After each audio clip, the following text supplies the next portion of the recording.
Now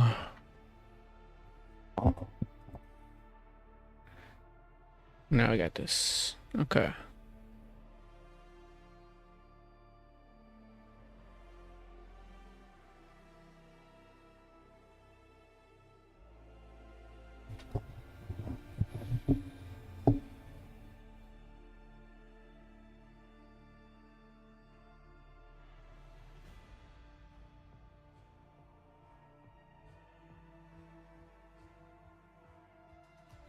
See. Hey, Kyria. Hola, hola, hola, hola. Let me boost up this. Curio,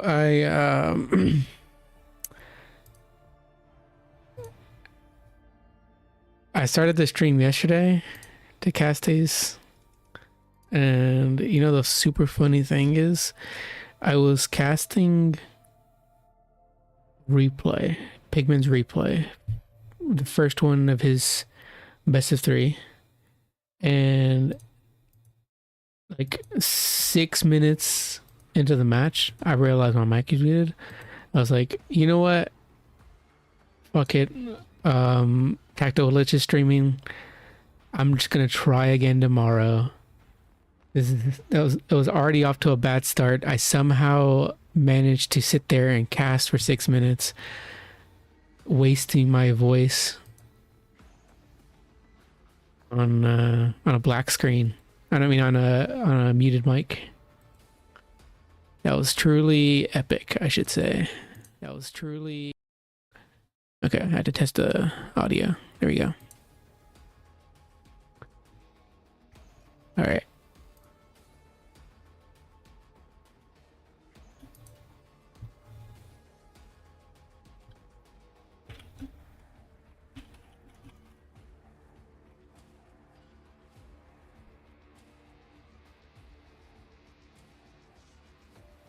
Let me post this here and then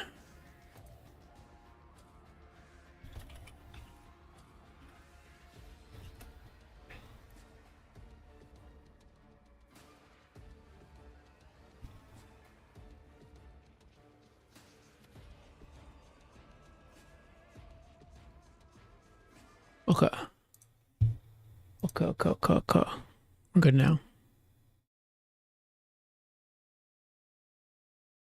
No worries. Yeah. All good. Did you play in Tactical Lich's tournament, by the way?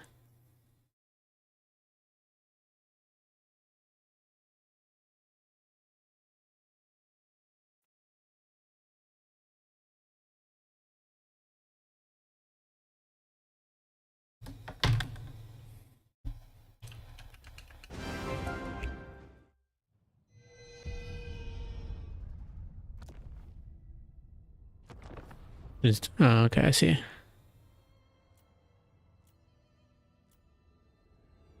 I understand completely. What was it last night?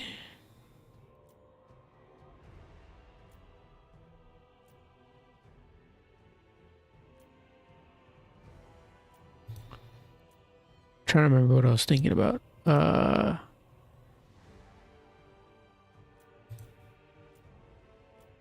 There was a Lisbon matchup I played last night, but I can't remember. I don't remember if it was last night or the night before. I can't remember which one it was that I was gonna ask you about.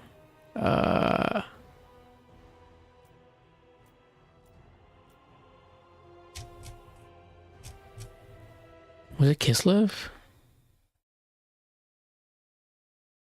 Let me see.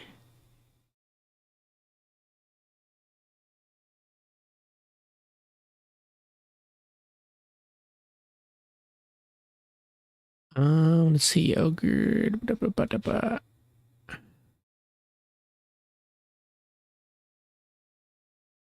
think it may have been. I think it may have been Kislev.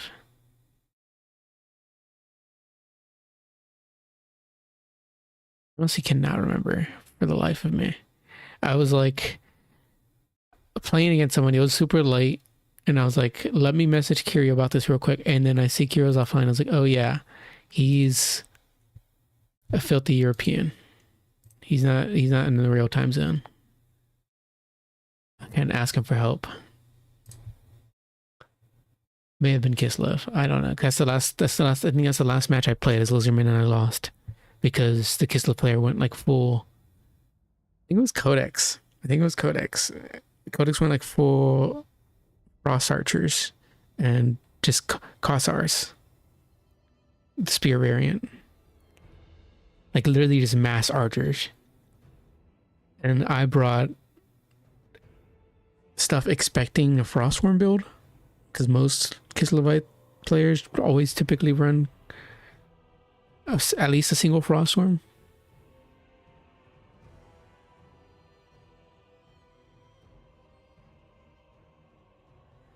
No, not horse archers. Kossars. Like max Kossars. Maxed out spear Kossars. And normal Kossars. Plus maxed out Kislevite warriors. And I honestly cannot remember what it was. I wish I could show you the build. All I know was that like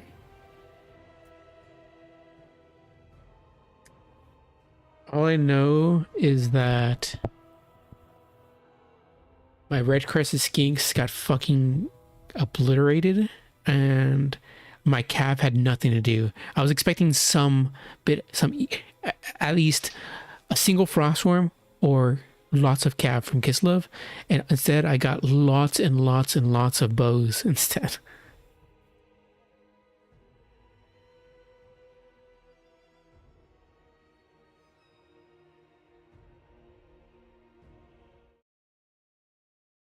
That's the thing. I also brought a ton of skinks, like a ton of red crested and normal skinks. Did not go well. But let's. Also, I tend to notice that anytime I play against somebody with the red crested skinks, the ROR, the cohort of Sotek, they always nuke them, and they always attempt to nuke them like right away. I just find that really funny.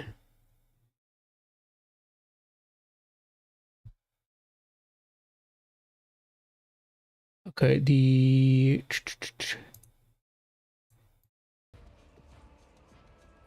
here is this.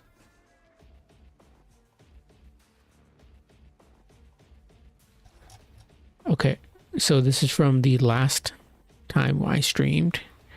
These were the wins and losses here. Little Pudding beat Wisdom Roots. These hilariously auto-generated translated titles for these names. Didn't have a replay for Veal Meatballs. We also have Little Duck who lost against Segos. Mirai lost to the Wood. Chicken and Mirage. Let me check to see if I have. I think I did. I just haven't marked it yet. No.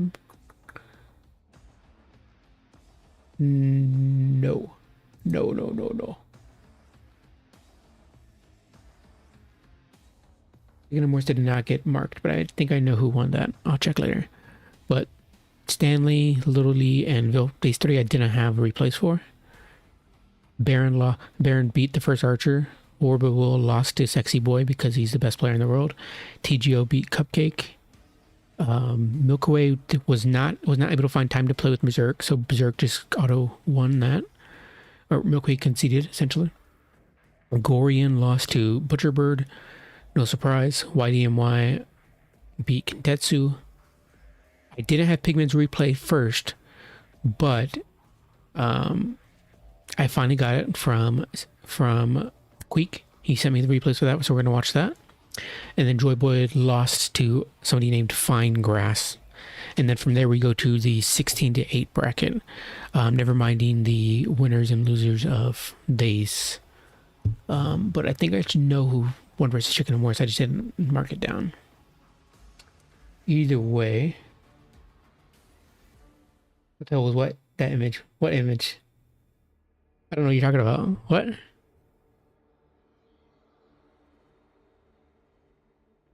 Well, Lord, did I have a bunch of these? To be fair, I did bring To be fair, I did bring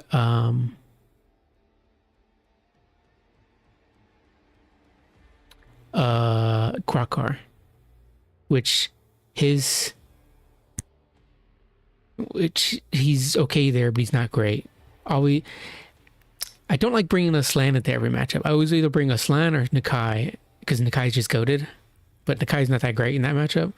So it's either Slan, it's generally going to be a Slan or Mazda, but I wanted to try Quackar, and he was doing okay, but I didn't realize that Codex had the Frost Archers. I can't think what their name is.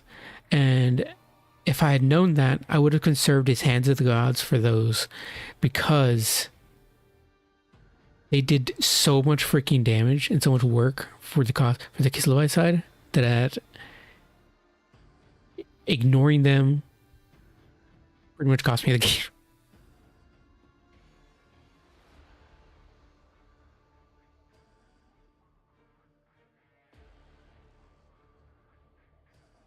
Really? Damn.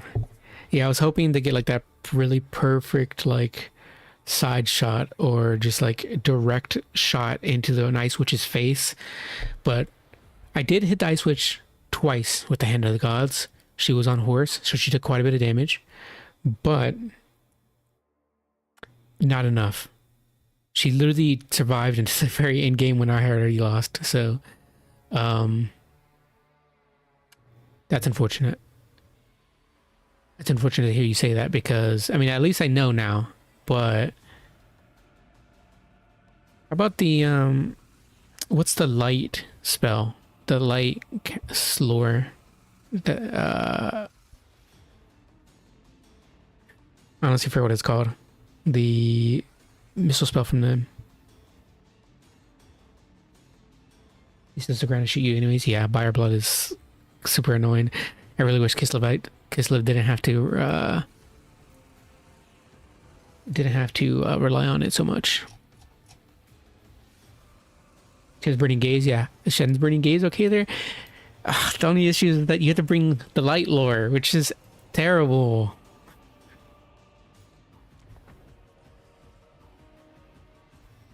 Okay. Funnily enough, Pigman's picture, or War God's picture, doesn't load for sale for some reason. I noticed the last time I played it. Or tried to stream it. But this is a campaign bug only, exclusively, but apparently not.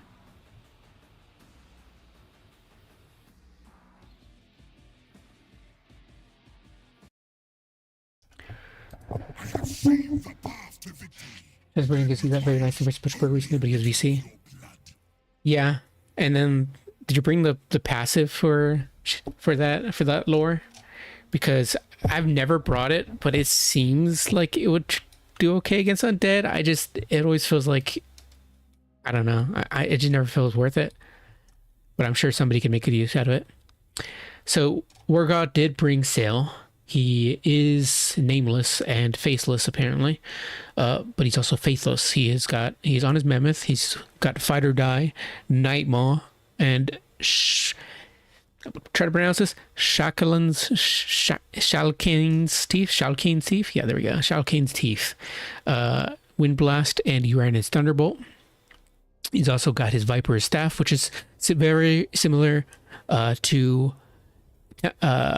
Tahanwini's item, which gives him some really nice ward save whenever he's casting.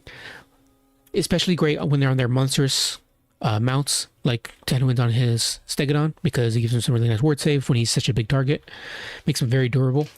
We also have Bloodstreak Chimera ROR, because of course it's not banned in the Chinese tournament, unfortunately, which is, a choice. Marauder Bearman with great weapons, whole bunch of those.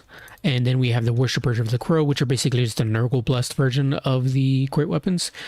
They seem okay. You lose 30 armor, which, to be fair, the difference between 15 and 45 armor, 45 armor isn't like that big of a deal. But first of all, you're Nurgle blessed, so why are you running less toughness, less armor? but I guess they have more HP at the very least to make up for that. They have 2,700 more HP, which is pretty good, sizable difference.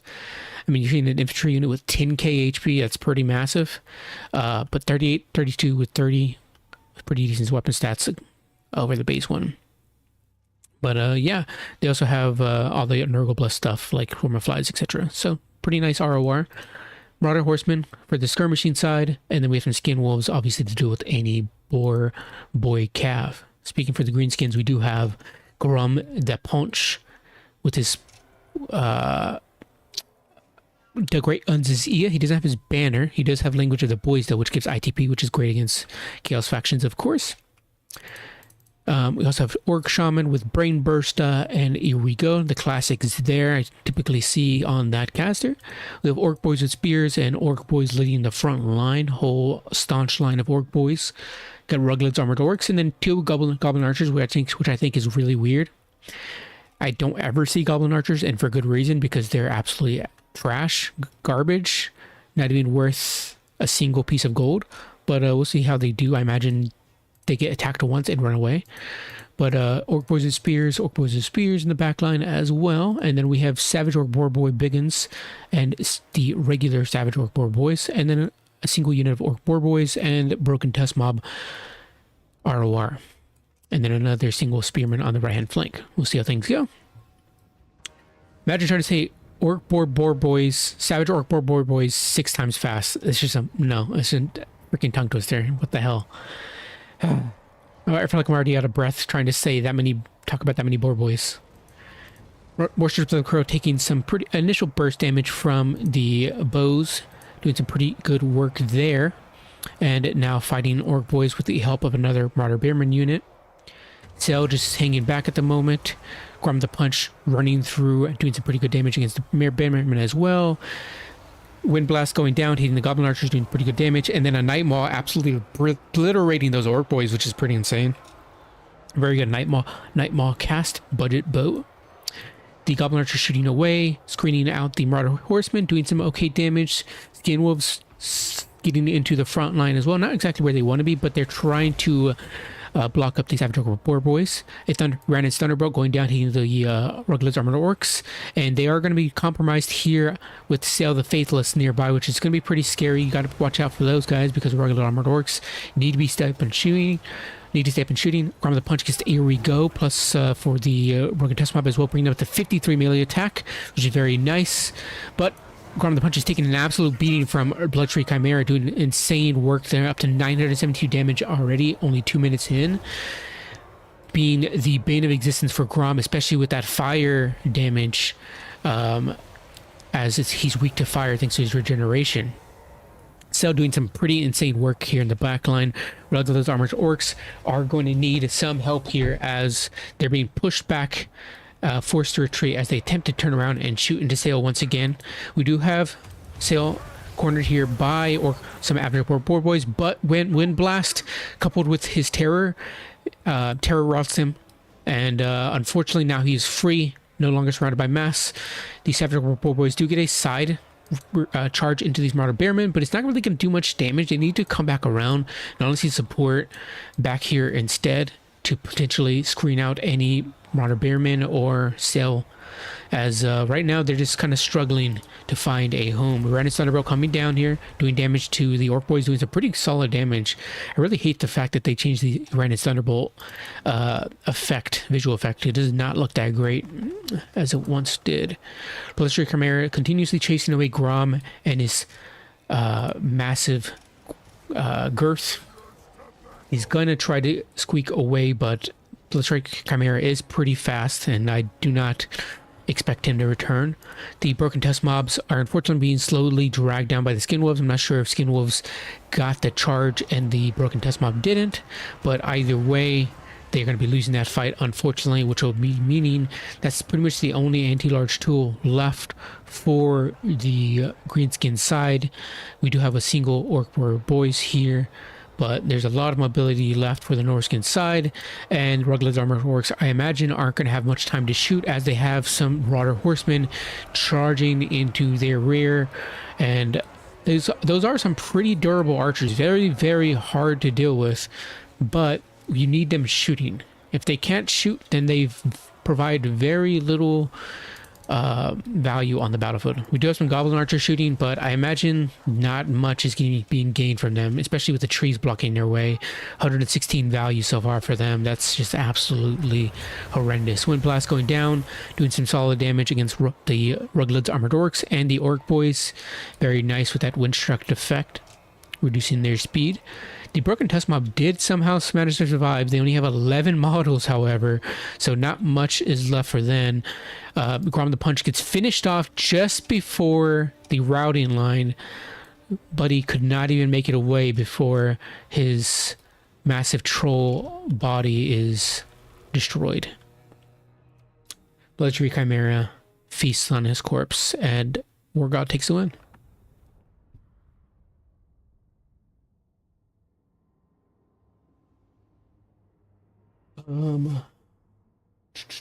It's fine to be capacity how much, but only Ghost Rated Banshees. But if there were Hex Rates, I think it would have been worth it. You could also play Death Slan or High Slan.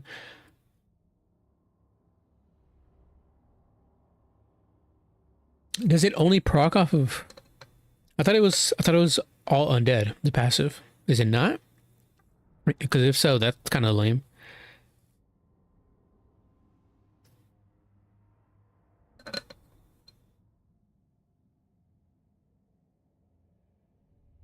Possibly Death Slan or High Slan with Soul Quench if you want sniping spells, or a Beast Slan with Amber Spear.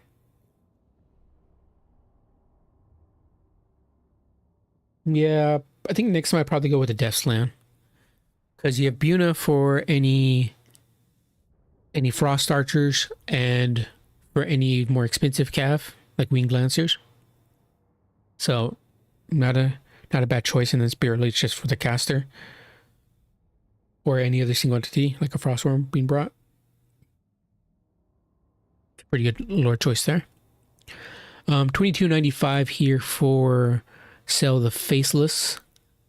Pretty good damage, pretty good amount of kills too. 234 kills, very nice. 1589 here on the Bloodstreak Chimera. And that's low for the Bloodstreak Chimera, considering how often I'd see it go over 2,000 the majority of the time. I don't think I saw a breath. I think it used one breath and just pretty much killed Grom the entire game, or attacked Grom the entire game.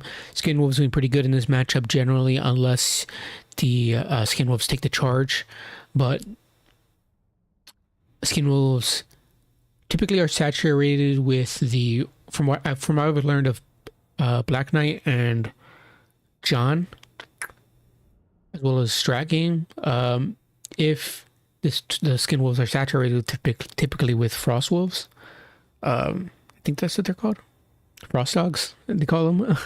Then the Skin Wolves don't take the damage from the charge that the Wolves do. So the Boar Boys typically lose out on that fight. Especially if they're the spear ones. But the Greenskins brought the Savage Orc Boar Boys and the plain Orc Boar Boy. But yeah, the Savage Orc Boar Boys, speaking of those guys, didn't exactly do all that great. 558, 199 here, 406, and 1114. The Broken Tusk Mob still got some pretty decent value, but not exactly as much as you'd want, considering they are, or were, your pretty much only defense against Sail and those Skin Wolves. Rugged Armored Orcs unfortunately didn't get enough value there, and yeah, Grom just suffered so badly. If you have the Bloodtree Chimera, I can imagine how unfortunate it is for Grom to have to potentially deal with that. But, I mean, that's why you kind of keep him close to your spears, if possible. Your Broken Tusk Mob, if possible. But it's the Chimera as well. Chimera is just going to pretty much ignore any benefits you give. It's going to ignore any benefits you get from flanking with a full cav surround, which is awesome. So yeah, Grom kind of going to suffer there, but you can at least screen out the Chimera, even if you can't kill it. Yeah, his weakness to fire thanks to his regen, and that's quite unfortunate, coupled with the Chimera's strength, which is somehow higher than a dragon's, and also has flaming attacks, so...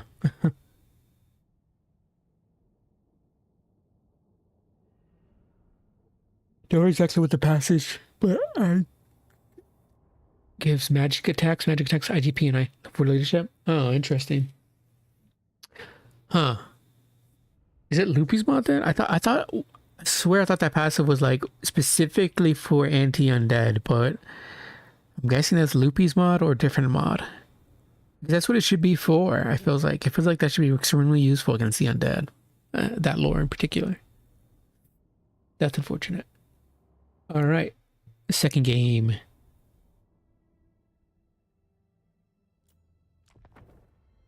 Speaking of Kislev, we have a Kislev game. It's Warriors of Chaos versus Kislev, and Pigman really is just straight up abusing the ROR Chimera, bringing them a second time. And I actually just saw a build like this from Kaiju against... Who was it? Against Strat? It was against somebody. It was against Incars. It was against freaking Incars against Greenskins. It was this stupid bird, this goddamn Walmart bird with this damned bloodstreak, the Chimera. It wasn't the ROR version, so not as bad. But here you have the ROR bird, and then Kaiju also, I think, had the Doom Knights. I could be wrong. But either way, this combo is fucking atrocious. Especially specifically against factions which don't have air, any way to control the air, because these two just dominate the air. And while Big Bird just stands and flies about terrorizing everything, they also just fly about casting Searing Doom or Plague of Rust while the Chimera snipes something out. Is atrocious. But Big Bird here is with the Rock of Inevitability, less of Searing Doom and Final Transmutation, and then we have the Bloodstreak Chimera as we saw before, and then we have Knights of Immolation, the Doom Knights ROR. Pretty good unit there, can get some nice rear charges on any calves the Kislevites bring. We have a whole bunch of Hellstriders. We have triple Marauder Horsemen, and then once again, Marauder Bearmen with great weapons. Seems Pigman likes those. We also have Ice Witch of Tempest. I keep calling him Pigman, but that's what he's listed at in the tournament. Snowflake Pendant, Blizzard, and Hawks of Miska. She is going to be on our Frostworm, and I kind of would see. I don't know what Kislev does here. Do they bring double Frostworm, or they forego Frostworms altogether because they're just going to get sniped out potentially? I'm not sure. Iron Ice armor, and I never typically see that, but he does have Iron Ice armor. And then we have a whole bunch of Kossars, 4 of those in particular, like double Streltsy. And then we have some Kislevite warriors and armored Kossars. We also have 4 Cav.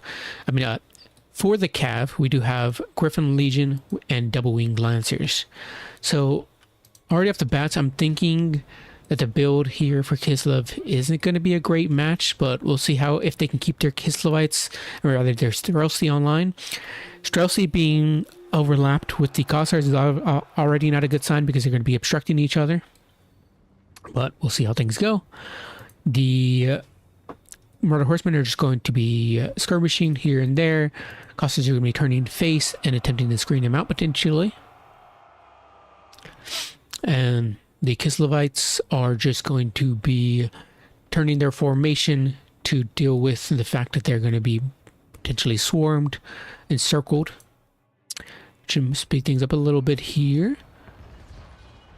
We're having a Searing Doom go down, doing some pretty good damage to that overlapped unit of ranged units, which is very bad. See, look, this is the problem. You had both of them overlap, so they both had to overreact to the Searing Doom coming down, and now the Streltsy aren't able to shoot. Shoot, Streltsy! Shoot! No! Streltsy, shoot! They Streltsy aren't shooting either! What are you doing? Shoot! Okay, I can already tell this is off to a very, very bad start. So the Streltsy have been have been compromised very badly by Sartorial, Mr. Big Bird himself, and now the assimilation are coming over, and those Rossi are pretty much donezo. Though they are holding on for a little while for leadership-wise. Kislevites Warriors are coming back, but they did tear a route. Bloodstream Chimera is jumping in there, going after the Winged Lancers, doing some okay damage here, tying them up. The Marauder Bearmen aren't doing that great. We do have presumably a Tempest or something coming down there. Not a Tempest, is it a Tempest? Oh, yeah, I can't remember. Hawks and Mishka. Ice Witch also gets hit by the final transmutation. Overcasted is going to be hitting the Winged Lancers as well because the Ice Witch moved in closer to the Winged Lancers, which is quite unfortunate. But those Rossi are gone. Another one is about to leave as well. They have their Buyer Blood procced. It turned into a big old blob fight really pretty much here.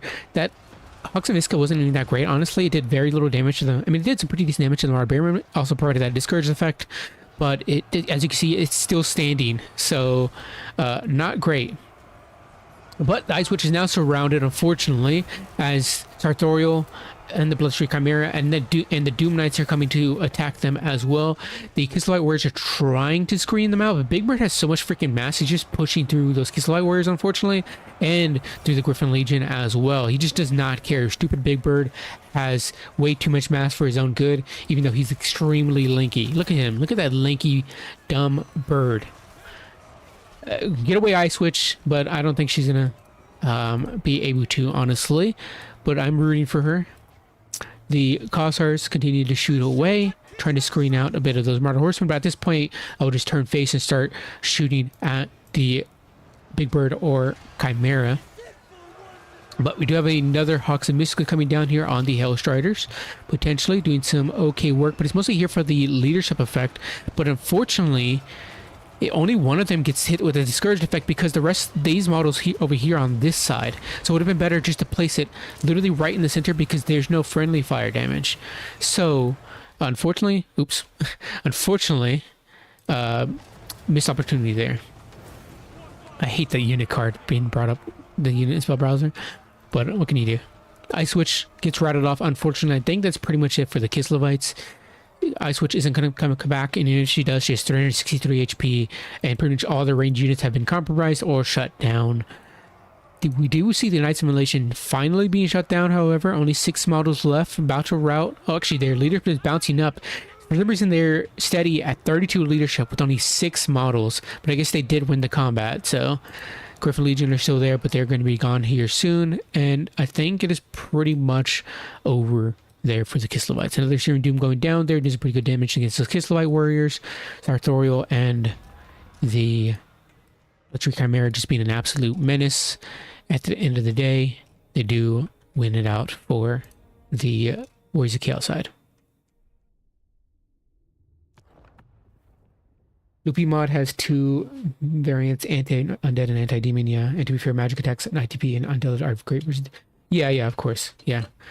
I just kind of like that specialized anti-undead or anti-demon mechanic, or rather idea, concept from Loopy's mod, because generally you find very little use for the light lore as it is. Sure, the net is great. Sure, Shem's Burning Gaze is decent. Obviously, it's still good against the undead, but it doesn't have like massive advantages over any other lures against the undead is my thing. Like I love that Harry the Hammer he's generally considered bad or weak, but I like the concept of something being very much anti-X faction. Like if dwarves had a specific bonus to elves, like they do in campaign, that would be quite funny, I would think. And also very lore specific. Oh yeah, yes, I agree, yes. I'm glad you agree. Thank you for agreeing.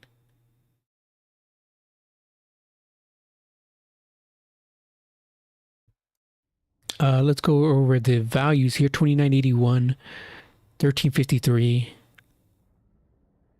Big Bird racking up some pretty insane value there. I mean, some pretty solid final transmutations and really good Searing of Dooms. Plus, on top of that, he was just able to freely attack the Ice Witch with no problem. And this is kind of why I imagine if you're going to bring one Frostworm, you need the second one, because a single Frostworm is not going to do it against Air Cheese from the Warriors of Chaos, especially with the Chimera being unbanned. But even if the Chimera, even if it was just a base Chimera, it'd still be an issue. Wing Lancers in Griffin Legion did pretty solid, 1117 and 1175, pretty much same, around the same amount of value there, and the other Wing Lancers did okay as well, 755. But yeah, Sartorial just did absolutely insane. Almost 3k value. I hate the Big Bird. I hate how popular he is. Would be better if VC weren't already bottom tier. Yeah, true. We don't want to punish the counts more than they are already punished, because not only are they kind of a boring faction to play simply because of the fact that they have to rely so much on the Mortis engine and so much on this blob style of play, but also like they haven't received a DLC or update in quite some time. They're just now barely going to get something, but it's not probably going to be till like late 2026 when CA decides to actually release DLC, if not 2027. So yeah, and even then, it's like I guarantee you they're not going to touch any of the previous lords. They're just going to release the new lords, slightly touch with the faction mechanics in the campaign, and that's it. And you're still going to be out blobbed by Nurgle.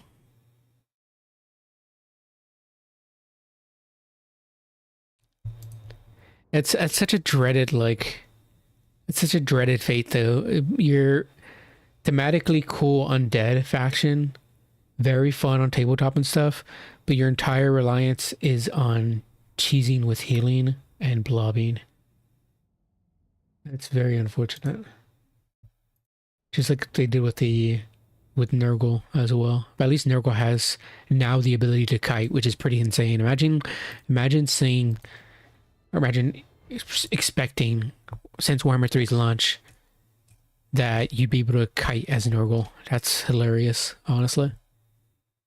Hey, gotta leave. See ya, Curio. Catch you later. Have a good one. Thanks for hanging out.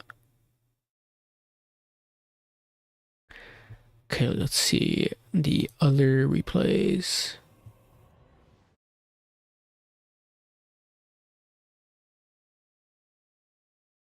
Okay, Pigman wins against Hardlin.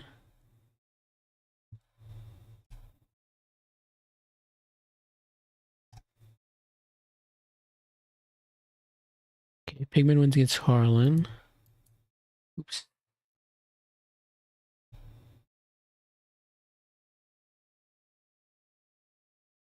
Yo. Hold on.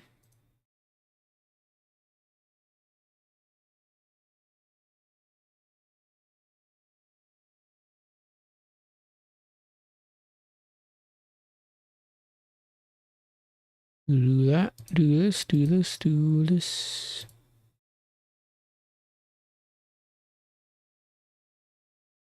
All right. Change that. There we go. Okay. Oops. There we go. All right. Yeah, so Pigman wins against Harlan. Mark out them. Bruh.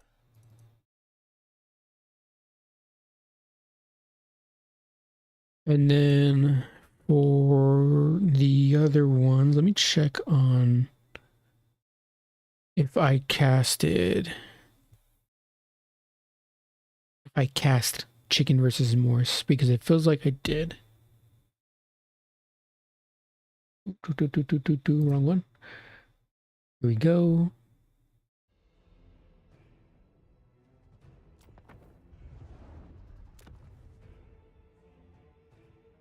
So let's see, Chicken versus Morse.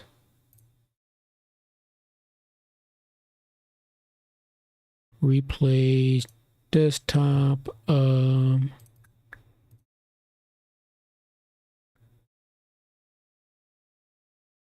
presume this is yes, because yes, because I do have the replays here, so I think Morse won that. Let me check though.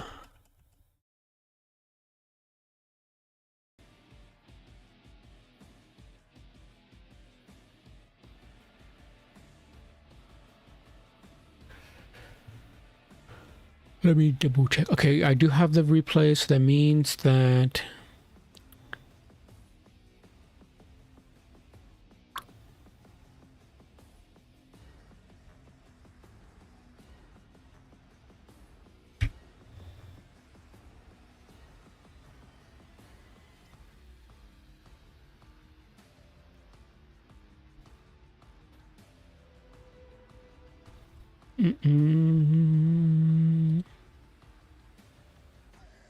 yeah, I think Morse won this one. Let me check again.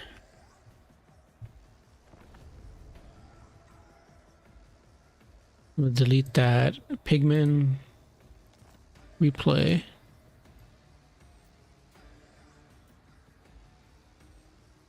See if I can remember this one. Oh no, I didn't cast.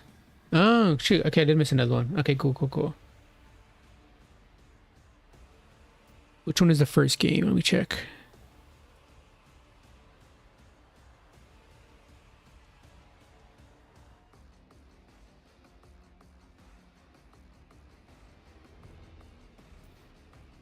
Oh, okay.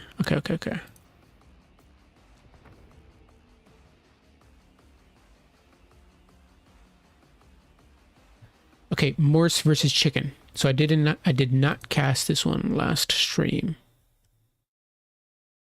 So we do that. So for Morse, we do have, I know their names are blank, but Morse is the High Elves in this one. And Chicken is the Dark Elves, I believe. Let me double check. Yes, Morse is the High Elves. Okay. For... I swear it did. I'm pretty sure it did, actually. I remember Lokir. I think I did. Let me check. I checked my previous stream. Honestly, cannot remember for the life of me.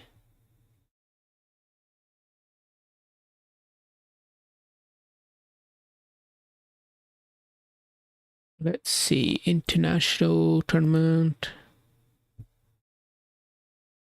That was a 6-hour stream. Wow. I see the Tomb Kings. I see Dark Elves. I think this is... No, that's another map.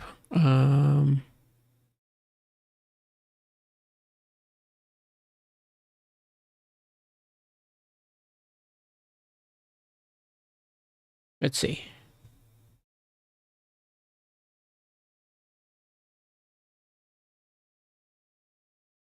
Maybe this one?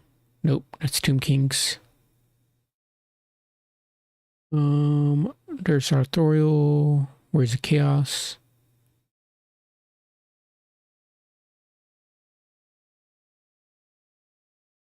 Six-hour stream, so I just skimmed through it. Another desert one. Nope, that is not it. It's Grand Cathay versus Zeech.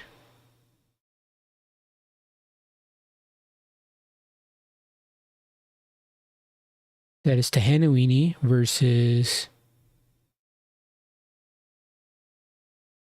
Skaven.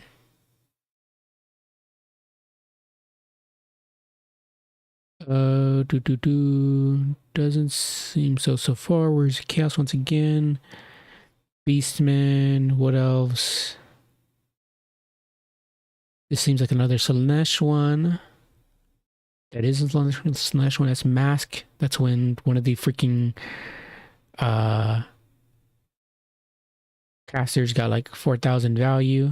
I remember this.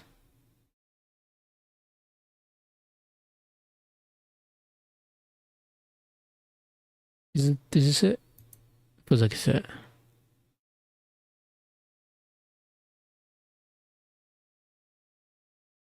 No, it's Marathi. It's Marathi versus Grand Cathay. I swear I casted this one. Okay, we did. Okay, okay. And who won this one? This is... I swear I casted it. Okay, yeah, I figured. Those finish. Did you guys finish the top 8 yet? I know some people were being waited on. So the Dark Elves won that one, I think. Yeah, seems like it.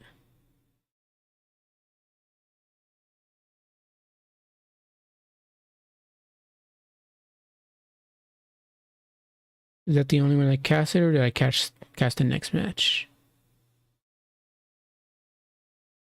I assume I did.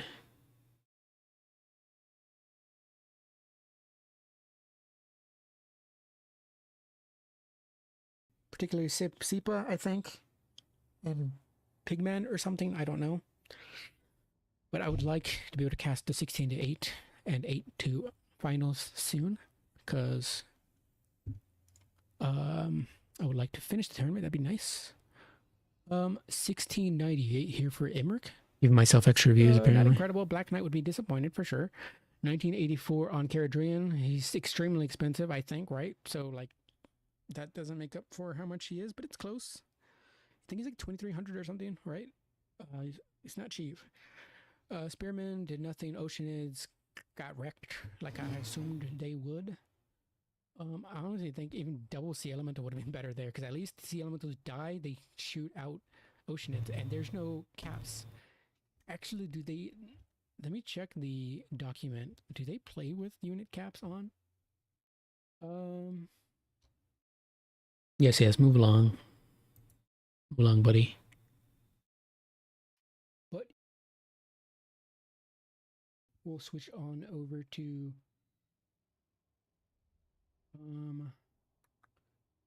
this little blocker thingy. Cold War Knights take quite long to kill ocean pigs. Yeah, they do take a while, but they... Okay, so in a vacuum, which doesn't happen often, ocean pigs will die quickly. A bit better than Hulks. A lot better than Hulks. And considering they have Disintegrate instead of Undead Crumbling, they will disintegrate extremely quickly. 24-hour stream. Let's do it. Vermin League Q. Vermin League Q. I'm definitely not on my last legs. No wonder. 32. Just the way it was crazy about it. Only 32 to 48 games. Yeah, it was a lot. I play this matchup much or see this matchup often. Apparently Seagulls lost 05, which is they trade evenly. I just tested it. Really? Okay, DreadedSaurian. Come on. Which is a bit misleading since... Tell me who won. I'm an ocean pig denier. Screw ocean pigs. Okay, let me go back here. I imagine that...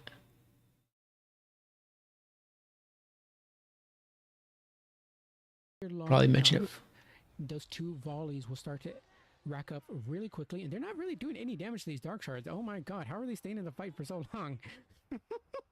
I know what's her name was there for a bit, and somewhere the code one to do anything about it, and there's a bunch of dark shards, so that's going to pretty much spell the end of the day there. Caradrian can try his best, but he's going to get his butt whooped by the Code One Knights, and there we go. Now Emmerich is left all alone. No Dragon Princes to support him. Just Oceanids, which are dead and disintegrated and turned into wet sand. And that'll be it for that replay.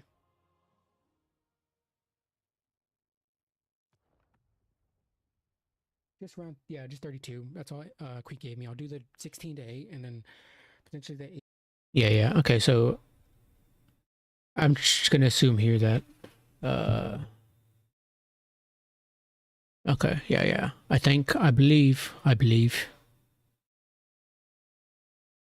believe Morse loses because there's only 2 replays. So if Morse loses that one,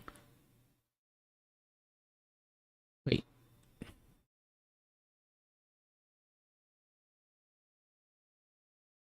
What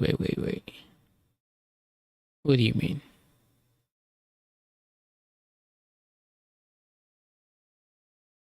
Maybe there's something going on here.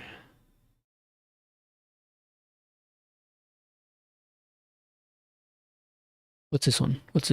Is Let's see, maybe this one didn't get translated correctly. Here's the thing with Queek's replays. They're not all correctly named, so. Also, I'm not sure majority of the time who is supposed to be who.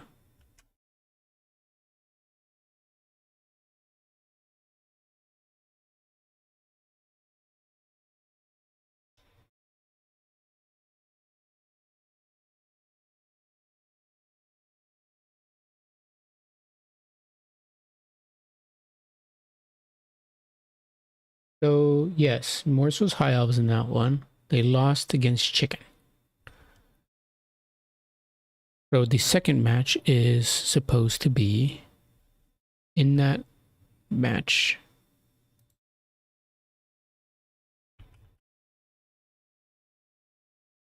Kislev versus Greenskins. Did I cast that one?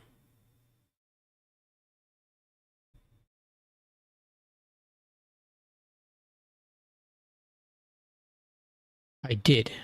I remember this because the Frostworms put a lot of work in. Can you blame them? Frostworms are going to be wreaking havoc amongst this line. Is this another blizzard? If this blizzard goes off, then it's pretty much game over for the Greenskins. And it is. It's going to be a very disgusting blizzard here. Let's see that value rack up. Oh my god, it is disgusting. And the Greenskin player doesn't even stick through it. They give up. Yikes. Some nasty blizzards. Some truly nasty blizzards. I did not think they would be able to punish the Greenskins players that hard. Ouch. Ouch, ouch, ouch. I didn't even see the balance of power. What was it thinking?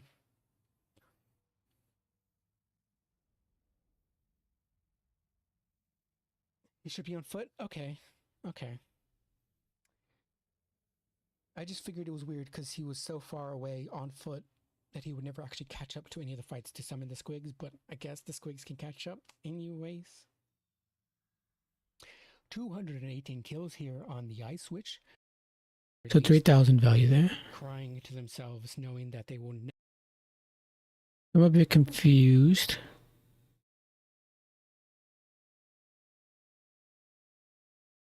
Because... Nope, that's Veal.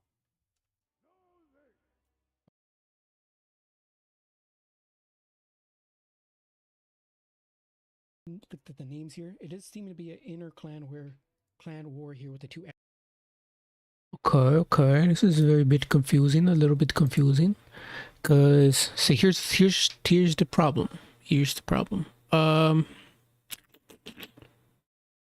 I have a bit of conundrum. Someone in this game, I will not say who, someone in this best of 3 is moved on to the second round, but I only have 2 of 3 replays because these two clearly got one-on-one in each other in a best of 3. So I will suppose we just move on. Because I would not know what else to do on that occasion. Let's see. Yes. So we're going to say Morse wins that one there. Let me put the Clip Studio Paint back on the...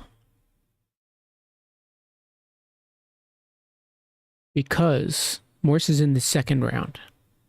Even though Morse lost the High Elves game, they won the Kislev versus Greensin game.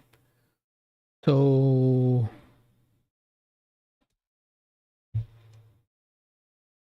But there's no third game. So... presumably Chicken loses. As for these 3, there's no replays for them. So that means we move on to the second, which is the 16-8 which shall be, let's first back out of this.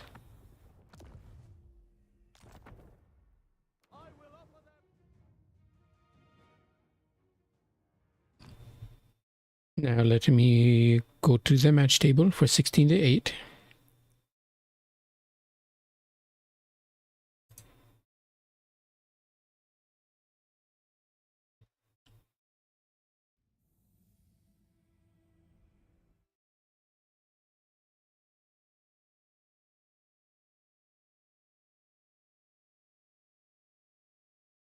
Okay, so now we have second round, 16 to 8. We have well, quite a few. So we'll just go over those. It doesn't matter which order we do them. Berserk advanced from the first round because their opponent Milky Way was not able to play. So we will do that one. Because I would like to see Berserk play. But before we do that, let us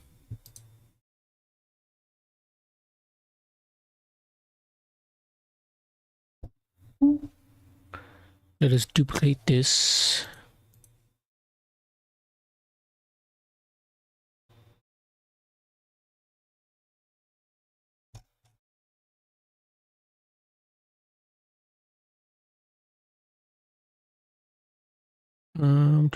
Do.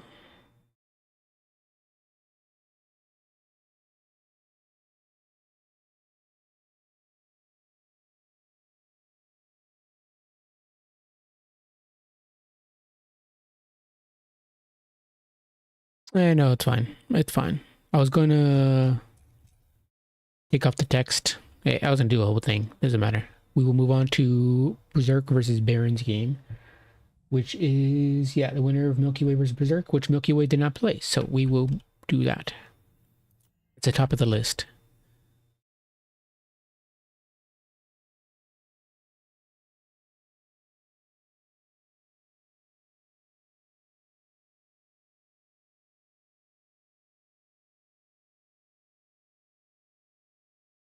All right. We have Berserk on the Organ Kingdoms against against Baron. There we go. I forgot the name for an instant. But yes. Ogre Kingdoms, it does, we do have Greases. With everyone has their price. I was gonna say Overtooth. Grease's Gold Tooth. He is an Overtyrant. Overtyrant Gold Tooth? I don't know. Lord Master, he's gonna +8 leadership to anything that's higher than broken.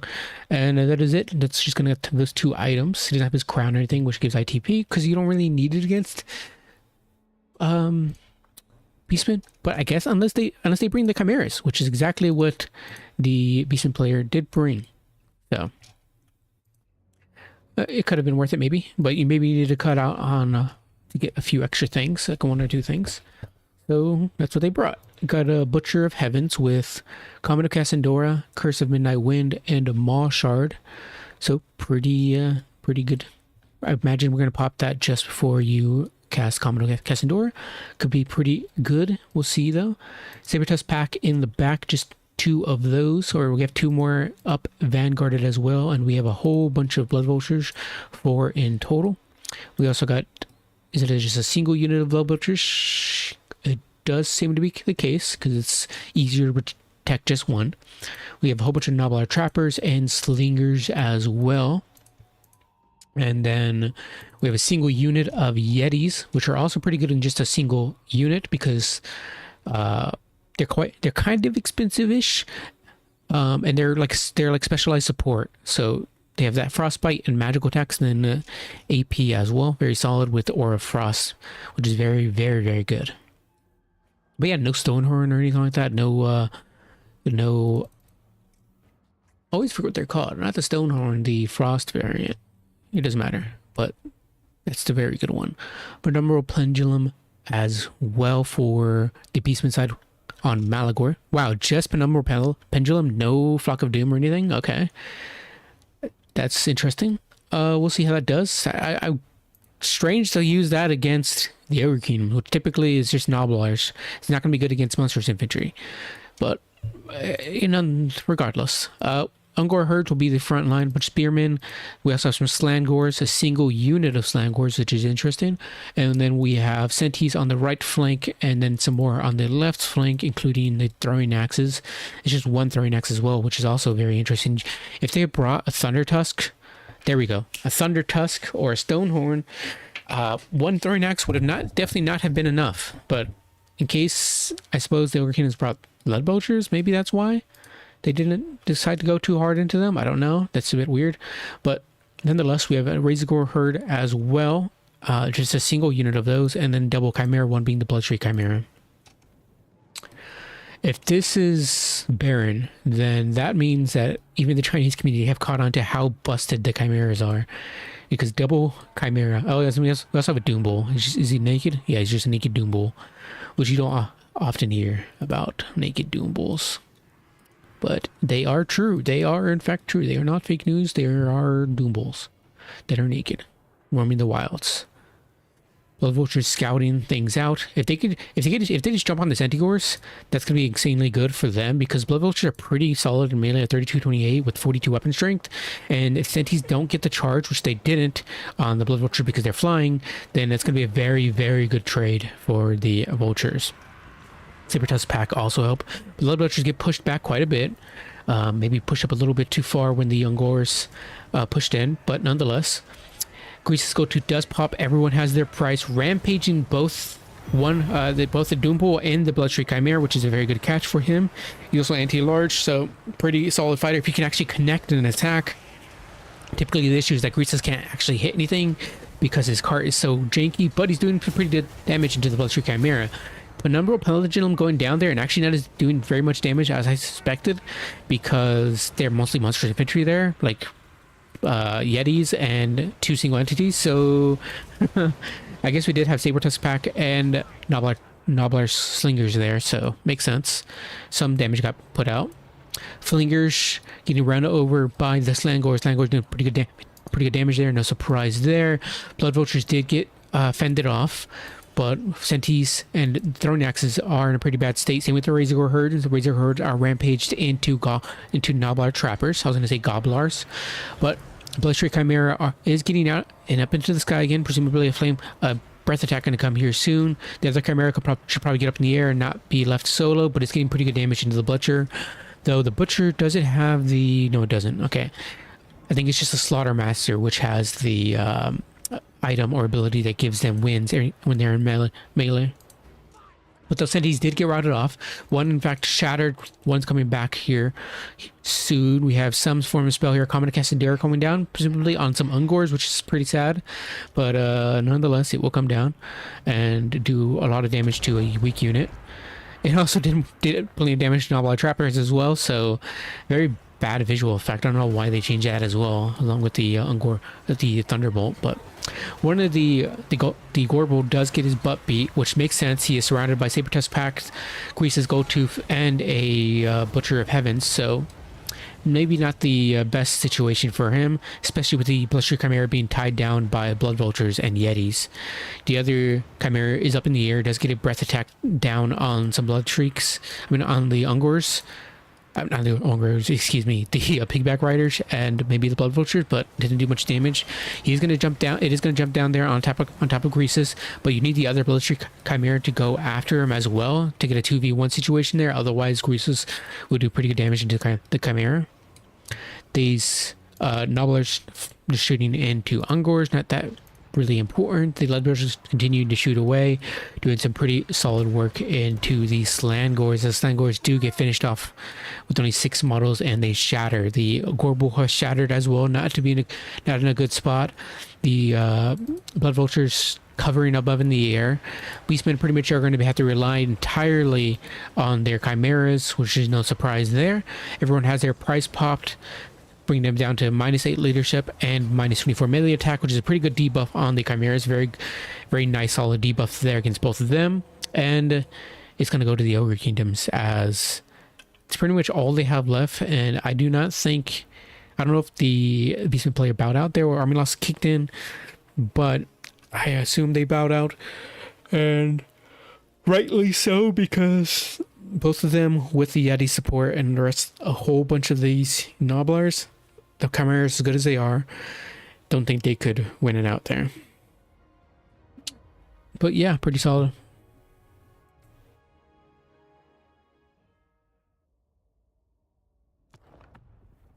Yeah, I presumed the Berserk was the Ogre Kingdoms, even though his name disappeared once we were actually in game, which was funny. 1,038 here on Greases, which is pretty much the most I will ever see in land battle for him. Everything else, nothing too particularly special there. Yetis, 472, Saber Tusk packs did fine. Yeah, I don't know why the Penumbral Pendulum was brought against, I'm guessing somewhere in the Chinese multiplayer meta. Maybe staunch lines of Pigman riders, or Pigman, goddammit, Pigback riders are brought. I don't know. But Flock of Doom is definitely the right way to go there if you want to go with Malagor.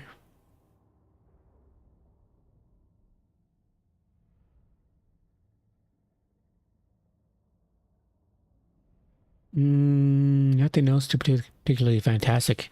It also would be pretty solid to go with a Wildcaster, because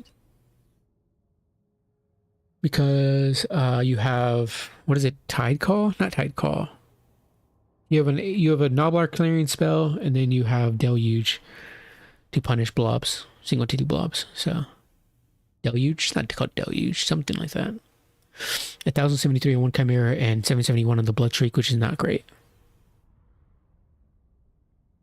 Move on to the second game.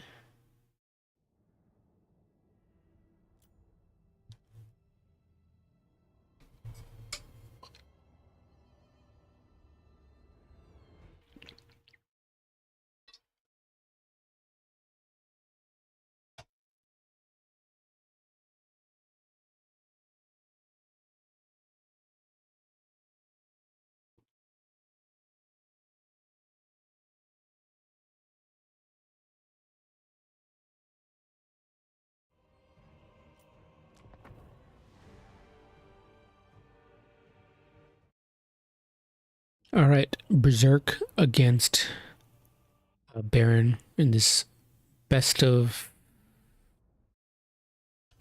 I have to check. I think 16-8 is best of 5. Yes, best of 5.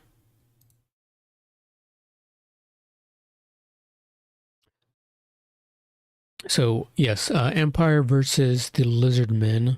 Berserk pretty solid, I believe, on the Empire as well. But I mean, that's like saying Seaghost isn't good on there. That's like saying Thagos is good on just one faction. No, Berserk is pretty much good on a majority of the factions in the game. Both of them. Spirit Leech and Fate of Buna will be the spell kit for Elspeth, who is on her Carmine Dragon. Death's Timekeeper, and the Scythe is brought, the Pale Scythe as well, which makes sense. One of her best items, if not her best item. And then Life Leeching for those power reserves. We also have a whole bunch of Outriders. There's going to be a whole lot of Outriders. In fact, 5 in total.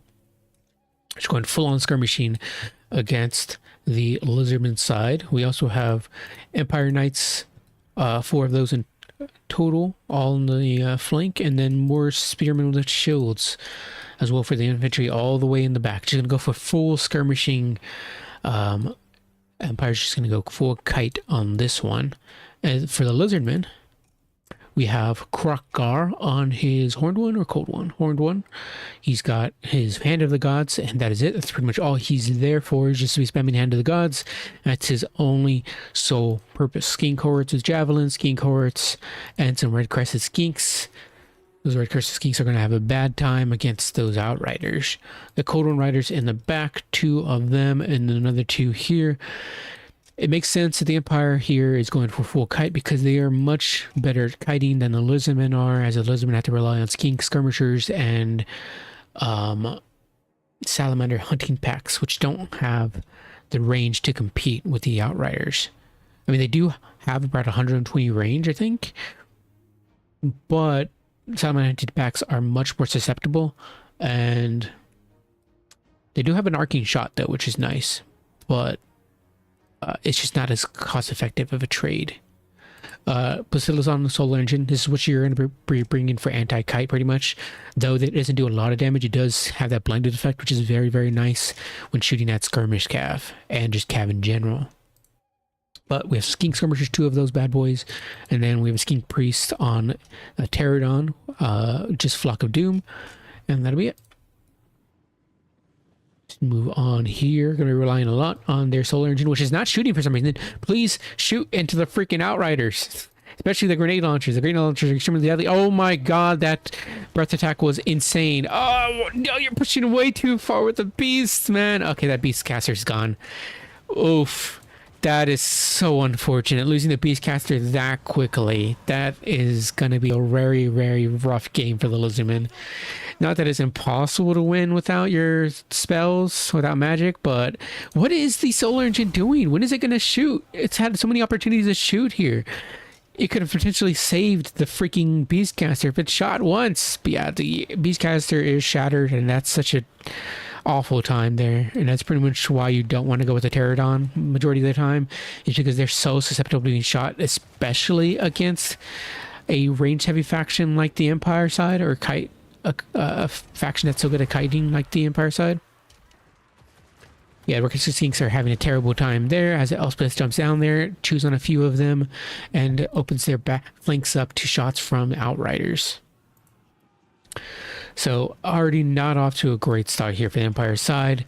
Has a Hand of the Gods been used yet? I believe so.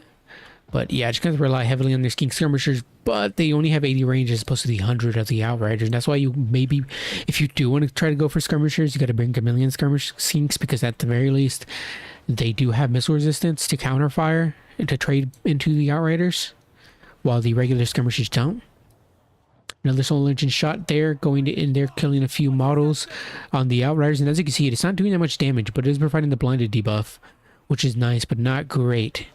Some spell going down here, presumably a Buna going down on the Cold One Riders. Yeah, those Cold One Riders are going to take a lot of damage. Unfortunately, Grenade Launcher is going to be finishing off those Skink Cohorts of Javelins, unfortunately.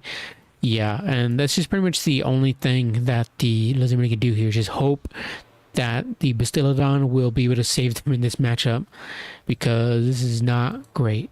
At this point, I'd just be focusing the skirmishing fire on the on Elspeth at the moment. Yikes! Yeah, you got to keep moving when Elspeth is hovering above you, because look at that freaking damage, and you have no healing as well, because not only did you not bring a Rev Crystal, you also brought a Beastcaster.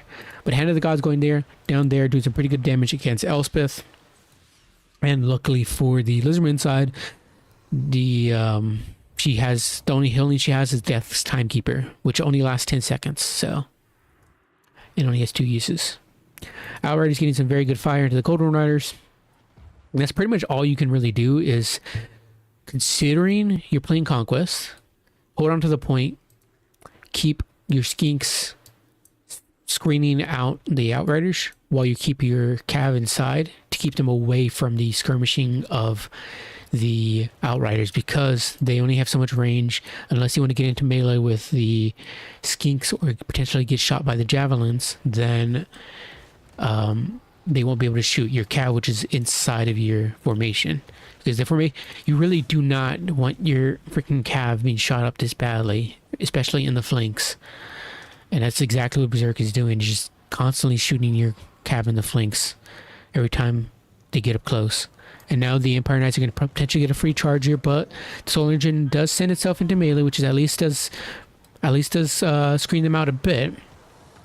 But you're getting overzealous here with the Cold One Riders, as they're not going to be able to catch up to the Empire Knights, and now Elspeth is going to punish Krokar as he's left alone, and these two Cold One Riders push a little bit too far, but they do come back, and the Lizardman player does know this to be an issue.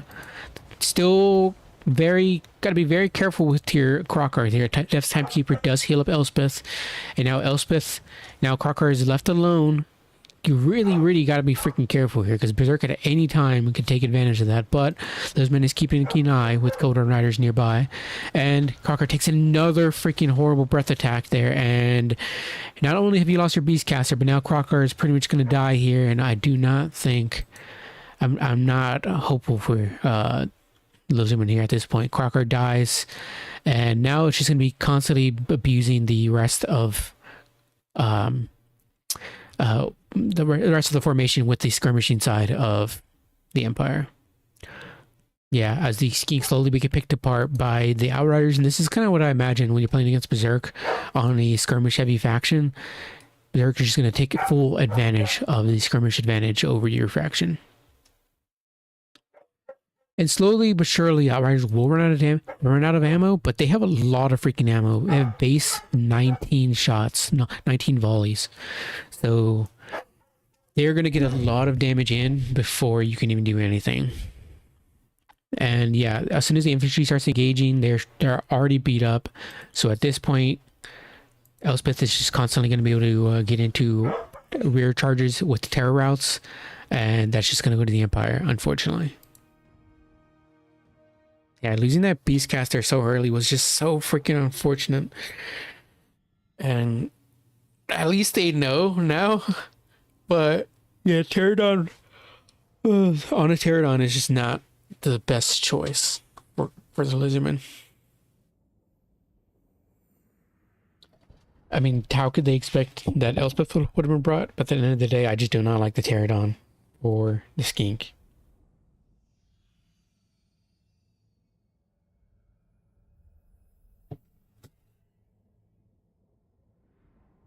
It feels a more durable mount, yes, but it's not. It's a very squishy, very squishy mount, and it's not super fast either. It's not like a freaking Pegasus. It also doesn't have as small of a model as a Pegasus either. I wish it was as good as a Pegasus mount.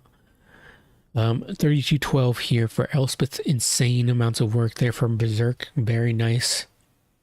Yeah, I mean, that's what freaking happens when you can catch your opponent off guard when they're not moving their lord. I mean, even in Den, like, even if they're moving, it still has like insanely good tracking. So you gotta hope that you brought healing in case that Elspeth is here. But to be fair, I pretty much always bring healing as the Lizardman, because you have the Revivification Crystal, which even if you're not healing your lord, you can heal your infantry, you can heal your monstrous infantry, you can heal your cav, and it revives models, which is insane.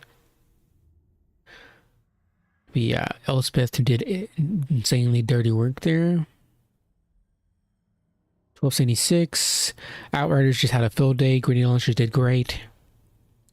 Yeah, Krokar didn't have that great of a day. He survived a little bit longer than what a Slan would have survived. But at least a Slan has the shield of the old ones and their own healing if you bring Mazamundi or if you bring a live caster. Ink Skirmishers got some pretty surprising value at 900 each. Javelins didn't do great, as you can imagine. Yeah, everything else just kind of got ripped apart. 1222 on the Solar Engine. In this case, if I knew Berserk was going to kite, definitely a double Solar Engine would be good here. Because, yeah, that skirmish was horrendous. It was so bad. I don't know how good Chameleon Skinks would trade into Outright. So I imagine pretty good, because they have the missile resistance and very low, like their models are very tiny and very hard to hit. Like, so a lot of times Outriders will shoot over their unit, over the enemy, which is an issue for them. But yeah, we'll move on to the next game, considering this is a best of 5.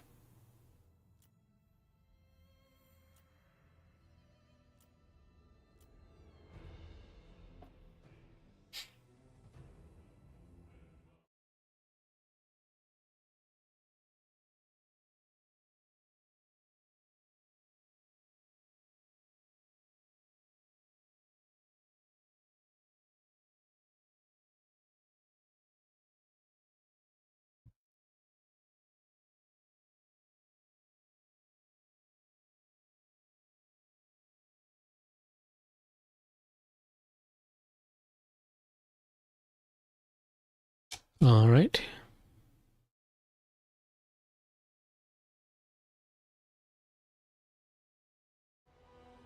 This time it's going to be Skaven versus Nurgle.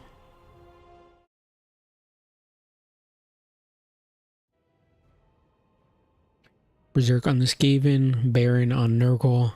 Can already tell right off the bat that I think I know who's going to win based off of these builds. Very interesting choice here from the Nurgle side, gotta be honest. But we'll see. For the Skaven, we do have... Where is Lord? All the way over here. What the hell are you cheesing for, Berserk? Oh my god, Berserk literally just brought a Lord just to have the...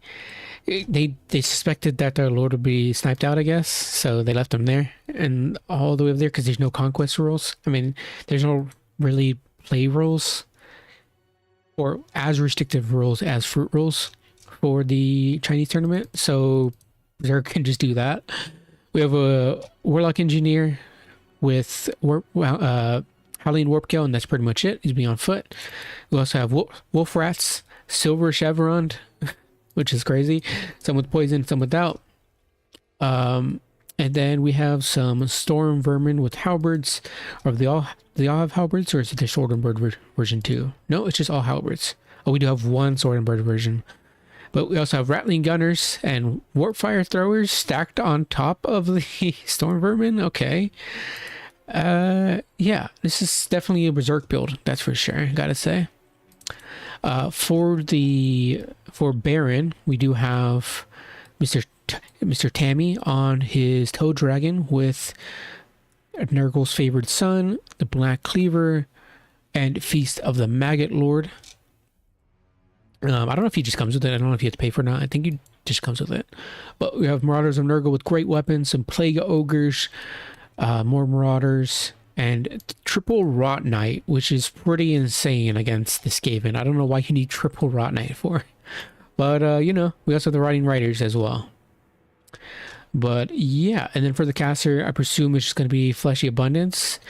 Here's the thing, though. You have way too many units that are going to need that Fleshy Abundance to be bringing to yeah. That's, I can't imagine being very effective. We'll see, though. Hiding mostly in the forest, so Berserk doesn't really have an idea as to where the units are, but now they're starting to peek out. And yeah, Tammy's just gonna go on and deal with the Warp Fire Throwers and the Rattling Guns, which is a bit worrisome. Will the Warp Fire Throwers shoot? Yep, this is like a freaking campaign battle. What the hell is happening here? I don't know why Tammy is going by themselves, but they're going by themselves, and they're going to take a ton of freaking damage. I mean, these Rattling Gunners aren't doing shit right now. I'm sure Human Boy would love to see this. Love to see these Rattling Guns do absolutely very little damage. But it is adding up. It is adding up. To be fair, it does have missile resistance as well, 25%, and then the ward save from Nurgle's Favorite Son. So once that wears off, I imagine the Rattling Gunners will start to add up very quickly. There goes 3, 2, 1, and now it's going to be starting to spell an issue for Tammy. And Tammy's already in a very bad place here. And not only has he just continued letting the Rattling Gunners shoot, but he's almost close to his hill cap now, which is not great. The Riding Riders are fighting Storm Vermin, which is obviously not fantastic. Plague Ogres fighting Storm Vermin as well.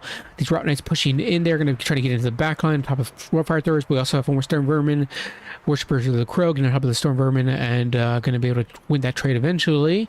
Though some Wolf Rats are here to help support against the Marauders and the Rot Knights, as they are going to be struggling quite a bit.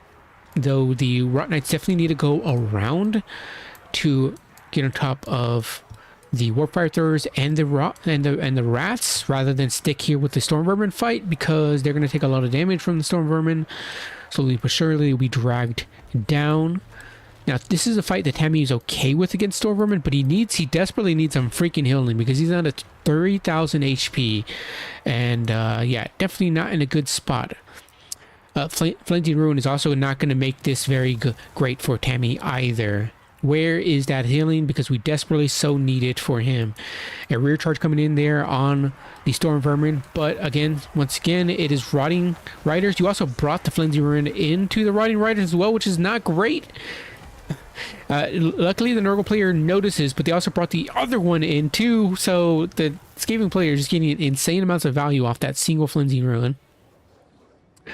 Berserk is hoping that these Warfire Throwers come back, and they are protecting them as some part of the Rotting Riders, some of the Rot Knights. What the hell? Where is their banners all the way over here? Because some of their models are stuck. Some of their models are freaking stuck here. That is insane. That is ridiculous. You're telling me that these 3 models cannot push through some Skaven? Come on, man. That's crazy. But then these Rotting Riders are just continuously fighting away at Storm Vermin, and they're just not doing anything, really. I mean, obviously they're very good units, but they're not suited for just fighting through infantry the entire game. Tammy does get some... Why is he struggling so much to push through Storm Vermin, man? This is crazy. Toad Dragon, please. Please. But finally he pushes through. Does some pretty decent damage as he's rampaging. But here's the issue. It's just more halberds. And there's so many freaking halberds. And now the healer is gone. And this is pretty much over for the Nurgle side. And as you can see from the balance power, it's just true. It was over probably from the very beginning. Once Tammy took a front face full of Warfire Thrower fire. And then on top of that, Rattling Gunner shots as well.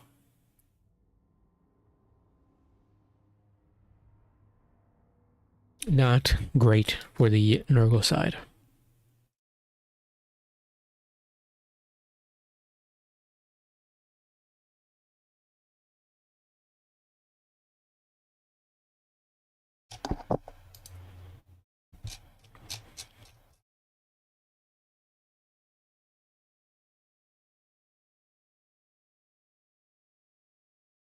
All right, all right.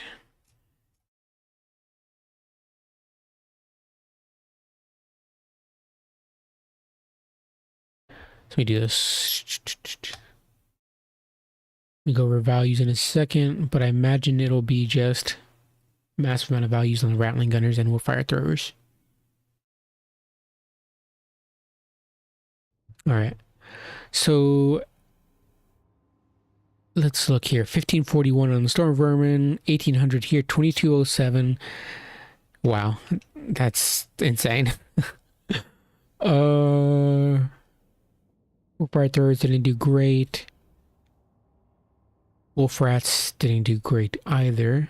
1719 on Tammy. Yeah, the Rotting Riders, as I expected, didn't do much. I don't know what the Rat Ogres are, the Plague Ogres are for. I also don't know what Triple Rot Knights is for, but, you know, it is certainly a build. I'm not sure what the Skaven side are bringing over there in the Chinese multiplayer scene, but clearly it's probably not what Baron was expecting. But that does go 3-0 for Berserk. Very nicely played by Berserk.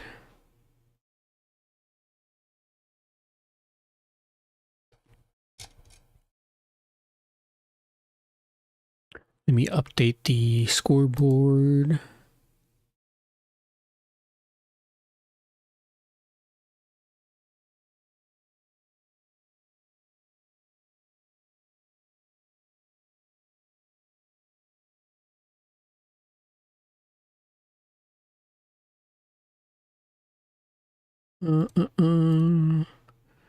Here's what I'm going to do. I'm going to just overwrite the previous. So it was Berserk.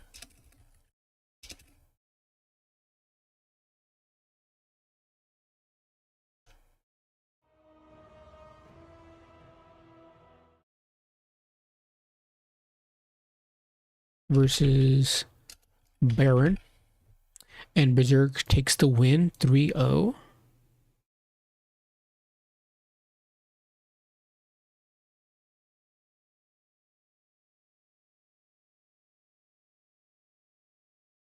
I'm also going to input the score.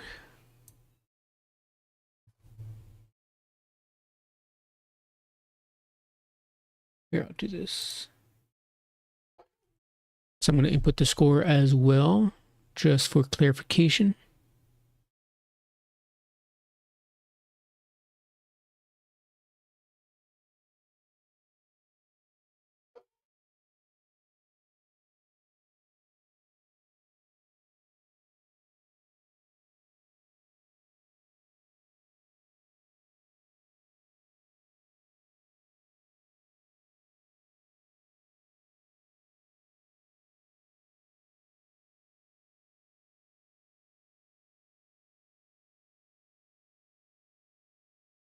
All right, and then for the next one we have, oops, hold on.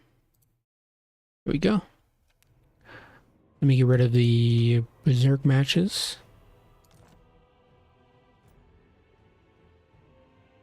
We have Butcher Bird versus YDMY.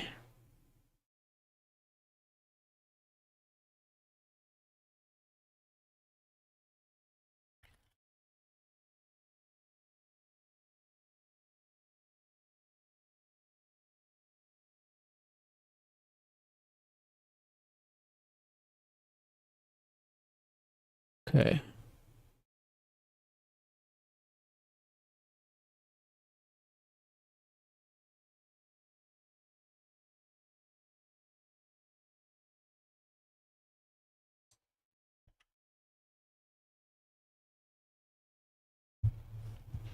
Um.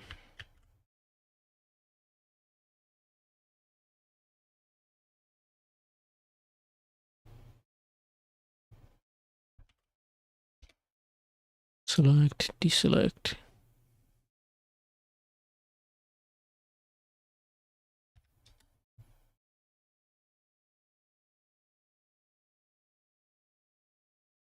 YDM.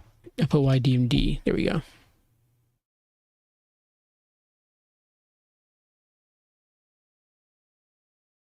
Okay. Also, we'll put this up here as well. Butcher Bird versus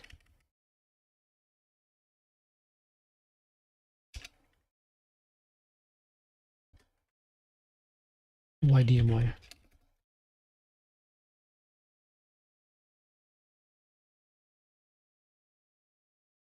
I also have another thing I could do. Let's see.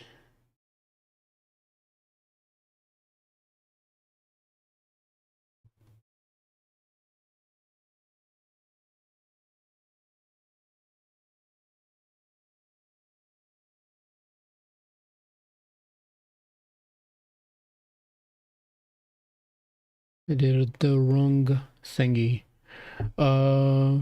Split capture or window capture. There we go.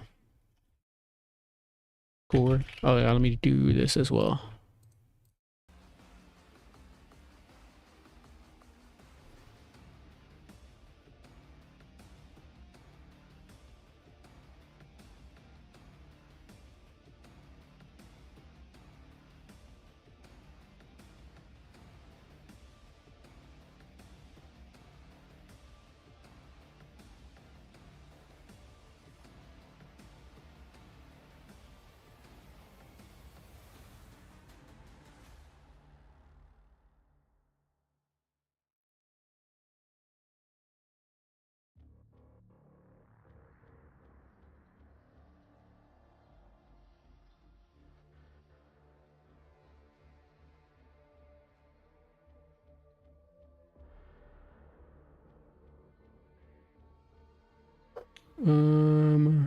Here, how do I do this here?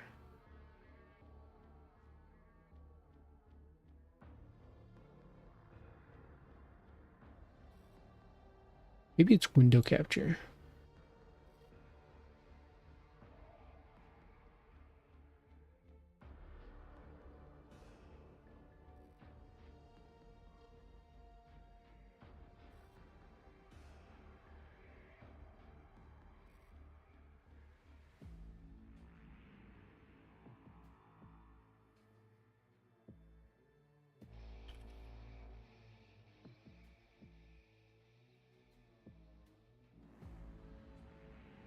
I did it wrong again.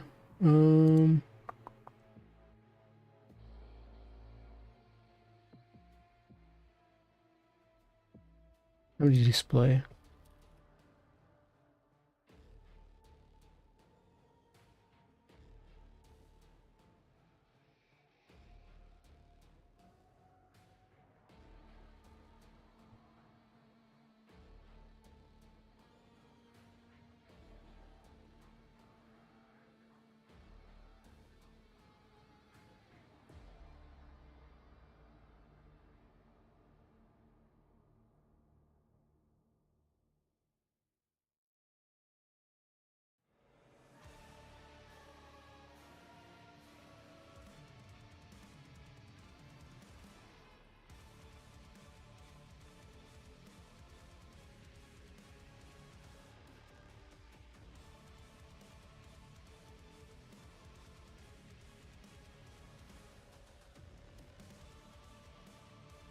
I don't remember how to do it, so I remember I did it one way, I just can't remember how.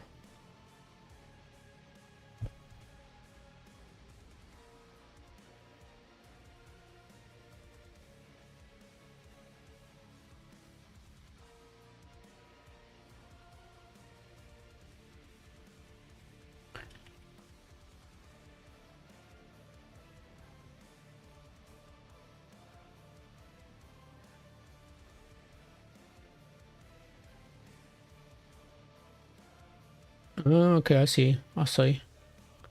I figured it out. I figured it out.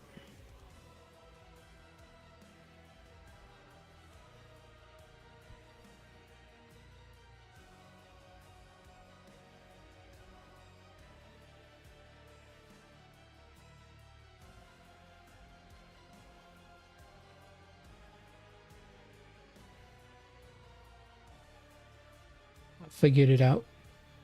Um,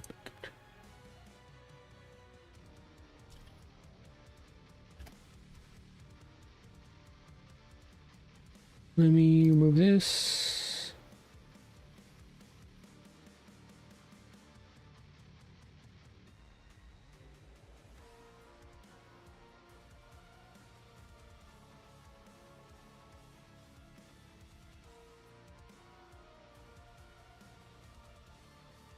This isn't it.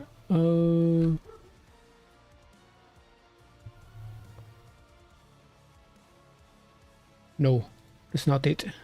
It's fine. It's fine. Another time.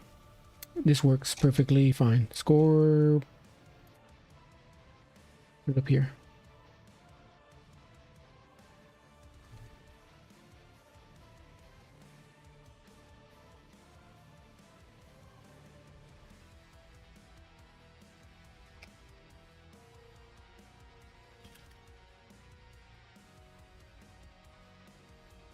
And then do this.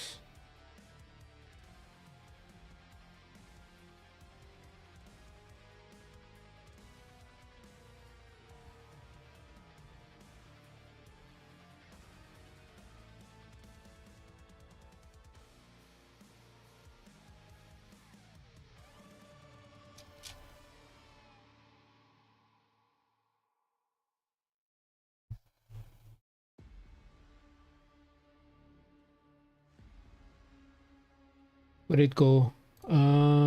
Select font.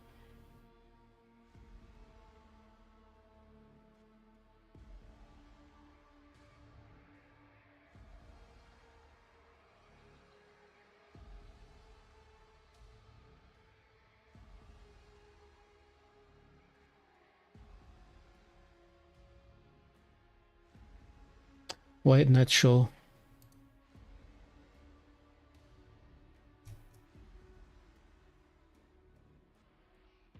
There we go.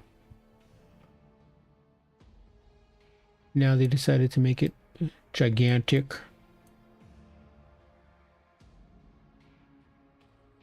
Why is it so big now? Quite huge. All I did was change the font and it was like, no. What if I didn't? There we go. Okay, now we have Butcher versus YDMY. Let's go into the first match.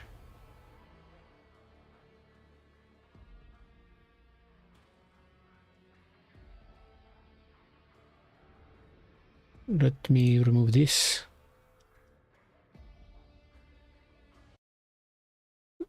Turn off that.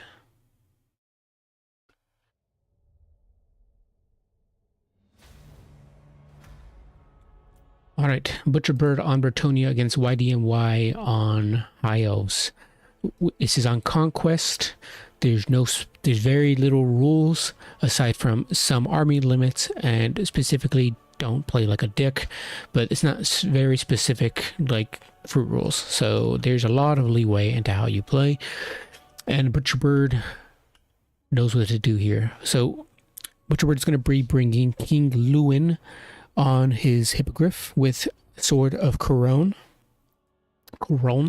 and that is it, plus the Ladies Champion for that regen, of course. We also have a Damsel of Life with Earthblood. We got a Royal Hippogriff Knight, which got one of those bad boys, and then we have a whole bunch of peasant mobs as a front line. We also have double Grille Knight, presumably, on both flanks, and a single in the center. We also have double Field Trebuchets, presumably. Butcherbird was expecting a box, and that's exactly kind of what they got. As Alario the Radiant is leading this High Elf box with, she's going to be on foot. It's going to be Foot Larry with Stave of Avalorn and Power Recharge. For the Power Recharge and the Star of Avalorn, and then Earthblood. We also have Frost Protection as well, and Life Bloom. So that'll be it for her. Oh, she doesn't have her boon of... Wow, she pretty much just fully kitted out. She has her Shield of Stone, we're giving 10% Fizz Res, and then magical attacks and ITP to any nearby units. Oh, it's going to be one of those... they're using the bugged unit, the bugged item, which is the Lore Master of Hoeth book. I just noticed from Can I Die on Alario, and I was like, what the hell is that? That's why the Lore Master has brought the bugged item, which is the Blessed Tome. I can't remember what exactly the problem with it was, but I know it's bugged. That's all I freaking know, and that's why it's banned in land battles. But it gives +8 leadership, expert charge defense, and Can I Die to any allies with 50% HP or greater. That's the Lore Master's Cloak with 20% physical spell resistance to all allies, so that's why you see the blob before you. And then we have Wissen's Wild Form. We have Phoenix Guard, double Phoenix Guard in the back, and then the Scions of Mathon, Spearman ROR, and then we have a Noble on foot with Sacred Incense for 10% missile resistance, and that is it. Just a whole cheesy box. But where's the rest of the money at? The rest of the money is in Frostheart Phoenix and Omen of Assyrian, no Caradrian, as they have double heroes already. Yeah. These two are pretty much the only things that can really challenge the Royal Hippogriff Knights.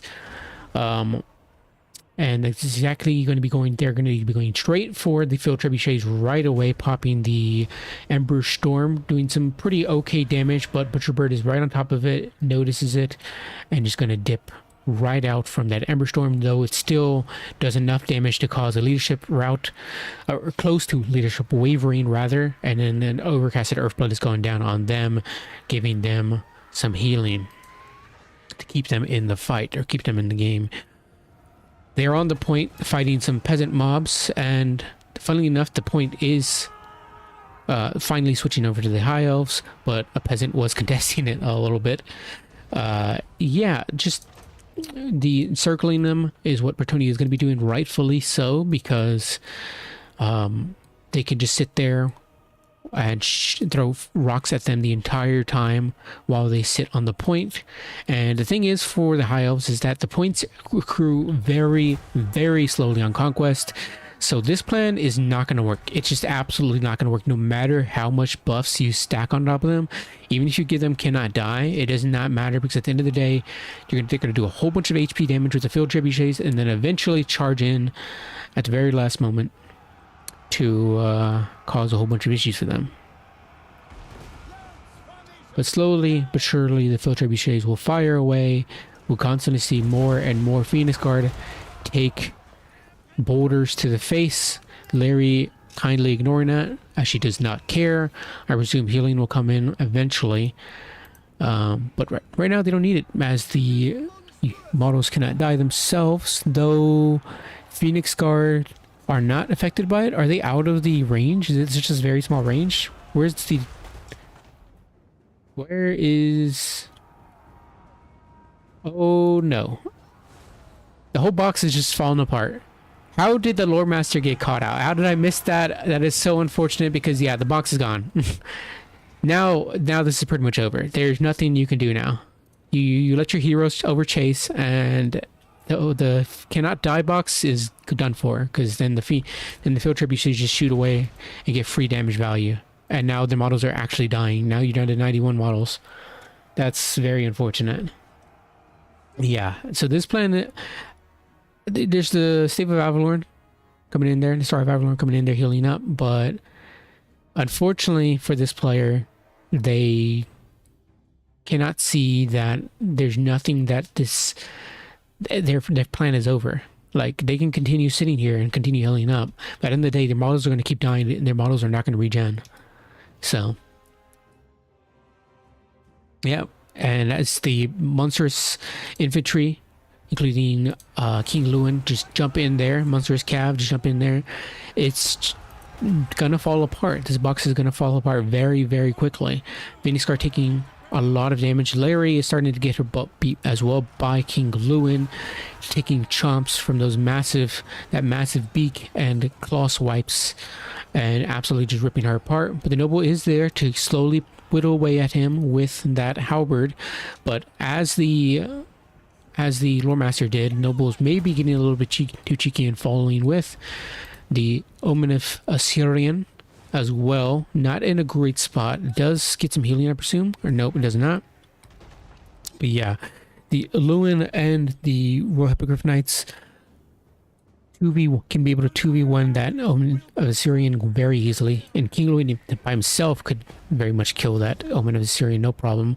That Ember Storm pops off way too early and misses the field trebuchets entirely, and I presume that Omen of Assyrian will get caught out by King Lewin, but it is faster than him. But in the meanwhile, that means the field trebuchets are not be able to continue firing. And just look at the state of the infantry of the High Elves. It's not great. To be fair, every time that the Grail Knights have to charge into it, it means that they take damage. But all in the meanwhile, the field trebuchets are continuing to shoot. And there we go, once again, another charge in from the Bretonnian forces. The Omen of Assyrian taking a lot of damage.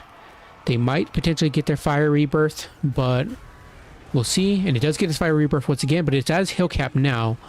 Half of its hill cap now. So in hopes that it does get another fire rebirth, it'll be already at its second hill cap, so it's not looking too great, or rather much lower recap, so it's not looking too great.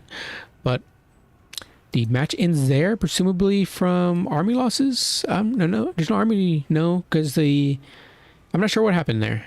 I'm not entirely sure. Something happened.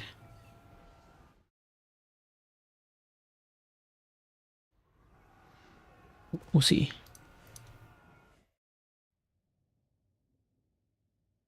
We'll see.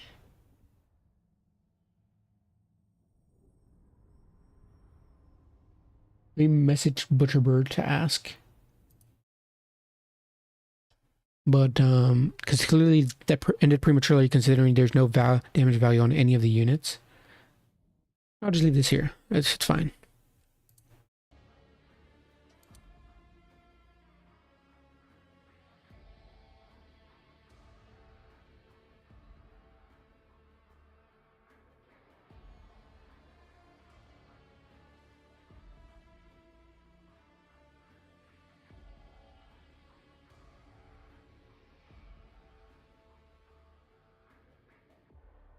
Let me see if the other replay for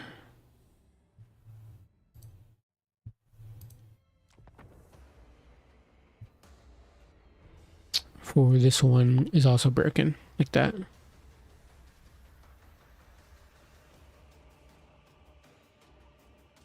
Because if not, then that might just be that single game issue. But we already knew who was going to win there, pretty much.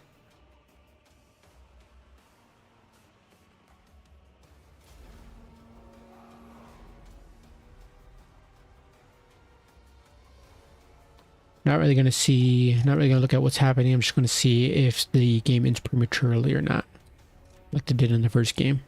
Because there shouldn't be any reason why. There's no mods involved in the tournament, and I don't have any mods turned on. And there's pretty much very little difference in the versions of the game here.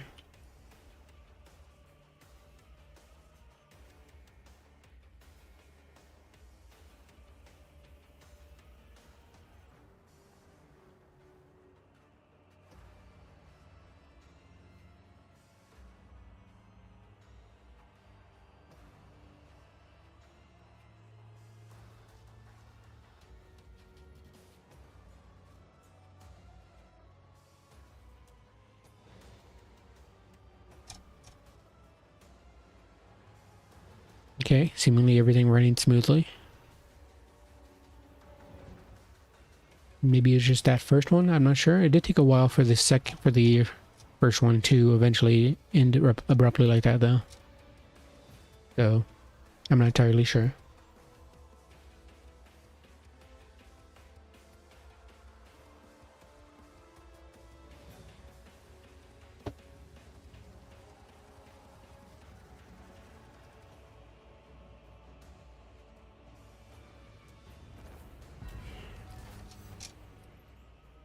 No, it ended normally.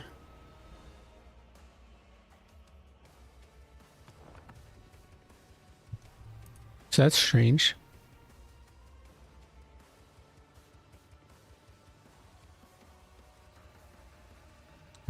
Yeah, so let's just chalk it up to the first one being an issue. So that one would be going to Butcherbird, I believe.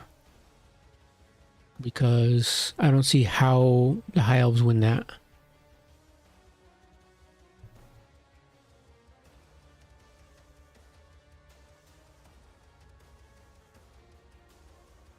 So the first one goes to Butcherbird against YMDY. We'll move on to the second game, which is Empire versus Nurgle. But first, let me take a restroom break. I'll be right back. Don't go anywhere.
Okay, we're back. Let's see.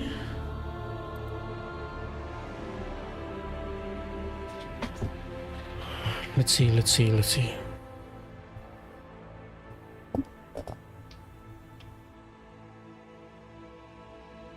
Okay, first let me test this.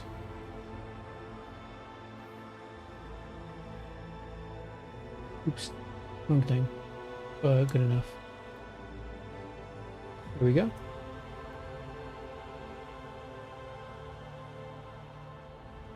Perfecto.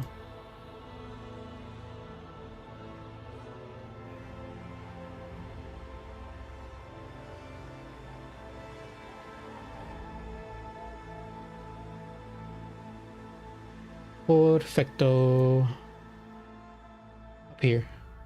Put it just down here. Put this up here. Bam. Nice.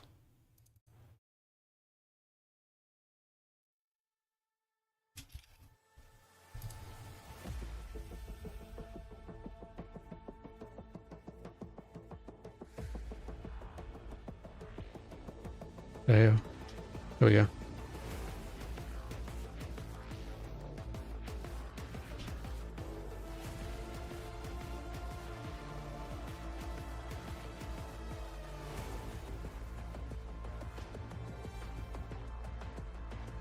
Peek. Speak. There we go.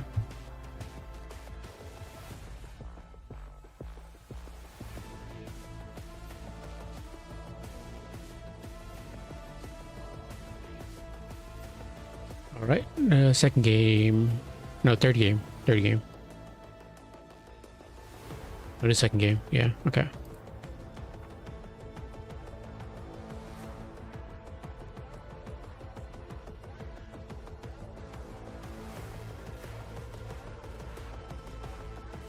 Might be a little bit too big. Let me move that up.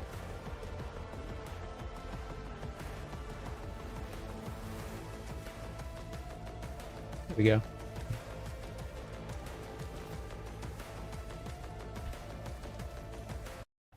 All right. For the second game out of this best of three, we do have Butcherbird on the Empire with a steam tank master engineer. It's got restock. That's pretty much it. It's typically what I see all the time. We also got a Jade engineer, presumably regrowth, and Earthblood. Yep. A regular engineer as well on his horse with just restock and mercurial shot. Gonna go for a full cheese here as the Empire up against Kislev. I mean, like against Kislev, against Nurgle. Kiting them is the right choice and an understandable choice. We got spearmen, a whole bunch of spearmen, a staunch line of them with some Empire Knights in the background and some silver bolts. It's not full kite because you have the war.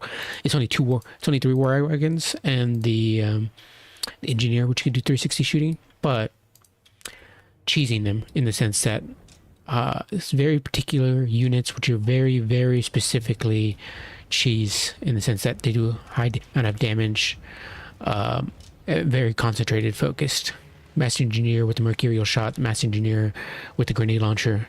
It's very frustrating to deal with. Rot or die, father of blades, and the whoa, what's going on here? The Chaos Lord brought all of its items. Okay, icon of Eternal Vigilance, Virulence, which has all these three stages, which bunch of debuffs, not that great, but it does have some bonuses.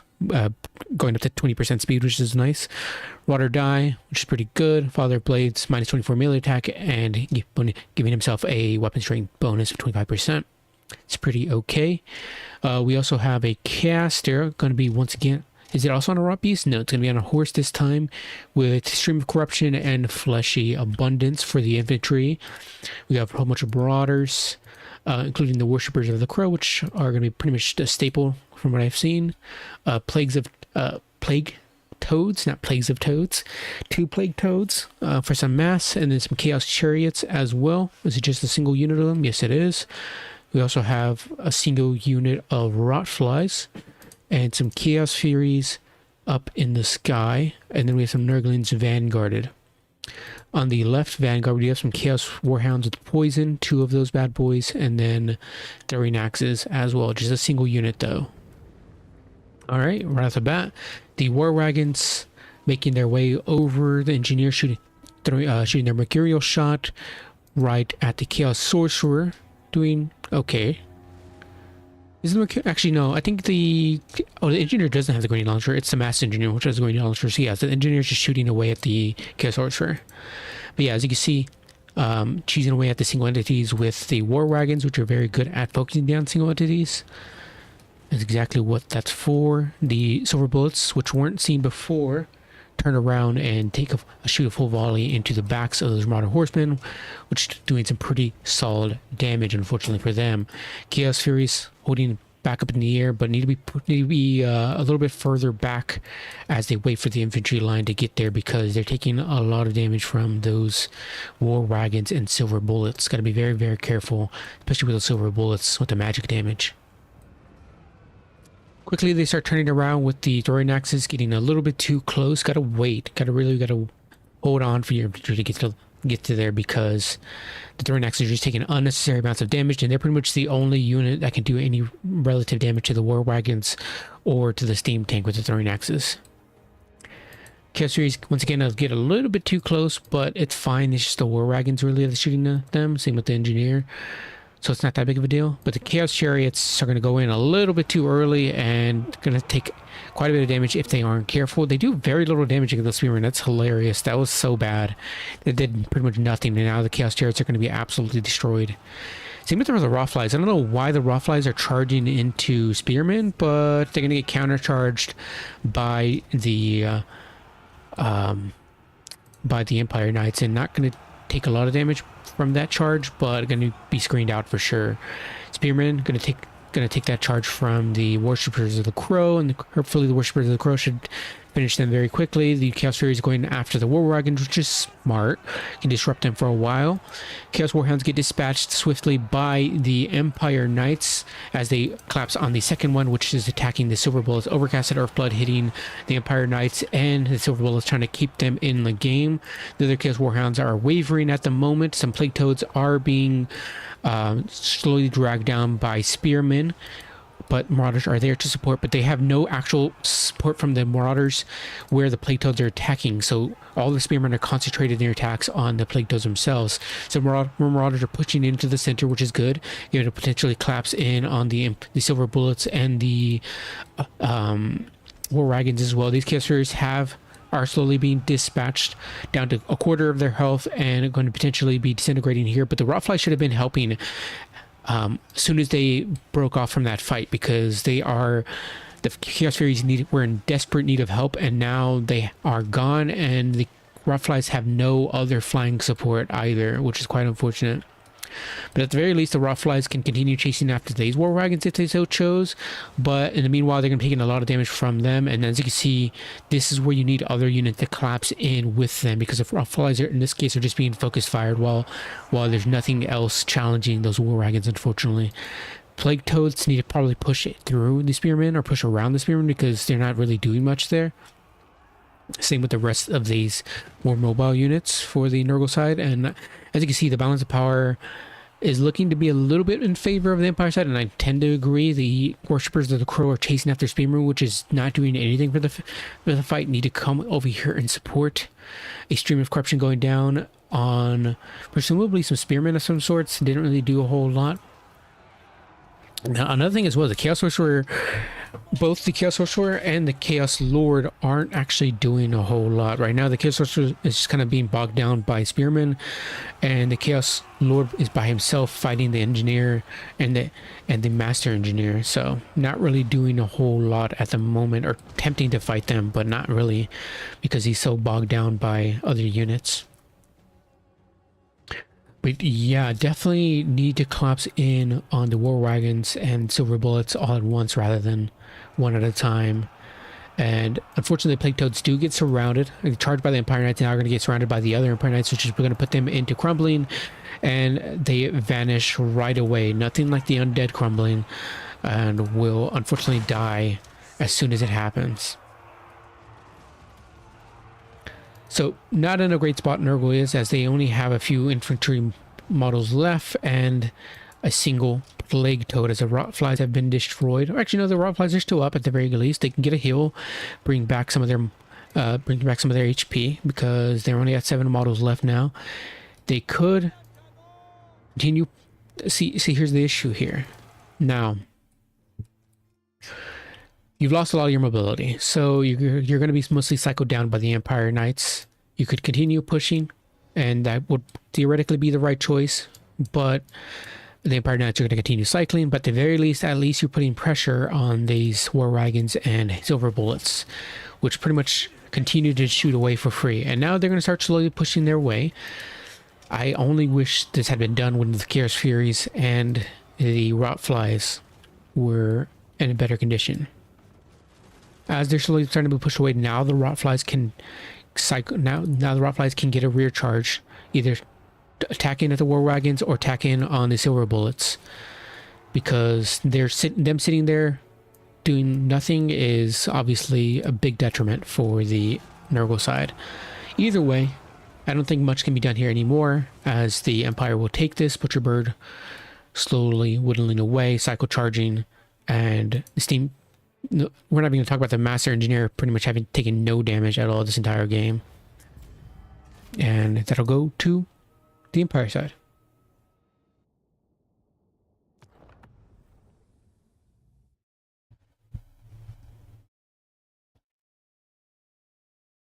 All right. The Master Engineer doing some pretty solid work. Everything else, nothing really too shabby to write home about. 1139 on one of these war wagons.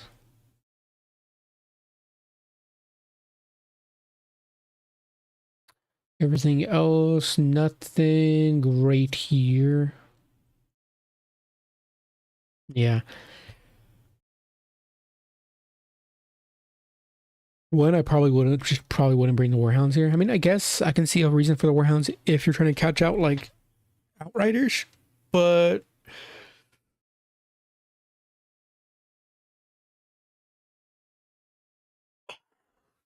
in that case, they're gonna have protection for their Outriders. So you're gonna need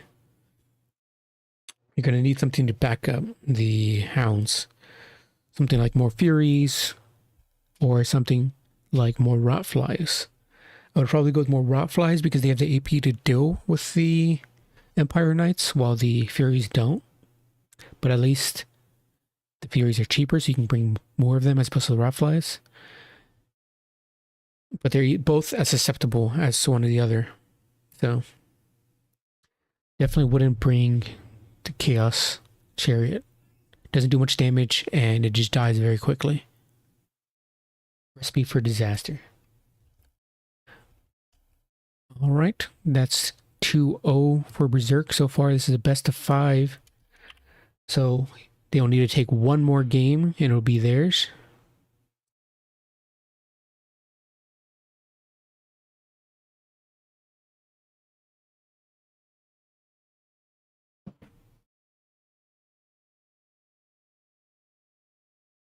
Okay, now we will go on to the third game, in which I will put this blocker up.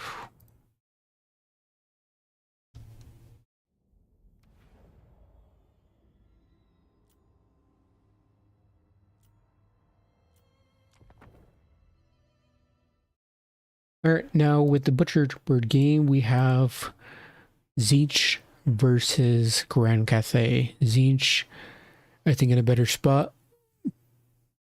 But the thing is, Grand Cathay I've seen win because of the double Moonbird.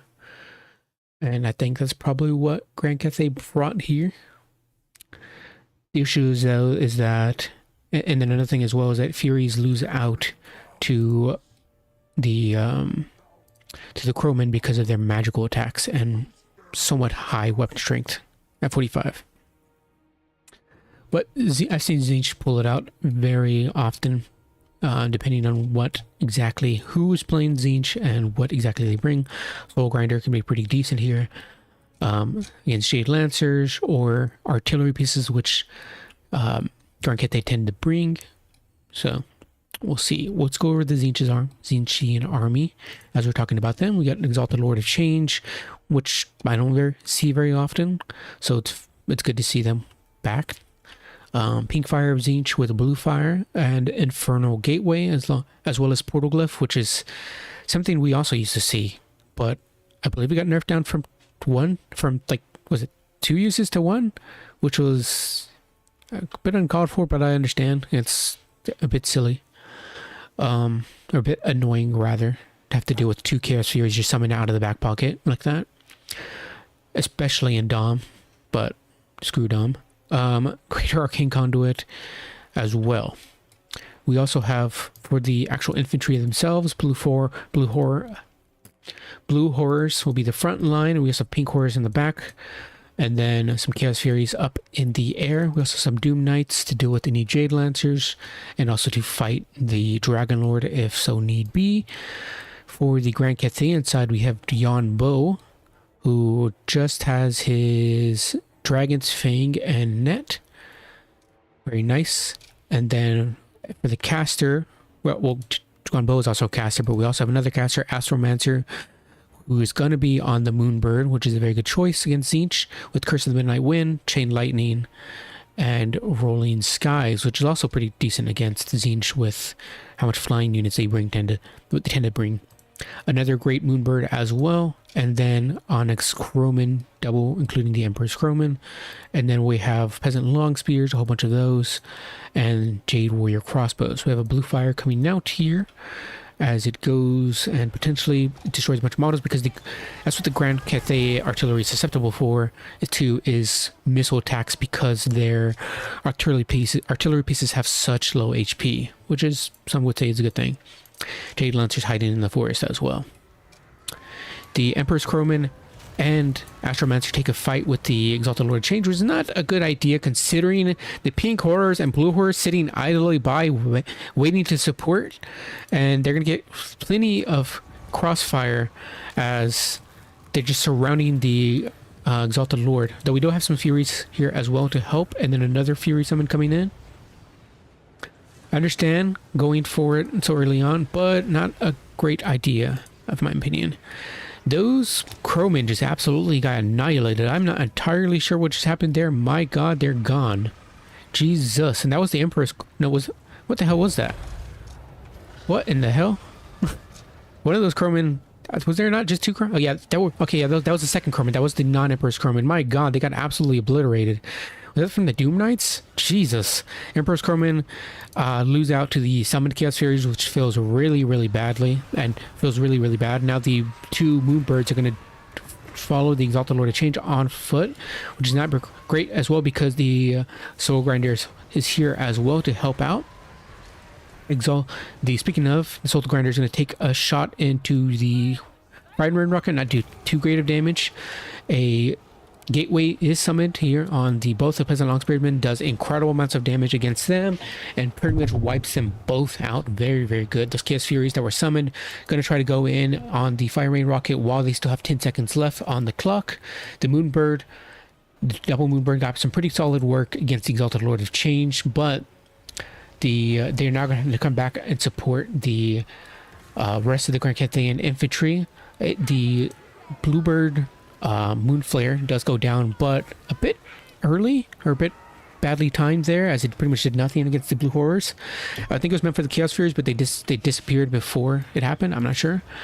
Astromancer also does it as well, and does some pretty good work against the Blue Horrors as well. Pink Horrors shooting in at them, as they have relatively low armor at 40. They do have some missile resistance at 15%, and fire resistance though at 40%, which is very nice considering they both do fire damage. So definitely want to get away from them, though it is unfortunate that that Vortex wasn't saved for the Pink Horrors. Pink Fire going down misses on the Peasant Long Spearman. I'm sure that was a misclick potentially. A potential execution can go down. Exalted Lord Change would be very, very nice. No, what happened? Did it get missed? What happened? Chain Lightning does go down on the Pink Horrors and does some pretty good damage there. Very, very nice. Is it because the shields came in? I'm not entirely sure. Pink Warriors are shooting in as well, doing some pretty good work against the Jade Warriors, because these are the Jade Warrior crossbows which don't have the shields. So getting some pretty good fire in return against them. The Doom Fire, the Doom Knights coming in to try to support against the Dragon Lord, as the Dragon Lord is relatively unsupported with only one Astromancer there to support, or only one of the birds here to support. These Jade Lancers need to get in on the fights if possible, because they're desperately needed to run down the Pink Horrors and to support, like, rear charging these Blue Horrors as well to free the Spearmen. But the Dragon Lord is here, helping support fight against the Soul Grinder with the Astromancer. 2v1ing that fight is a win for them, but the Pink Horror is supporting as well, which is not great. The cannon has been shot down, has been destroyed. We do have the Jade Warriors, which is still up and shooting. Peasant Long Spearmen are going to take that fight with the Sour Guts. Sour Guts are much better in melee, and the Peasant Long Spearmen aren't very healthy, as you can see, with only 49 models left and 1200 HP. Jade Warriors are pushing up for some reason. I'm not entirely sure why. Some Peasant Long Spearmen are coming to support the rest of the fight. This Soul Grinder does eventually get shut down as it's starting to disintegrate and be banished back to the warp. We're hoping that, I presume Butcherbird is hoping maybe that the leadership will catch back up, but we're not entirely sure here. Minus 15, it's not looking too great for them. Pink Horror is turning around to shoot once again at the at Yuan Bo, but it's not landing too many shots there, and he does have solid missile resistance as well, or decent missile resistance at 15%. Soul Grinder not able to stabilize its leadership and will be finishing its crumbling here soon. The Exalted Lord of Change sitting idly by, trying to stay away from Yuan Bo and the two blue birds, presumably. Though I would definitely continue chasing after the blue bird if possible. I wonder if... why is he hidden? Does he have something...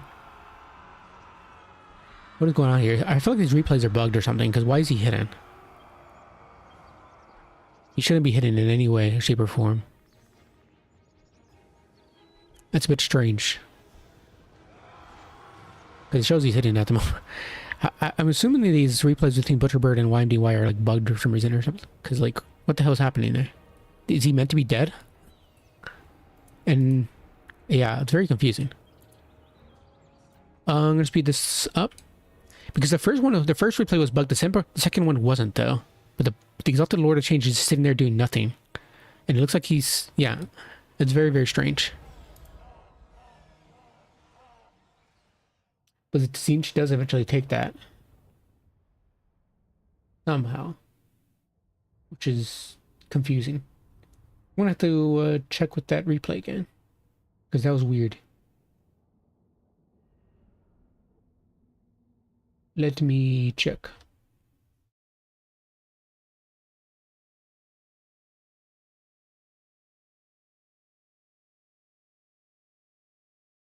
Which is strange because the Empire one was perfectly fine and it was from the exact same patch.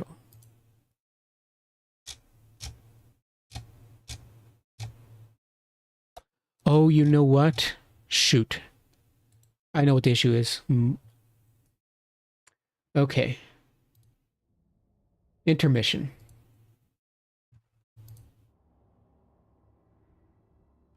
I know exactly why the first one and third one are bugged. I know exactly why. I forgot. Now, this is silly of me. I forgot there was a hotfix 7.03 patch. So that did introduce changes which would have probably caused an issue because that implemented some things while everybody else, like, it implemented some nerfs to stuff. So that was completely on me.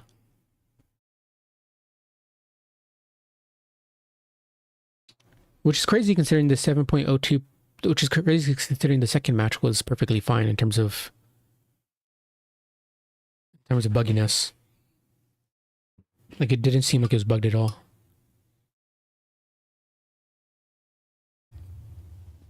But after I do this, it should be perfectly fine. I somehow just completely forgot about 7.03. Oh yeah, let me cancel this because Rat Ogres did not seem to sign up for this one, unfortunately.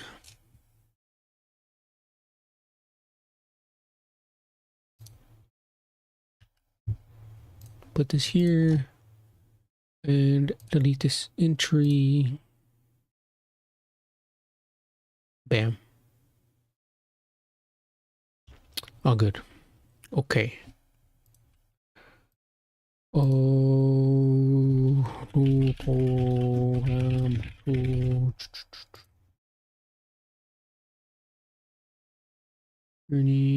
Okay. Okay, we're good. We're good on... Oh, it's still installing. 97%. Yeah, that was silly. But I presume... Yeah, we're gonna maybe recast that one and just to see what happened, see what changed. Because it said Zinch won there, and I don't see how Zinch could have won there, considering what was happening. So, something was bugged there for sure.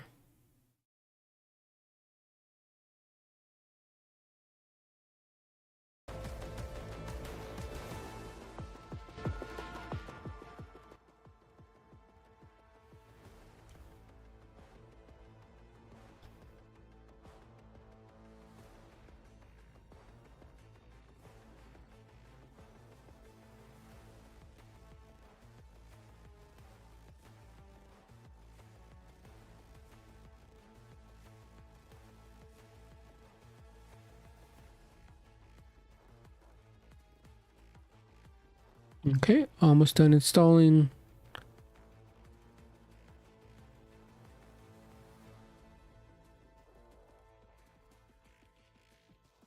Can't believe I forgot about that.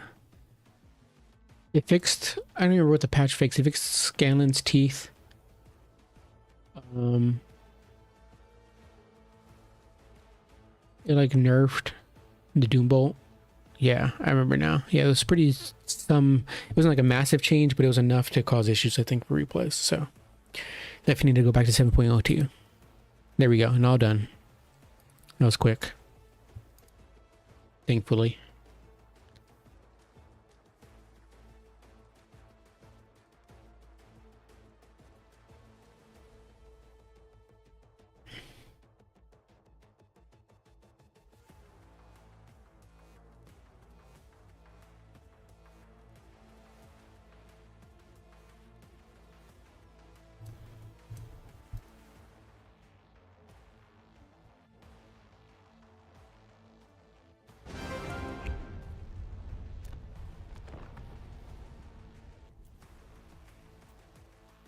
Okay, yeah, let's boot that one back up again.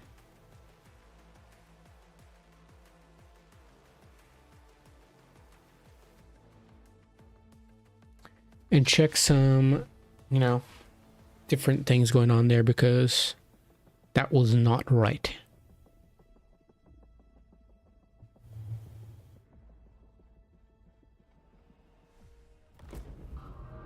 Typically what happens is a lot of these start off pretty much the same. They go exactly right for the Exalted change. Yeah, blah, blah, blah, blah. Oh, I see what happened here. I see what happened here. A net went on the Crewman, or the net went on the Doom Knights. But the Doom Knights took that fight with the Crewman before that. So they netted the Doom Knights, and then the Crewman went straight for that fight, which is not a good idea. That was a terrible idea, especially without the support of Gonbo. That was... If you want to net before... Yikes. Okay. Yeah, that was very unfortunate. Emperor's Crewmen do finish off those Furies. The Summoned Furies do come and tackle the Emperor's Crewmen. Emperor's Crewmen didn't get the charge, unfortunately.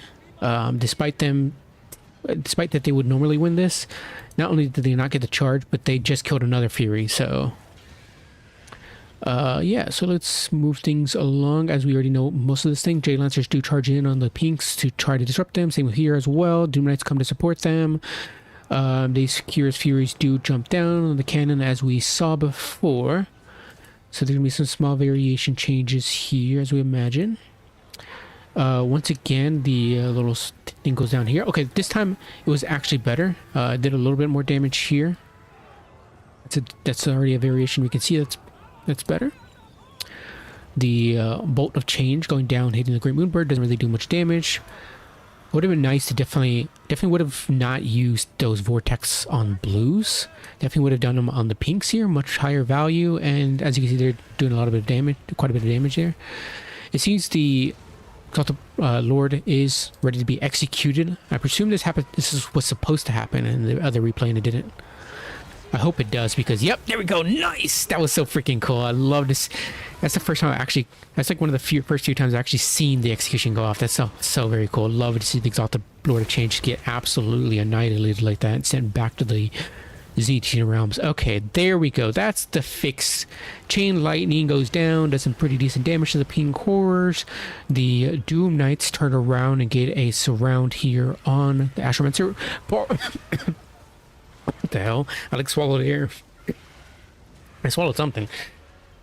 The Astromancer and Yonbo 2v1ing the Soul Grinder, as we saw before, but the pink horrors are supporting. Definitely just taking free damage, as nothing is really disrupting the pink horrors, and we do see the Great Moonbird finally go that way to support. Though the Shade Lancers definitely need to step in there, because they're doing nothing at the moment, and Yonbo is just taking free damage for absolutely no reason. Like, these Shade Lancers have the opportunity to support. Please do not tell me you're going to go after no, why would you go after the Soul Grinder? Okay, there we go. We're pushing in. We're pushing through. We're pushing through. Very good. Very good. Thank you, thank you.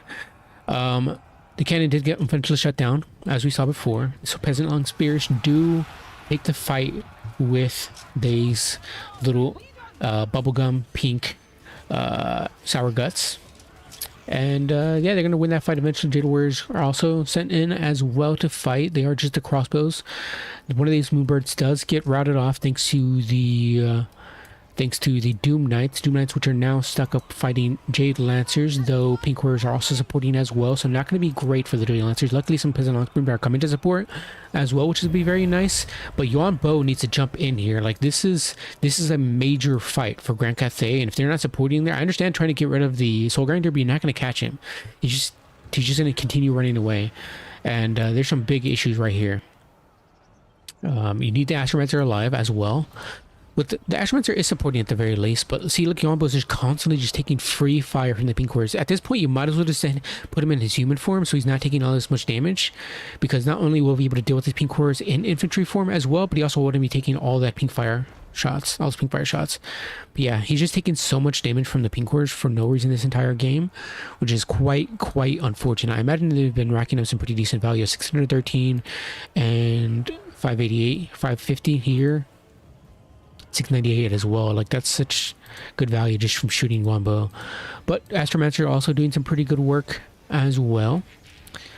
He does need to get up. Does he have another vortex? He does. Hopefully if we have another chain lightning, that could be great, but you need some of those pink cores to bundle up when possible. But yeah, Yonbo at this point, I would just stick him in infantry and put him in his human form, because at this point it's just not worth it. Like, he's just chasing and getting kited.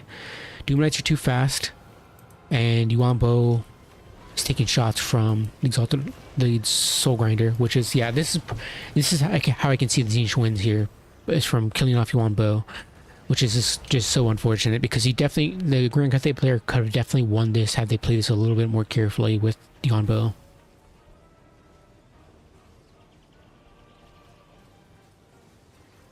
But yeah, considering Yonbo is escorted off the map, is ratted off rather, and considering a bunch of pink cores left, Exalted Soul Grinder, the Soul Grinder plus the Doom Knights, it's pretty much over. The Astromancer's gonna need his butt kicked, no matter if he throws down that support spell, and Zinch does take that one. So it is a 3-0 for Butcherbird against YDMY.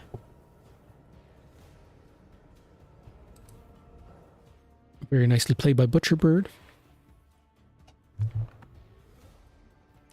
804 here for the Exalted Lord of Change. Maybe going a little bit too focused in on Lord Sniping, though the Lord Snipe was very good. They needed to focus elsewhere, like on dealing with these Doom Knights, which were a real problem. 2712. Real freaking problem. 1012 there. Like, here's the thing, had maybe, for example, Yonbo had turned into human form, it netted the Doom Knights in place, one they landed, then charge them with Jade Lancers or with both the Great Moonbirds. Maybe, definitely. Could have turned things in their favor. But unfortunately, staying in dragon form the entire time probably broke the back for Grand Cathay. There's just no reason to, majority of the time. 1012 there on the Bubblegum Pink Sour Guts, 949. 2712 here on the Doom Knights is pretty insane. It's very good. I mean, for good reason. They pretty much won the match there for Zinch. Yonbo, 2624. Very good. So did pretty good work despite the issues that happened. The Astromancer did pretty solid at 1700 value. The Double Moonbird is so solid against Siege. It's incredible. And the Crowman, yeah, losing this initial Crowman as well was so bad. Like, they should be able to stay until late game or to be able to help finish off one of the pink or blue horrors, or one of the pink horrors for sure. Because taking that initial fight with the Doom Knights was such a bad idea. But yeah, very good match. That's a 3-0 for Butcher Board. Burb.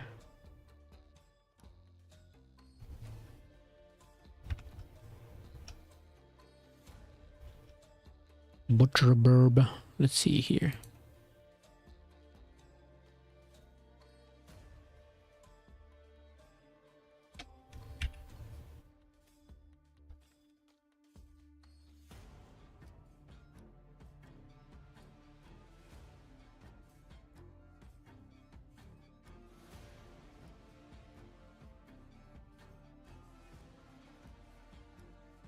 All right, and then we have the next one in round 3, which is gonna be, we can get rid of those replays, which is gonna be Segos versus, I'm not sure. Let's see, Segos versus,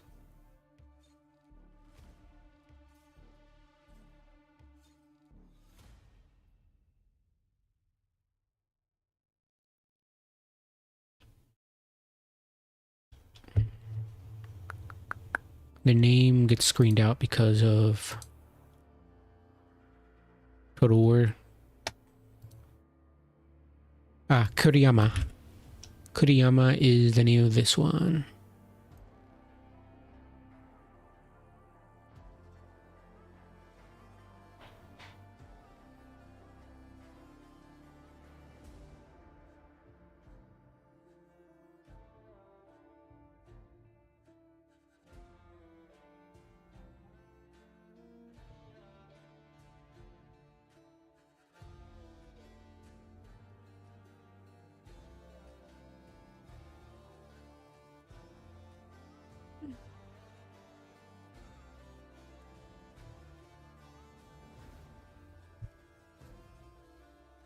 Okay. Now I move this.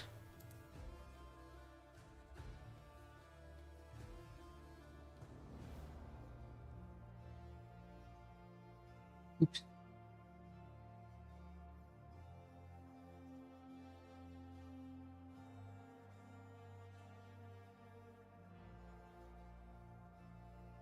All right. And let me do that. There we go. Wonderful.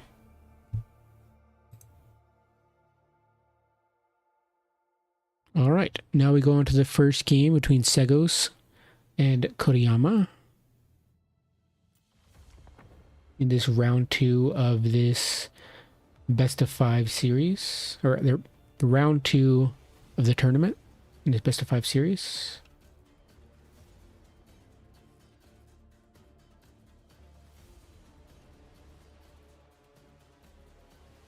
He's going to be on Pillar of Bone.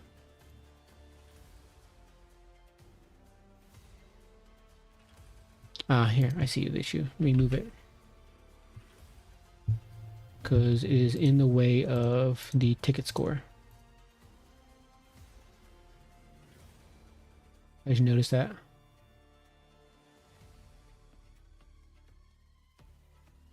Should put this over here as well.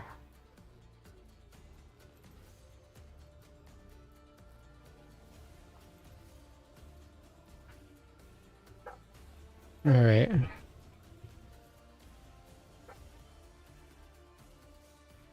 Doggo's bark. Okay, we have for the greenskins for Segos, Warzag with Bobo Jumbo Chant, effigy of the Git, Gazamork, and here we go. Actually, I think they get to dance by themselves for free. I don't think they pay for it. And then we have the Power of the Wall, which is what you typically bring whenever you're spamming out these cheap, really cheap spells like Gazamork. Just free wins. We also have Orc Boys with Spears, whole staunch line of them, plus Goblins with Spears. Savage Orc Error Boys.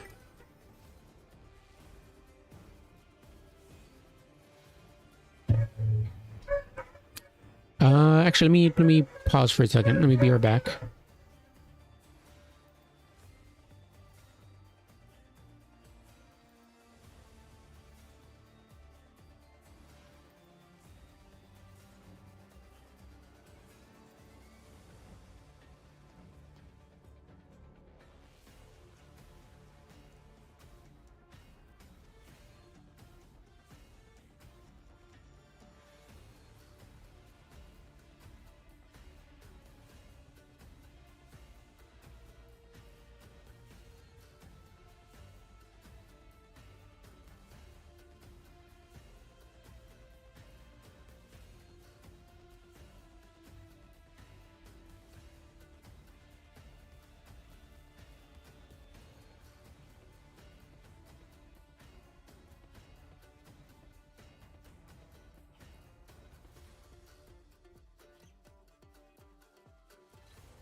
All right, we're good to go.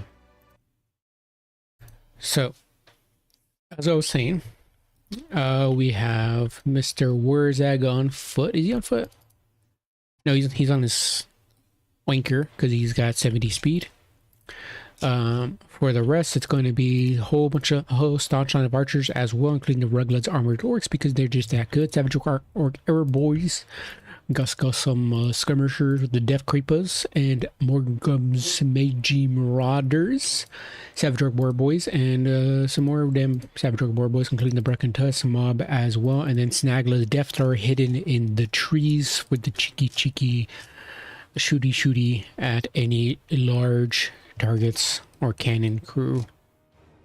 For the Vampire Coast, we do have Count Noctilus on foot in a blob of zombos and Depth Guard with Wraithstorm, Moondial, Drown Dead, and Invocation, including Curse of Undeath, Arcane Conduit as well.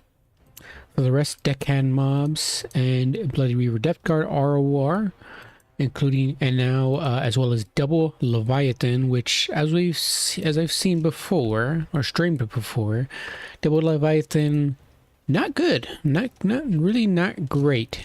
Though against the greenskins, maybe potential. Here's the issue though. No missile resistance. They do have immune to flanking, which is nice, but they don't clear infantry all that well, and they have to rely heavily on their 150 armor, which I'd rather have more missile resistance than 150 armor, but I digress. Salt Lord Scuttlers, don't really see those guys very often, but they do have those the Sundered armor piercing little bombs, which could be okay. But against greenskins, I don't see the use for them, considering how much skirmishing and how much range the greenskins can field, especially for cheap. So there's some handgunners, and then more handgunners and bombers. So very interesting choice here for the Vampire Coast.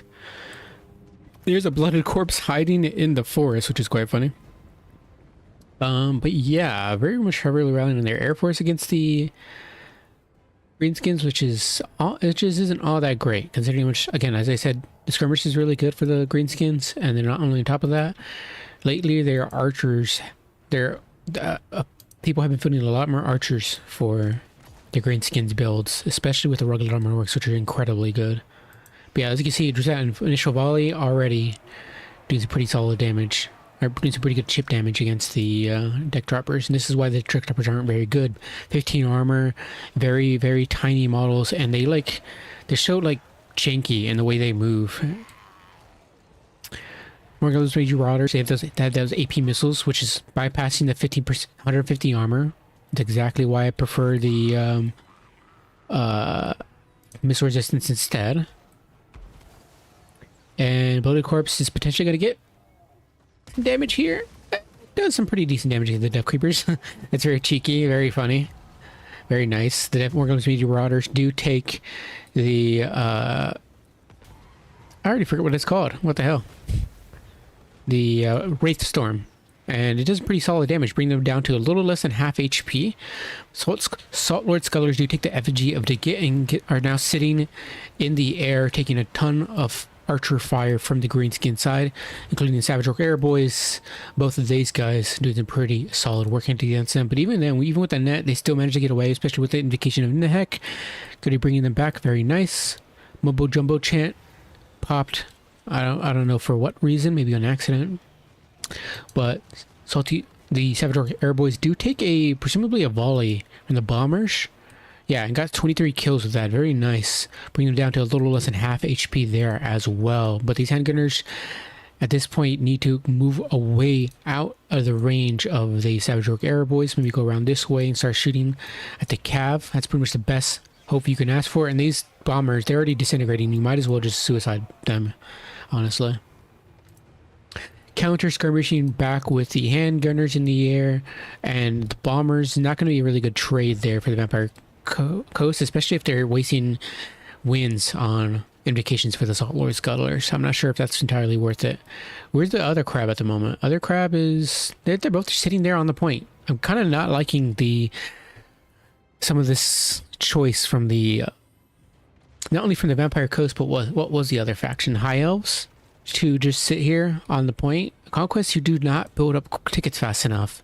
I don't think these players understand how slow the ticket generation is.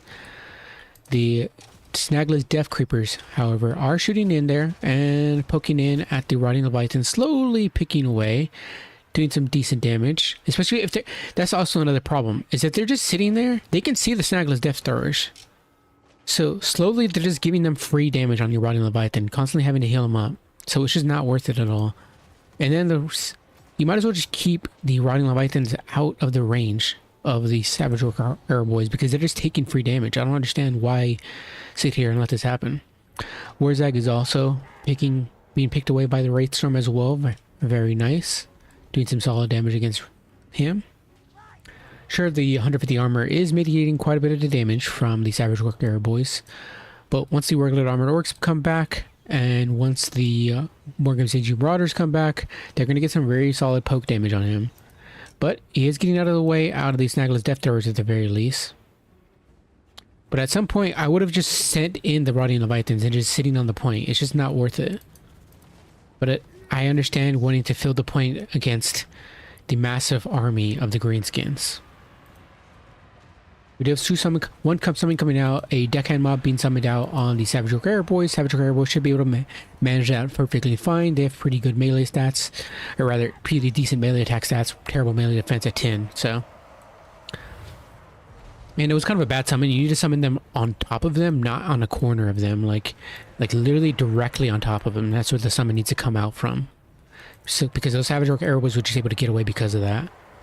Now the Rotting Leviathan is in the fight, finally, both of them, and they're slowly doing some things. I would rather them push in towards the crossbows, but I understand them trying to get rid of the Greenskins infantry as fast as possible, but they're just taking so much damage in the meanwhile, while the Orc Boys are just holding on, giving them plenty of time to deal damage. Rotting Leviathan slowly being whittled down thanks to that Snagless Death Thrower and those archers. Slowly reaching its hill cap. My issue is that even if both Rotting Leviathans survive, they just don't do much damage is the issue. They just really do not. They take forever to kill anything, even with that bonus versus infantry. And they're so slow. Like, they have such, not only are they incredibly slow, but their mass isn't great either. They have 5,500 mass, but they take forever to push through anything, strangely enough. Rotting Leviathan does get effigy delegated. Another implication of the heck going on top of them. Another summon as well. But yeah, look at all this crossfire. It is insane how much damage these orcs are just going to be able to pick up from this. And that's because the bats as well are not doing anything here in the back here. Like these handgunners, like look at that side shot. That barely did anything. And that was from a full volley there. From 17 of them. They're just so bad in my opinion. What was that? What was that weird little... You could barely even see it. But it was... I think it was the... Yeah, Gaze and Work. The visual effect on it, you could just hardly ever see it. It's so silly. But there we go. That Rotting Leviathan is dead. Gonna have to just hope that the second one survives longer. But look at this. The second Leviathan has just been sitting here fighting spears the entire time and has pretty much done nothing. It's goblins and... Yeah, just pure goblins. And is taking forever to kill anything. Like, this is the...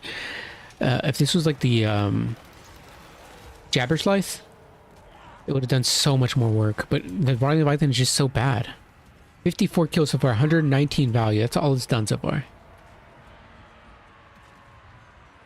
It just feels like the coasts are gonna struggle here unless they bring like a massive gun line, a massive infantry line. Mortars could... The mortars for the coast are just extremely bad though as well as the issue. So you could go a lot of Morghuls I suppose, but then there's Borbor Biggins. So I'm not entirely sure what the coast does here besides just a massive infantry and range line. But here we go. Broken Tusk Mob can probably find a home as they fight the Rotting Leviathan. The deck droppers are slowly being finished off, whittled away by the aerials, and yeah, just the aerials are just going to pretty much dominate the rest of this match, I believe. Rotting Leviathan slowly being whittled down, and there we go. Now it's surrounded, and it goes into crumbling, and it's pretty much over for the coast side. Slowly getting up to 500 tickets, but it's still 100 tickets away before you can get to 600. Yeah, it's just not feasible in a reasonable amount of time. Oh, Segos takes that match, and it makes sense that Segos would go with something like this. It's the best.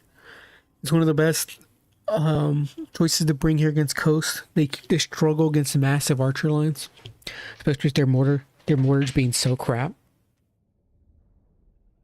Very, very good. Definitely, those Rotting Leviathans are not to play. They just don't do enough damage. They are big HP soak, which is nice, but that's about it. The only reason you would ever bring on Rotting Leviathan is if it's for Kiliostra. Other than that, terrible option. I could see massive crabs, like massive Riding Promethean spam, but they're just like, they don't do damage really, aside from the shotgun one. The other ones just kind of hold, which you don't want to do against something like this as greenskins. 375 here for Mr. Wurzag. 1015. Yeah, look at these values. Oh my god, for the archer line. That's insane. 1338. Rugged Armored Orcs got 2039 value. Damn, that's spicy. Everything else, mediocre amount of damage. Nothing great here. Look at that, 457 and 628. Unfortunate.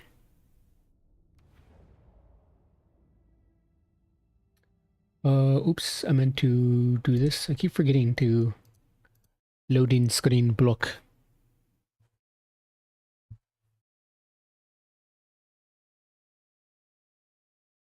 But it's fine. It's fine.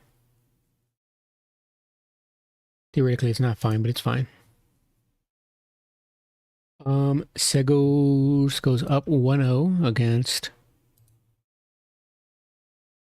Riyama.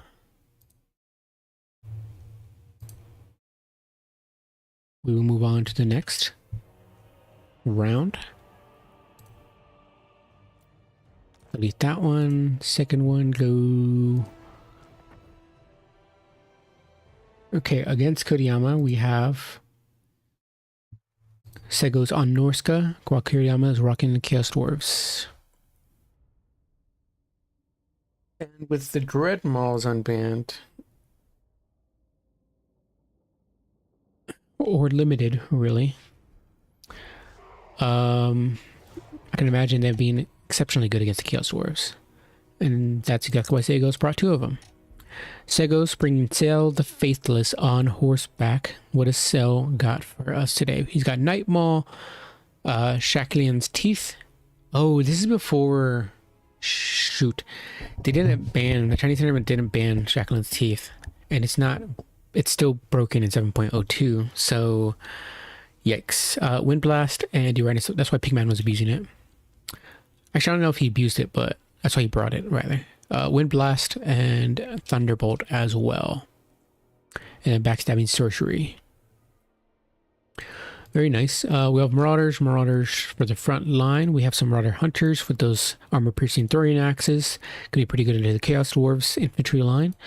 We have as well some Marauders with great weapons in the back, including the Worshippers of the Crow, and then triple Ice Wolves, one being the Beasts of Tashnar, and then we have a Cursed Etten with those debuffs.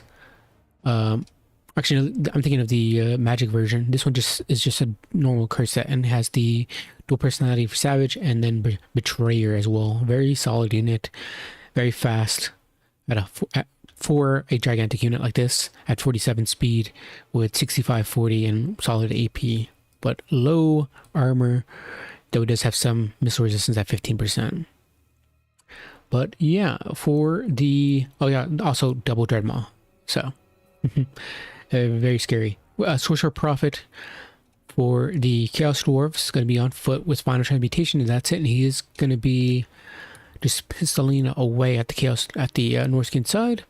Chaos Dwarf blunderbusses, we got 4 or 5 of those bad boys. That's going to be the front line for the Chaos Dwarves. We also have some Fire Glaives as well, triple of those, double Raiders, or triple Raiders. And then, is this going to be double train? Yes, it's going to be double train, just a base Iron Demon variant, as the trains aren't limited to one like it is in Fruit Rules. Yeah, they see the Dread Maw slowly inching its way towards the blunderbusses, I presume, as you can just unburrow underneath them and then burrow once again. But also they're in like a line, so it's not going to be as big of damage against them as opposed to it would be if they were like in a square formation or more blocky formation. We have Shacklin's teeth going down. Obviously, Queek doesn't. Queek forbids bug abusing, so hopefully, to the best of the ability, the Norse game players will not bug abuse the Shacklin's teeth. But there we go. With that one initial use of it, it's pretty good damage. Dreaded Thunderbolt. What was that? Was that a cheeky Thunderbolt trying to go down on the Chaos Dwarf blunderbusses? I guess so, and it missed. I'm not sure where that would have come from then, because that was so far. So, maybe not? I have no idea. I presume that was, because that's the only one I could see with that visual effect. Speeding us up a little bit here, Thundermaw comes, the Dreadmaw does come out here, does pop on out and does some pretty solid damage from that burrowing ability, burrows back in, unfortunately for the blunderbusses, and then it happens once again here on the Fire Glaives, doing pretty solid damage to them with just that unburrowing ability. And this is why the Dreadmaws are kind of banned in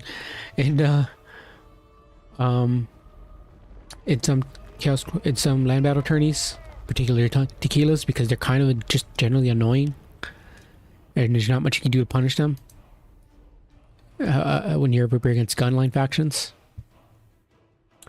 And then he does it again and does some pretty decent chip damage there once again, and then unburrows and then burrows once again. They're about to do it presumably again here against the Fire Glaives, because there's nothing they can do about it. Another Thunderbolt going down there, and the Chaos Dwarf once again dodges it. Very nice. Very nicely played. At this point, here's the thing though. Playing super passive like this and letting the Dreadmaws constantly do this is bad. You have to make use of these Iron Demons. They have the range for it. They can be going around shooting at Marauders, going around shooting at the Great Weapons, even shooting at the Curse End if they felt so. But Iron Demons need to be going around using their ammo while these Dreadmaws constantly just abuse this ability, and the Fire Glaives need to be looking out for potential like they need to put in the block formation so they can turn quickly. Same with the blunderbusses as well. They need to be put more tightly packed formation and be closer to the rest of their army, because this blunderbuss is off on its own and not able to support anything. Like they should be like right here or right here close by. And same with these Fire Glaives. If they were in a block formation, they could easily turn around, take a few shots at the Dreadmaw before it turns back around. Iron Demon is causing some disruption finally, at the very least. Does take a charge into the Iron Demon, into the Marauders, doing some pretty decent damage, though I would probably charge into the Marauder Hunters as well. Also shoot in at the Curse Set, and now the blunderbusses aren't doing much, but this one is, however, does turn face and starts blasting that Curse Set in the back. A nice Thunderbolt goes down, fleeing some Chaos Dwarf Warriors high in the sky. Oh my god. The shotguns are taking some really solid damage shots into the Cursed End. Same with over here on the Fire Glaives. They turn around and start shooting into the Marauders. Not really the great choice though. You want to be turning them face towards the Ice Wolves, as the Ice Wolves are solid targets. They're not large, but still solid damage on solid targets nonetheless. A Wind Blast going in there on the Hobgoblin Wolf Raiders, who were over chasing against Sail the Faithless, as these Ice Wolves do get a charge into the Hobgoblin Wolf Raiders, which they will win that fight against the Raiders, because the Raiders aren't that great, though normally they would actually, but the leadership is going to lose out there for them. That's the one match at least the Wolf Raiders can win, I suppose. These Worshippers of the Crows have been forgotten about. Good job, Segos. These blunderbusses have been collapsed on, unfortunately for them, however, and are getting side shots from the Marauder Hunters. Marauder Hunters take a shot there from the Iron Demon, and they're going to be making his way over and running them over, but they get some throwing axes in the face in the meanwhile. Cursed Hatton is in the back line, causing some disruption. The blunderbusses need to probably turn around and start shooting into that Cursed Hatton, but now some Marauders of the Great Ones are coming over, and I can see now that the Chaos Dwarves probably don't much have an answer to this anymore, as their gun lines are being collapsed on and destroyed. it is quite unfortunate. Another Thunderbolt going down, partially dodged there by the Chaos Dwarves. Not much though. But yeah, another shot there from the Iron Demon doing some pretty solid work. But unfortunately, they're just going to be constantly chased away, the blunderbusses and fireglaves, as they get finished off. And that is pretty much it for the Chaos Dwarves, unfortunately. Not the right build for, or not the right formation for such a wide Norscan line, which you should theoretically expect, honestly. But well played by Segos.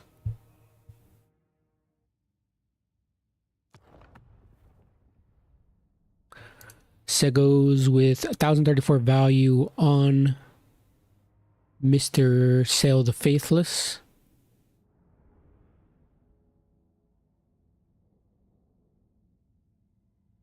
Nothing else particularly great. Everything else did fine. 1249, 1443. Yeah, they just need to be, the Chaos Dwarves need to be much more proactive with the Iron Demons. But if you're gonna go double Iron Demons, you can't bring a line like this without any support for your blunderbusses and fireglaves. I would say probably, if anything,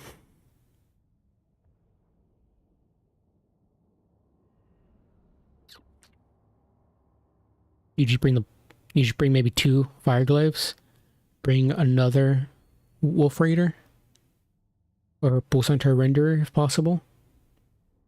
Bull Centaur Renderer would be really nice. You could also just go full blunderbuss and then a bunch of infantry instead of the fireglaves, because the blunderbusses are going to be great against large targets anyways, especially with Dreadmauls popping up in your back line. But yeah, it's just the formation was very bad too, and not responding quick enough. But yeah, Dreadmauls not picking a lot of value. They're just annoying, that's all. They're just massive disruption pieces. But yeah, 2-0 for Segos. Yeah, it is very Norscan favored. Hey, Butcherbird.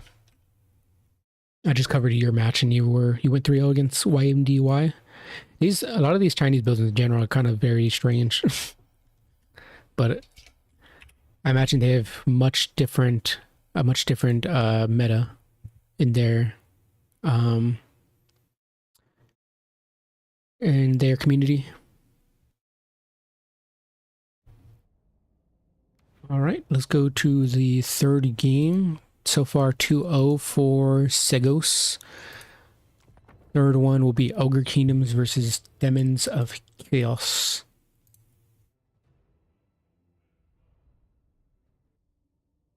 Versus Hasty and Berserk. Nice. Yeah, I imagine so for sure.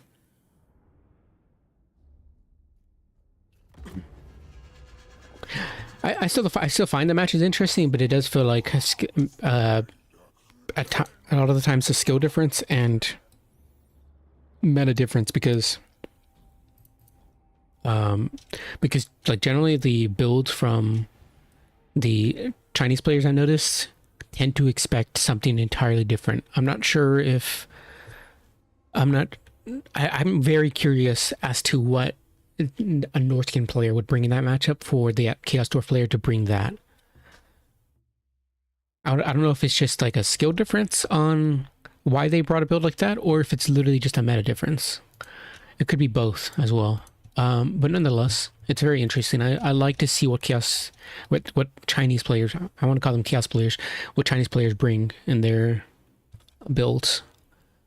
Troll Guts and Brain Gobbler will be the spells for the Slaughtermaster of Great Maw. Pretty solid against the Xinjiang side, in my opinion. Brain Gobbler, generally, the Xinjiang infantry don't have they don't have bad leadership. There's the thing.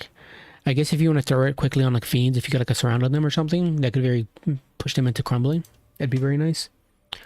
But either way, for the rest of the infantry, for the rest of the army, it's going to be Noblars up front. We got a Thunder Tusk because it's not banned in this tournament. We also have Ogre Bulls for the back line, just a massive amounts of them. Also have double Man-Eaters, as they're a very solid unit, and Segos has spun them many times how good they are. Flingers as well, got 3 of those just to screen out any air units and shoot at blue horrors or fiends, for etc. And then that'll be it for the Chaos Dwarfs. I mean, oh, Chaos Dwarfs, what the hell? Ogre Kingdoms. For the Zenithian side, we do have Xeric, which you don't see all that often anymore. Though, to be fair, I don't see that many Demons of Chaos players. That's the problem. Blue Fire, Pink Fire, still very good though. Gaze of Fate, and then Hidden in Time. And then we have a unit of Pleasure Seekers and double Soul Grinder, which will be pretty decent against the Ogres. We also have double Fiends and some Frolickers, Bubonics, some Nurglings, and Blue Horrors in the back. Just going for slow kite against the Ogre Kingdoms with this type of build. Going for very much like a Zenithian kite build. Blue Horror, Blue Flame going down on the Knobler Fingers, doing some decent damage, but they're not worth all that much anyway, so... I also didn't notice the Piggyback Knights. That's where Blue Flame would also be very good against. I'd much rather do it on them than any of the Slingers who are like 300 gold. So, if that. Fiend's taking some shots from the Thunder Tusk. Slowly, the Soul Grinder's picking away at the Ogre Kingdom side. Now targeting the Slaughtermaster Caster. Seems like the Ogre Kingdoms are playing a more passive game, which is interesting. Letting the Soul Grinders just slowly whittle away their ammo. And they do capture the point, eventually.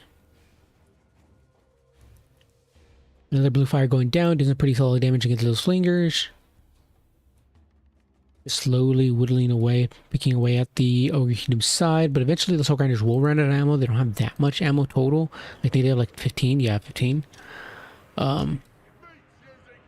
I was actually thinking more like 10 or 12, but yeah.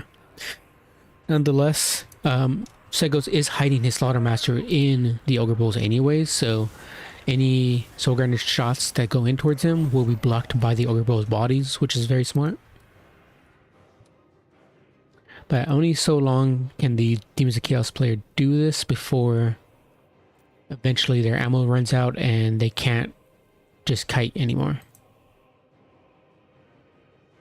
Soul Grinder does get screened out by the Ogre Bulls, does turn face and start shooting at the Thunder Tusk, which is also another good idea, forcing out that hill cap much sooner rather than later, preferably sooner rather than later. Xeric takes another bit of Flinger shots, but it doesn't matter because he has the shields. Another Blue Fire going down on that Thunder Tusk, still slowly whittling away at him. He does have 90 armor though, 100 armor, so the Blue Fire is being mitigated a little bit. I presume it has missile resistance as well. Yeah, 25% missile resistance. So, it doesn't mind taking Blue Fires, honestly. See, my issue is that I don't know what Demons of Chaos are going to be doing against the Man-Eaters. You have double Soul Grinders, sure, but they're mostly AP and melee rather than anti-large. You do have the double Fiends and the Pleasure Seekers, which are smartly being kept out of range for now, away from the Flingers. But I'm for sure worried. The Thunder Tusk will eventually just get a heal, bring it back up to max HP. And the Man-Eaters are relatively untouched.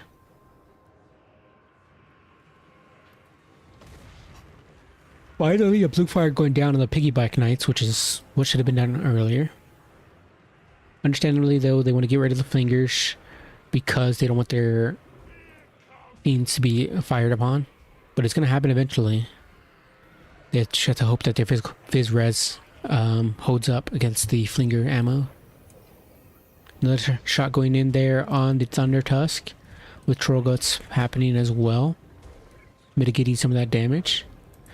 But yeah, Soul Grinders, 3 ammo left there on that one, and 3 on the other. They're going to continue whittling away at him, and you can see that hill cap slowly getting closer and closer. But finally, they are out of ammunition. Now they're going to have to charge into melee, and they're not the best at melee with how exhausted they are as well. Down to 31, 33 for melee stats and pretty solid AP values. But with the Ogre Kingdoms, they're just going to be kind of surrounded in Ogre Bulls. So Nice blue fire going down, hitting both flingers this time. Another troll guts going down, overcasted. Very good. Gonna be healing that Thunder Tusk up quite a bit. Now aiming in here at this blob here with the Fiends and Xeric. The Thunder Tusk is making its way over. So we're going to try to chase it down. A bolt of change going down on him as well. Over here on the other side, however, nothing's going on too bad. Pleasure Seekers do take an engagement here with the Ogre Pools and are eviscerating them very cleanly, and it does wipe away the Nobblers as well. Do want to back off though. Dismember going down on them, slowing them down. You got to screen them out with the Blue Horrors, even if it means sacrificing the Blue Horrors. Where are the other Fiends at? Both the Fiends are locked into combat here against the Man-Eaters, though they definitely need to avoid the Pigback Riders if possible and go around. Honestly, I'd probably just keep them in the engagement back here because they're not doing anything over here, and they're just going to be slowly screened out by more and more Nobblers, which is not good for them. You need those expensive the mass pieces for this fight. But I understand if you want to try to go around to get on top of the Flingers, but the issue is that they're just so far. You're wasting so much time having to go around while your Fiends just take damage and Pleasure Seekers. But yeah, the support engagement is going on. The Man-Eaters are taking quite a bit of damage, but in return they're also dealing quite a bit of damage in return as well. Over here on this side, the Pigback Riders and other Ogre Bulls are able to slowly screen out the Blue Horrors, and same with these guys as well. Not liking the fight with the Nobbler so far. These Pleasure Seekers doing some pretty solid work, but they're going to need to turn around or try to get away from the Thunder Tusk, because my god, they just took a massive amount of damage. Not a massive amount, but a pretty solid amount of damage from that initial charge of the Thunder Tusk, and now they're slowly being finished off. Oh my god, with that dismemberment. Yikes, things are not looking great for them, especially with the help of the Nobblers coming this way. And once those Pleasure Seekers go away, things are going to be looking very, very sketch here for the Demons of Chaos side. Xeric is holding on his own, fighting the Man-Eaters, but they're very, very tough and very hard to take down. Soul Grinders definitely probably should have been supporting the Pleasure Seekers once they saw the Pleasure Seekers taking that engagement or get charged in the rear. They should have turned around and probably taken that fight, helped out, because those Pleasure Seekers were extremely important. Balance power is looking to be in favor of the Ogre Kingdoms, and I tend to agree because of this, all this happening here. There's so much mass and bodies left for the Demons, for the Ogre Kingdom side, that I don't think the Soul Grinders, nor the Fiends, nor the Xeric is going to be able to clutch this out. A Gaze of Fate going down somewhere. I'm not entirely sure on what. Maybe it's the... yeah, it was the Slaughtermaster for a little while to potentially snipe him out with a Soul Grinder, but it's just not that good of a fighter, and the game does go to Segos.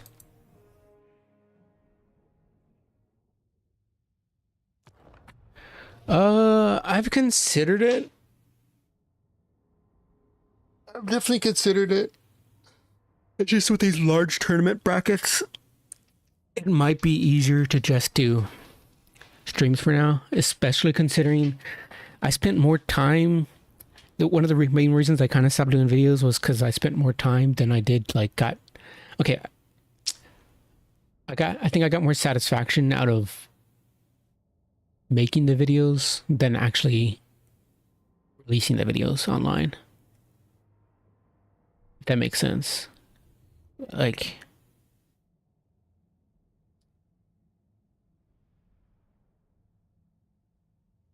enjoying making cakes for yourself rather than other people, because I'll be honest, I kind of sucks when people don't really give you much feedback. That's kind of the thing. Like, it kind of just felt like my videos weren't adding anything to the community that, like, Tactical Lich, Tequila Sunset, or Human Boy is already doing. And it feels like unless you're doing dumb, things aren't looking great for a land battle. Like, your videos aren't going to get that good of attention unless you're Human Boy.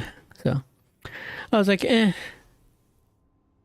I'm not enjoying that much uploading them, then it's just kind of not worth it. Streams are fun and easier for me, but it is a lot to sift through. Is this thing like, so if you're interested in looking at a tournament like say the Warp Zone Cup, for example, or the playoffs, you have to watch each person's stream. All the caster streams who are streaming the matches, which is quite unfortunate because that's a lot of time invested to have to watch those instead of being able to watch the video separately, like the Warp Zone Cup. Like the Warp Zone Cup, a lot of different content creators, including myself, were able to make videos for matches, and you were able to seek out which matches in particular you wanted to watch. While streams, you have to kind of like sift through it, screen through it, like a couple hours of videos or of playtime, which is unfortunate. What about you, Butcherbird? I know you were content creating for a while, but are you not going to go back into it?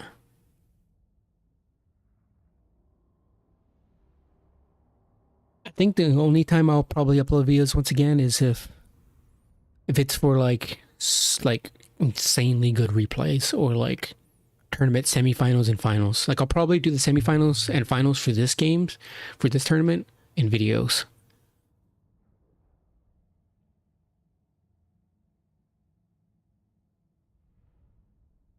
Podcast didn't work.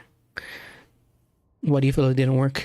I know you ended up getting a new mic, right, for that? Let me go over the values before I get too distracted. Nothing great here. 301.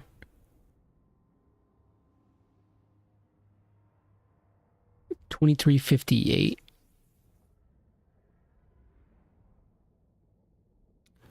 Yeah, the Gold Friends Man-Eaters did insanely well. Man, they are such a good freaking unit.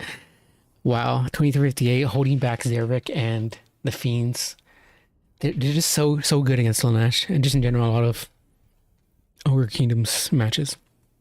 1635, they even outbeat the Thunder Tusk as well. Really, I talk at such an ungodly slow speed that I cannot keep pace with normal speed videos. Normal speed replay, that is. Is it just because you in general talk at a very low rate, like a low speed, or is it because you didn't catch details fast enough, or like are you missing stuff? Because I miss stuff on replays all the time. Like you even see with Human Boy too. Like you'll see like off in the distance a Lord gets killed and the Human Boy doesn't say anything. Or like a caster gets sniped out, or a massive engagement goes down and like somebody like Tactical Lich misses it. Yeah, I just normally talk super slowly or annoys everybody I know. I see, I understand. That's unfortunate, but I mean, I think it'd be worth testing out though. I mean,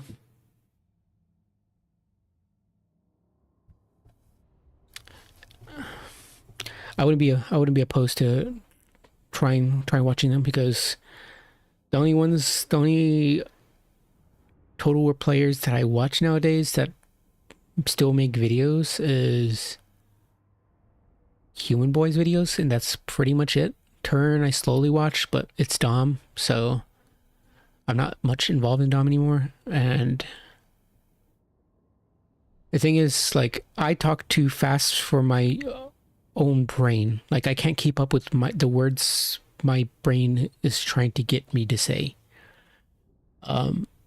So it's also why I stutter a lot, and also why I panic a lot. So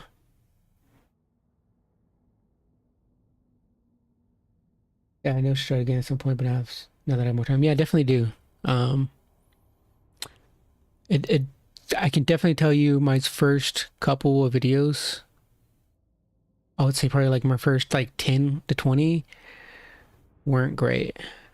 If not even more than that.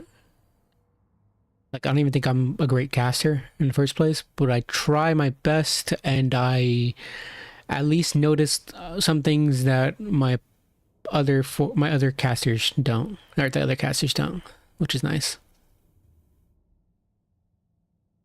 Dav still casts at the very least, but I don't really watch Dav's videos, honestly. So at least there's that. Davin Human Boy Stochast. But it is quite unfortunate how much the land battle scene has pretty much died in terms of content creation, in terms of viewership. We need Human Boy back. 1497. I understand though from Human Boy side because I also suffer from massive anxiety, and it's much more noticeable in live streaming. So in the sense that like I loved doing videos in the sense that like I don't have to talk to anybody. I'm just casting on my own and churning them out slowly. But my ADHD made it very hard to edit them. And then on top of it, I didn't get any like real like positive or feedback at all from my videos themselves. So that in itself makes my anxiety even worse. So it's a massive like it's a hard bridge for me to like step on, like to like measure, like because both have serious major negatives for me. But streaming at the very least as well, like especially if I'm mostly just talking to myself and nobody else is really in chat, my anxiety peaks, and then I can't focus on anything but that, despite how much I try. But if there's people in chat like talking to me, it's much easier to distract myself with the game, with casting, and with replying to people. So my anxiety isn't really noticeable for me. But yeah, it's just unfortunate either way. I agree. Yeah, it's just job now. Yeah. Hey, I mean, Human Boy uploaded a video today. That was nice. That was a nice change of pace. But yeah, it's quite unfortunate. It sucks because land battle is still my. I went from Dom to land battle because I enjoyed land battle Warhammer 2. Didn't enjoy some aspects of Dom in the sense that I found it too cheesy a lot of the times, and I found a lot of the meta builds very boring and stale. And I kind of hated. There's a lot of problems I have with domination. I still like it, but I went to land battle a couple years ago, and slowly, ever since I joined, it's died, and it's quite unfortunate. At least people are still hosting tournaments. Like occasionally, Tequila's tournaments get 20, but like I tried hosting a freaking land battle tournament today for new players, and it probably just didn't get seen at all, to the point where like literally zero signups. So I was like, there's unfortunately no point to doing new player land battle tournaments for me. Yeah, I don't know if I have to be hummus to get attraction or attention for it, but if I'm going to do new player tournaments, it would have to only be Dom at this point. But let me talk about values. I'm talking about irrelevant stuff at the moment. 1497 here for Zarek. Very, very nice.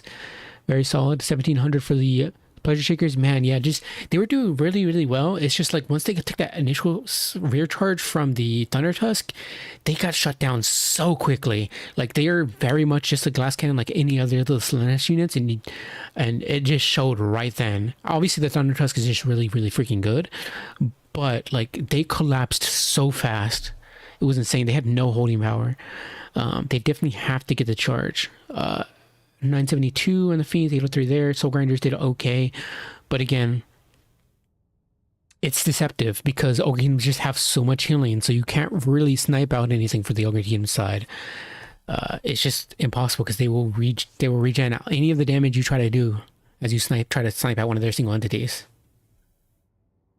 Yeah, very good match. Very well played from Segos. Very old classic style of Demons of Chaos build. Like I without the Pleasure Seekers, I can definitely see this in Warpstone Cup and prior as well. Takes me back a little bit. Just like it took me back whenever I saw you bring the Exalted Lord of Change. I was like, whoa, even with the Fury summon too? What the hell? This is ancient. It feels ancient, but it's not. It's just we've had a lot of meta changes since then.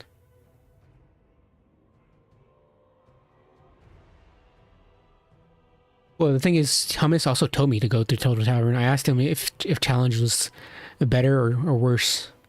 or if Total Tavern or Challenge was the right choice for new player tournaments. Now, albeit I did host it today at NA time, but and Hummus would host it on occasion on Fridays, rather Friday nights. So maybe that's the problem. But I don't have Friday nights. I have D&D Friday nights, so I can't do that, unfortunately. So my only hope is maybe European time. I hope any European rat ogres notice. But I think it was also with Discord is that like people don't really notice when like their groups, the tag that they have on is mentioned, or they tend to have everyone or everything, or excuse me, everyone and at here turned off, or they just straight up ignore red marks. Like I've seen so many people's Discords when they stream their scream, and like there's like hundreds of red dots on their Discord servers. I'm like, how do you guys how do you guys do this? How do you just see the red dots and not want to see what the hell they are?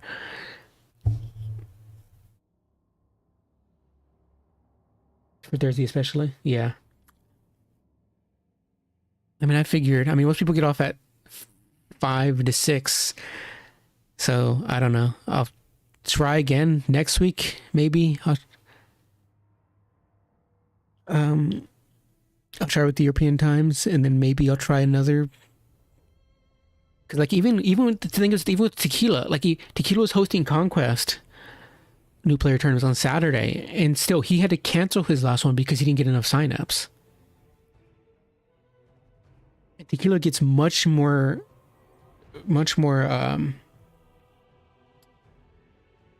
viewership and like attention than I do. Not like by a drastic amount, not like Human Boy or Turns levels, bear in mind, but more than I do, that's for sure. Yeah, Vortex turned off so I don't get pinged almost ever. But if I did, I'd get a million pings a day. Exactly, yeah.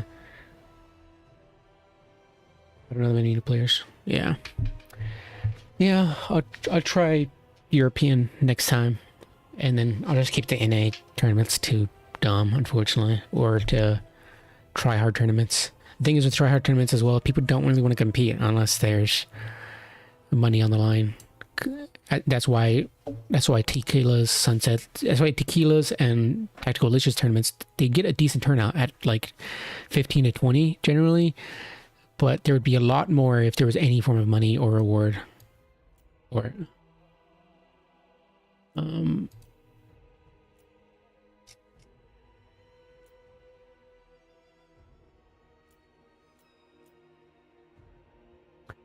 let's see, I have, let me see, why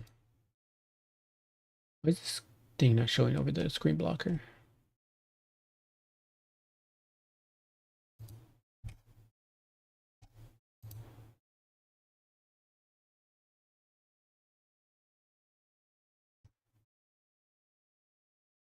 Let me mark it as Segos' win.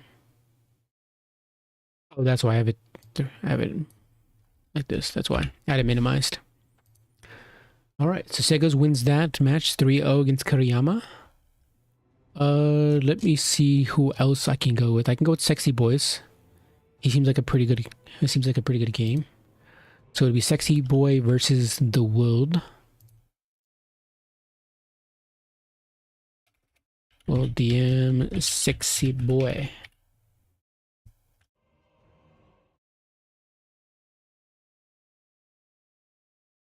And then let me do this.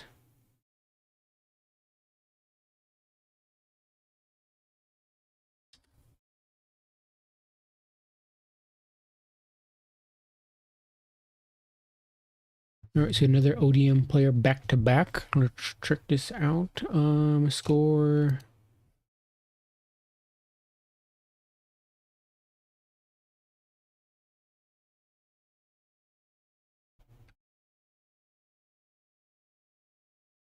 All right.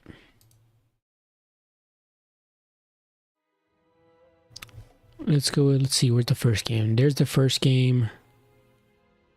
Oh, it's the world versus the sexy boy. It's gonna be confusing. Let me mix the names here. Move the names.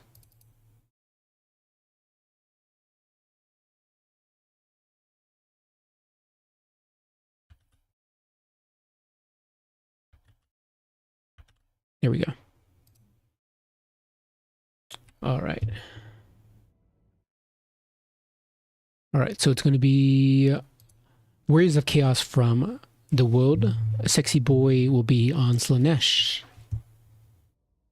Low on rat lately because all the open stuff is getting 15 to 20 signups these days. I think Tequila and Lich also don't like Toasting Tryhard. Not that fun to cast. Como did run around the patch before activity even kicked back up and he got like 12 to 15 people without a prize. Yeah, exactly. Like, and Como even has the Spanish tournament, the Spanish community back with in his tournaments as well, and it still didn't get that great of a turnout. His paid one did okay. It did get quite a bit of a turnout at the very least. I think it was to the point where. Okay, you're done. You done, Sartorial? I think it was to the point where he had to open more slots. But same for the Chinese tournament, like the original international tournament that Queek did, it got a ton of signups to the point where he also had to like open up more slots for it as well. But to be fair, he also had Chinese players, so it wasn't EU or NA. But yeah, there was a lot of EU or NA players as well. So yeah, unfortunately, Trier tournaments are scarce and not too many people are playing in them. Not even clan wars are going on. Like we've been waiting how long for the ODM versus, was it MTK? Was it VM? I can't remember. I can't remember who we're supposed to be going against because it's been so long since it was mentioned. Where's that at? CB. Okay. Yeah, and that's nowhere to be seen. The tournament that Warpstone is supposed to host, where's that at? That was supposed to be in December or January. There's no sign of it. Yeah, so yeah, I mean, I wish there was a big enough tournament for people to come back to, like Bjorn and stuff, or Taco. Taco has potential to come back into the qualifiers, but he doesn't really care much unless Ryder and them ask. So there's quite a few players which are pretty much have gone. Searing Doom and Final Transmutation. Never mind that. Let's go through the match here. We got a Big Bird here who seems to be a staple nowadays. He's very, very freaking good, which is insane to say in Warhammer 3. We also have Doom Knights, and then we have Double Chimera, one being the ROR, because ROR is not banned in this tournament. We also have Rotting Riders and Marauders. It's a very stinky army from the Warriors of Chaos. Very, very stinky. Yuck. But we'll see how they do.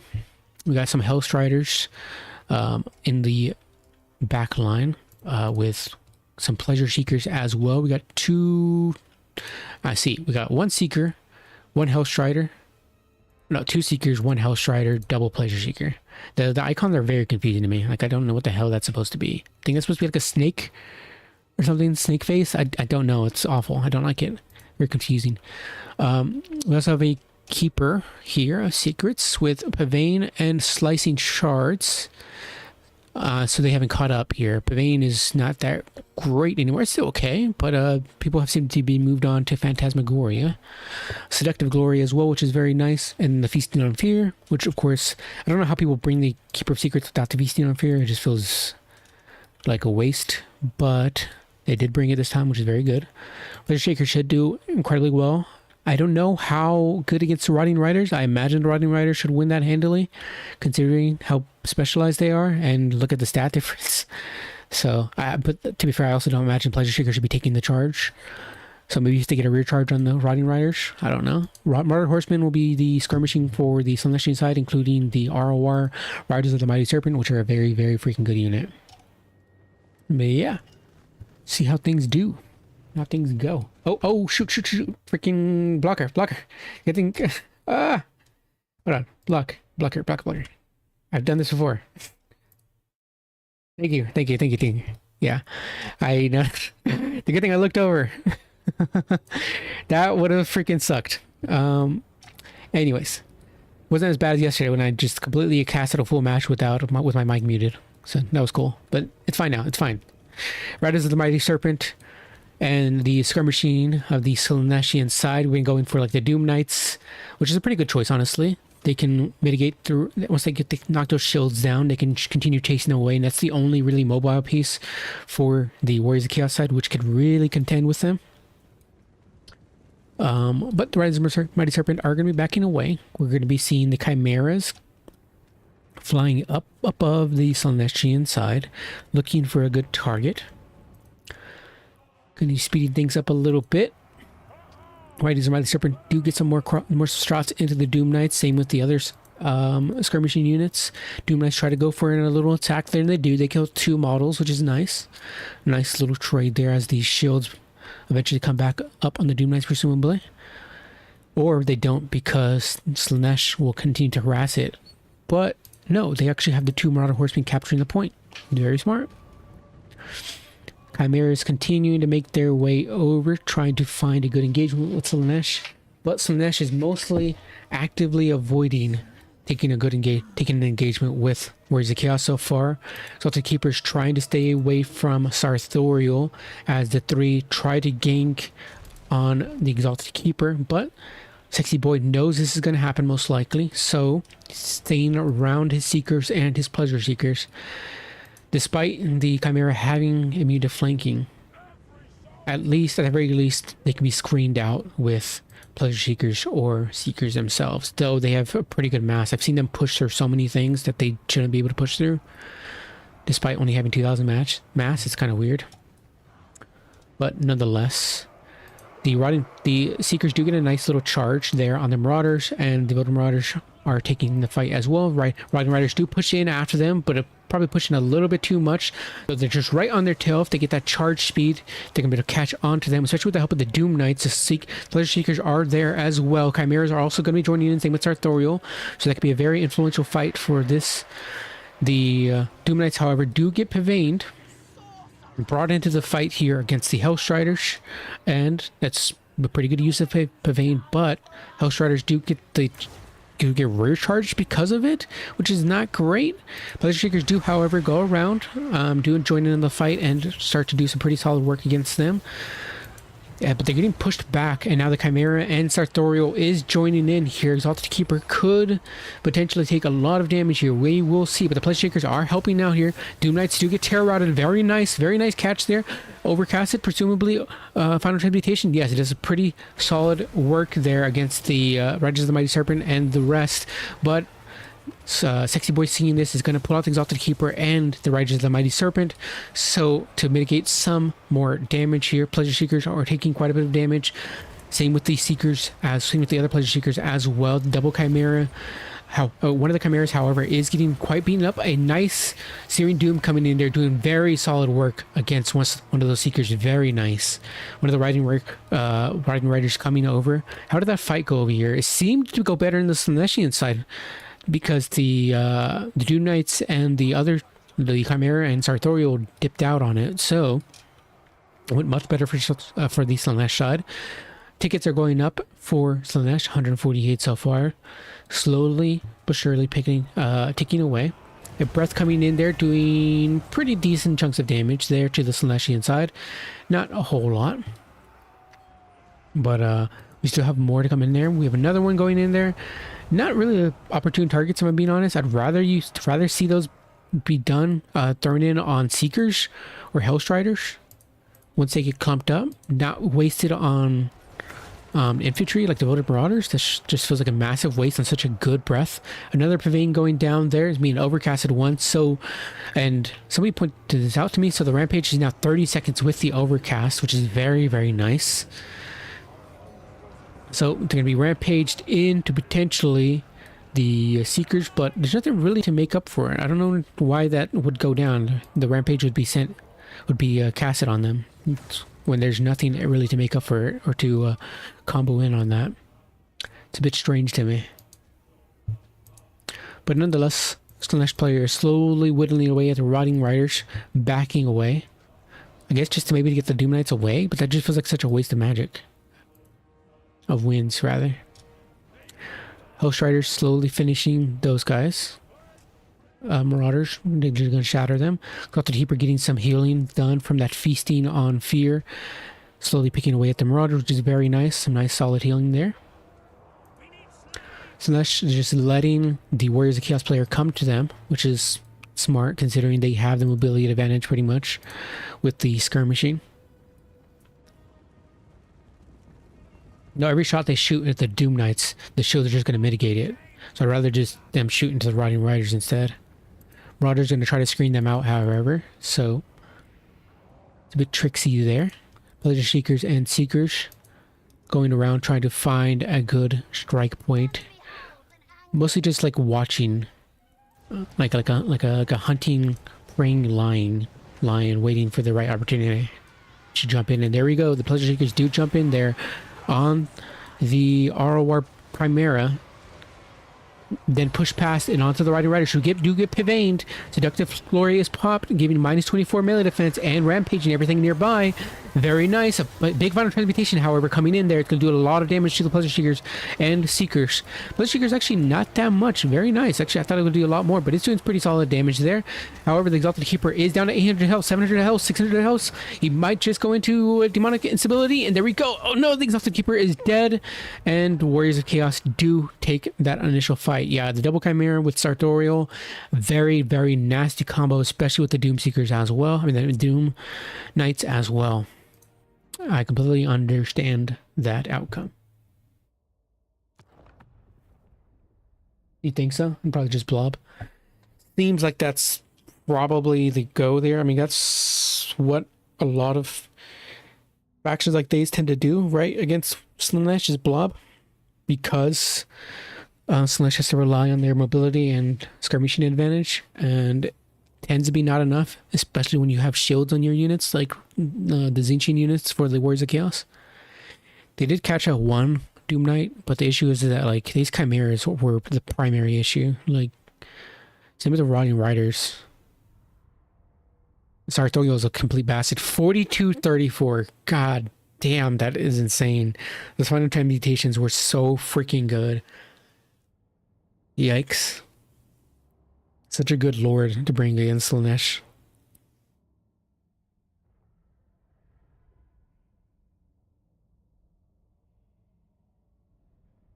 Man, that is such a nasty freaking blah. That's such a nasty like combo. Is the double Chimera plus Arthurial, especially with the ROR being unbanned. The Pleasure Seekers were very nice there, but they struggled a bit at times because they're very good at fighting single entities, but when you have double Doom Knights and on top of that Rotting Riders as well, plus the Chimeras bogging everything down, and then Final Transmutation, chance they blob up too much is very rough.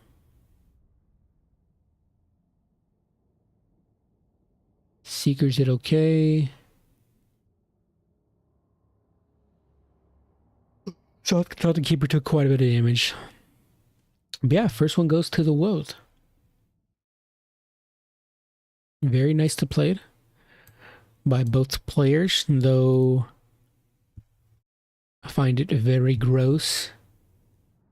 The Warriors of Chaos build being what it is. But what can you do? That was game 1. Let's move on to game 2. We have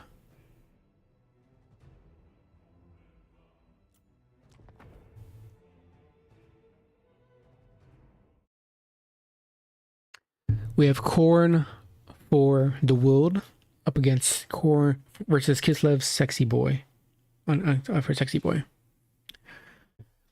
I've won this match a few times as Kislev, but it definitely is, I think, I don't know how much has changed since then. This is when Wrathmongers were still incredibly good. So if they go with Wrathmongers, the Hell Cannon ROR, I could see Korn doing pretty good here. But that's only if they don't bring what's the cannon called? I can't remember. The bear cannon. I don't know. I've won these matches, like I said before, but it's up in the air. It'll be Valkia with Spear, Slapnir, and Demon Shield. That's just going to be it for them. Chaos Warriors will be the front line, including some Marauders as well for Khorne. Chaos Warhounds, including some Flesh Hounds. And yeah, that's be pretty much it there for the mobility, including some Chaos Furies and some Khorne Gors vanguarded up behind Kislev. For Kislev, we do have a Frostworm caster with just Blizzard, which is pretty solid there with 100% AP, and the Frostbite mechanic as well, debuff as well. We have double light war sleds, or triple light war sleds, excuse me. Pretty solid there, nice mass, and pretty good AP with those guns. Griffin Legion going for full on mobility play with skirmishing, whole bunch of skirmishing for the Kislev side. And then we have some Kislevite warriors in the very back, making full use of the conquest point. But yeah, Frostworm is going to be going in there. Why not? Get some free damage on the Chaos Warriors, do some solid work. Do get a rear charge there on them as well with the Light War Sleds. Light War Sleds got to be a little bit careful, but it's not like the Flesh Hounds can take all three at once. Valkyrie does jump in there, get some nice chip damage on the Ice Witch. The War Sleds immediately going back in for the charge and immediately running over those Chaos Warriors. My god, those Chaos Warriors are already going to rout. That's very unfortunate for them. Some nice shots from the Horse Archers going into the Chaos. I didn't even notice the Bloodwake Berserkers as well, the Wrathmonger Arwar. As I stated before, they're very good in this matchup as long as the Kislevites don't expect it. But yeah, the Chaos Warriors actually ended up just wavering. They didn't even finish routing, so they're fine so far. Khorne Gors did come through, but here's the thing: they got here and noticed, hey, there's no infantry or range for us to collapse on. What the hell do we do? Blizzard going down there, doing pretty solid work against the Khorne Gors. Actually, not that much damage, mostly just knocking them about, but it did do pretty good work nonetheless. Knocking them down and then frostbiting them too. Then the Griffin Legion get a nice rear charge on them, very nice, and they should rout off very quickly. Bloodwake Berserkers definitely want to avoid what the hell is going on over there. I'm not entirely sure what they're going to be able to do about the Griffin Legion, and considering they only can rely on Flesh Hounds and Chaos Warhounds, they don't have the greatest AP either. So, seems like Kislev does have the main advantage here. We'll see what Khorne can bring out. I think I would have hoped for I think I would have held on to the Khorne Gor flank for later, but I'm not entirely sure because they were clearly expecting range of some sorts, or maybe an artillery piece, Little Grom, but unfortunately, no, none of that was there. And it's not like they have stock or anything, so they wouldn't have anybody to catch out the Horse Archers. And now the Khorne Gors are just sitting there, taking damage pretty much.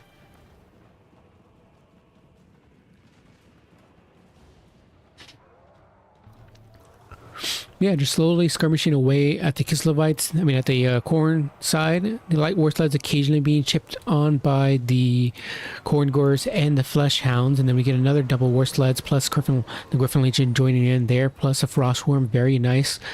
Running through those Khorne Gors, proccing their ability, which means that they're not going to have any more use of it later on, which is very nice.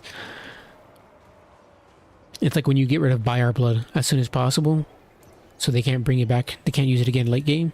It's very, very, very good use. Horse Archers do get caught out slightly by a misstep from the Kislev side, which is unfortunate, but hopefully they notice it sooner or later, and they do. They'll only start to bring them out, but quite a few models are stuck there. Valkia is trying to catch on to the Griffin Legion and Light War Sleds, but she is an infantry model, so she's not really doing anything, if I'm being honest there. Occasionally maybe getting a chip damage here or then. Griffin Legion getting away from the Warhounds and the Flesh Hounds as well. Ice Witch is just pretty much running free reign. Bloodwake Berserkers are trying to find a home, but they just cannot find any home at all. No matter anytime the the cav of the Kislev side join, get a charge in there, they immediately run out. So it's just a really good microcontrol and cav use of the Kislev side from Sexy Boy. But slowly, as you can see, they're just constantly whittling away at the Marauders and Chaos Warriors. To be fair, the Marauders and Chaos Warriors do have shields, so all these Horse Archer shots are just going into shields and not doing much damage at the very least. Frostworm does take an attack or two from the Bloodwreak Berserkers presumably and Valkia and takes a bit of damage, but nothing to write home about. As Griffin Legion go once again, try to get another charge there. Bloodwreak Berserkers do turn around. They're going to take that counter charge. And they do get mostly knocked over, not really doing any damage in return to the Griffin Legion, unfortunately for them, which makes sense. They are infantry size, so... yeah, it's just picking here, picking a fight here, picking a fight there. Just Sexy Boy playing this incredibly well. Just one charge in there, pull back, another charge in there, pull back. Just constantly whittling away at all the forces the Khorne side has.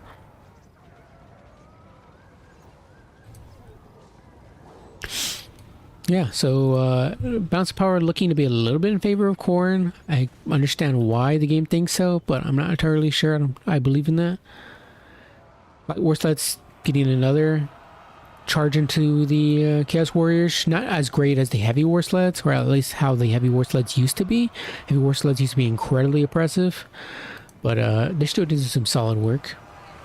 The Frostworm caster joining in there, trying to do some solid damage to the Frostworm, to the Khorne Gores, and that's exactly what they're doing. Those Khorne Gores are absolutely getting eviscerated as they take another charge in the rear from all this cav.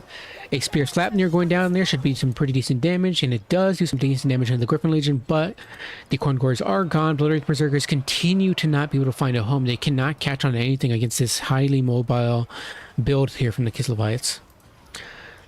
Black War Sleds get another charge in there to Chaos Warriors and Marauders, doing some decent work. Once again, the Khorne tries to catch them out with the Fleshhounds and Chaos Warhounds, and they're doing some very good chip damage against them. Even proccing by our blood, which is a very nice catch there for Khorne side. But the issue is that the Khorne side can never fully catch them. They're always going to have other cav to back them up. Though they might be able to route them off and at the very least for a small moment of time.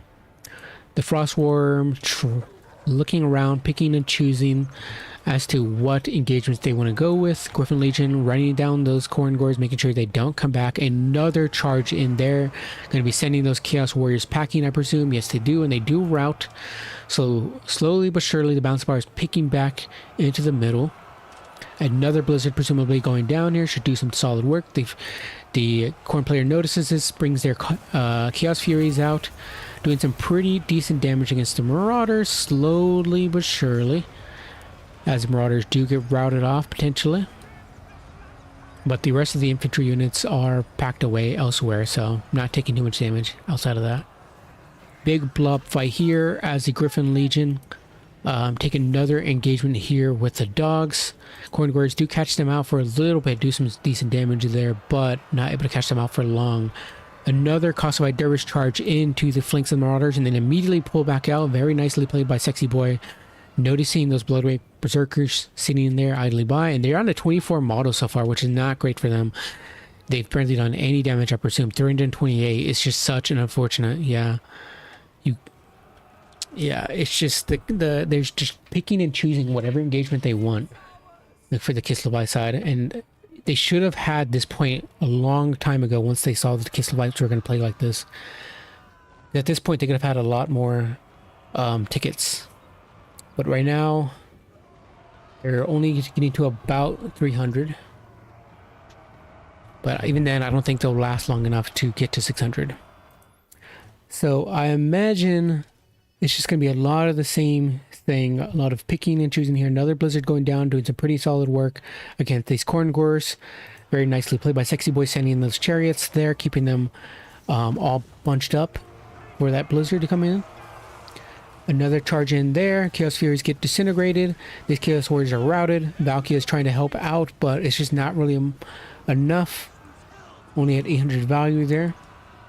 I'm honestly not even sure that Valkia is the right choice at all, though I think the Khorne player may have been expecting some guns, artillery. The Spear Slapnir coming down there, doing some pretty solid work there. Very nice. Very nice Spear Slapnir. Now up to 973 value. But yeah, it is quite unfortunate. All that money was spent on Bloodweight Berserkers and they're just not able to do anything. Another Blizzard going down there, doing some pretty solid damage against the Bloodweight Berserkers. And yeah, she's going to be turning into a big old blob fight as Bloodweight Berserkers are slowly whittled down. And that does go to Kislev. Very nicely played by Sexy Boy.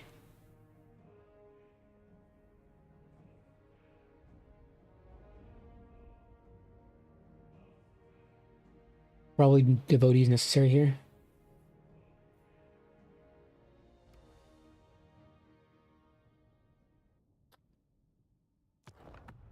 I presume you're talking about the Demons of Chaos match. Yeah, I could see devotees being pretty good there.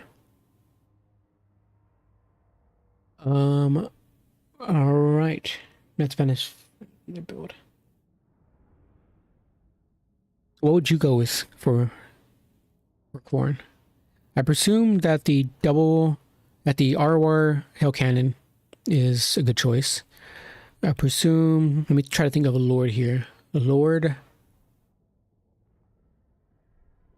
Scarbrand could be okay. You could just get in there, Rampage. Also Rampage the Frostworms.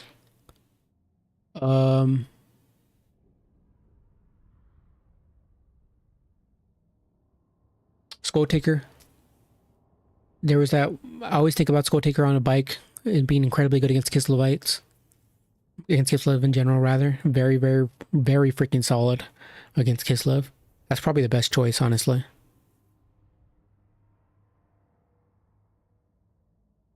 Skull Taker, yeah, that's what I imagine.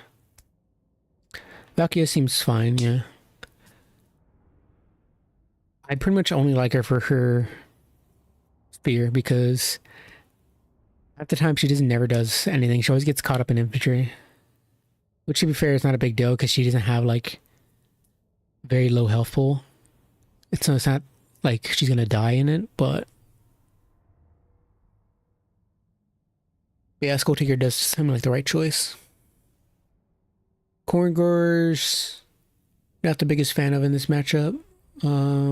Chaos Warriors either, really. 1049 on the Bloodweight Berserker, despite being pretty much just run over that entire game.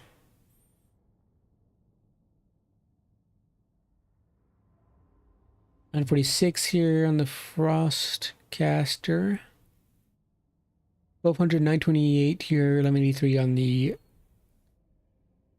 the Griffin Legion.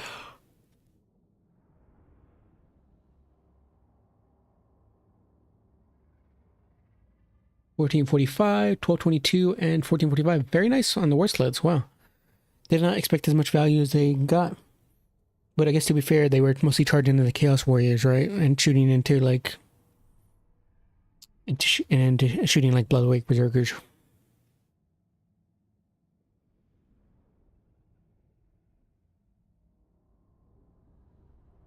Yeah, it just seems like you rush as Corn. Because the only times I've lost against Corn in this matchup as Kislev is whenever you get rushed. But typically whenever I do against that is if I expect the player to bring anything remotely similar to like Skull Taker, to Scarbrand, to the Wrathmongers, I'd bring a little Grom, but otherwise I would just mass archers, mass infantry.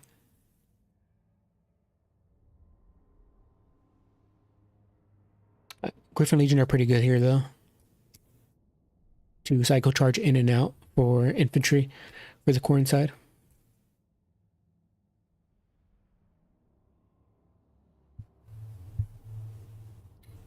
But yeah, let's move on to pretty good match so far. Already to a 1-1.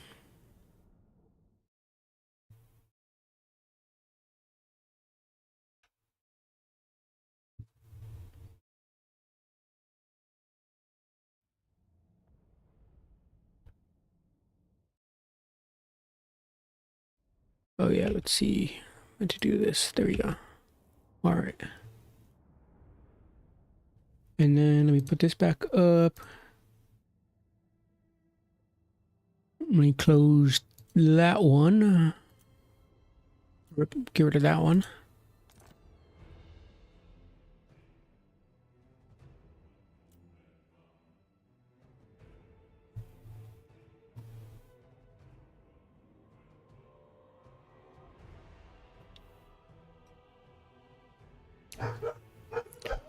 All right.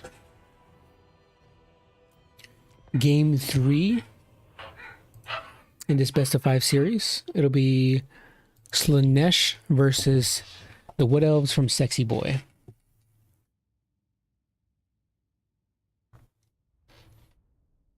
So we got Deshala, we got some Slangors, we got the Arwar Chariot, we got Thurthu, we even have some freaking Zoats.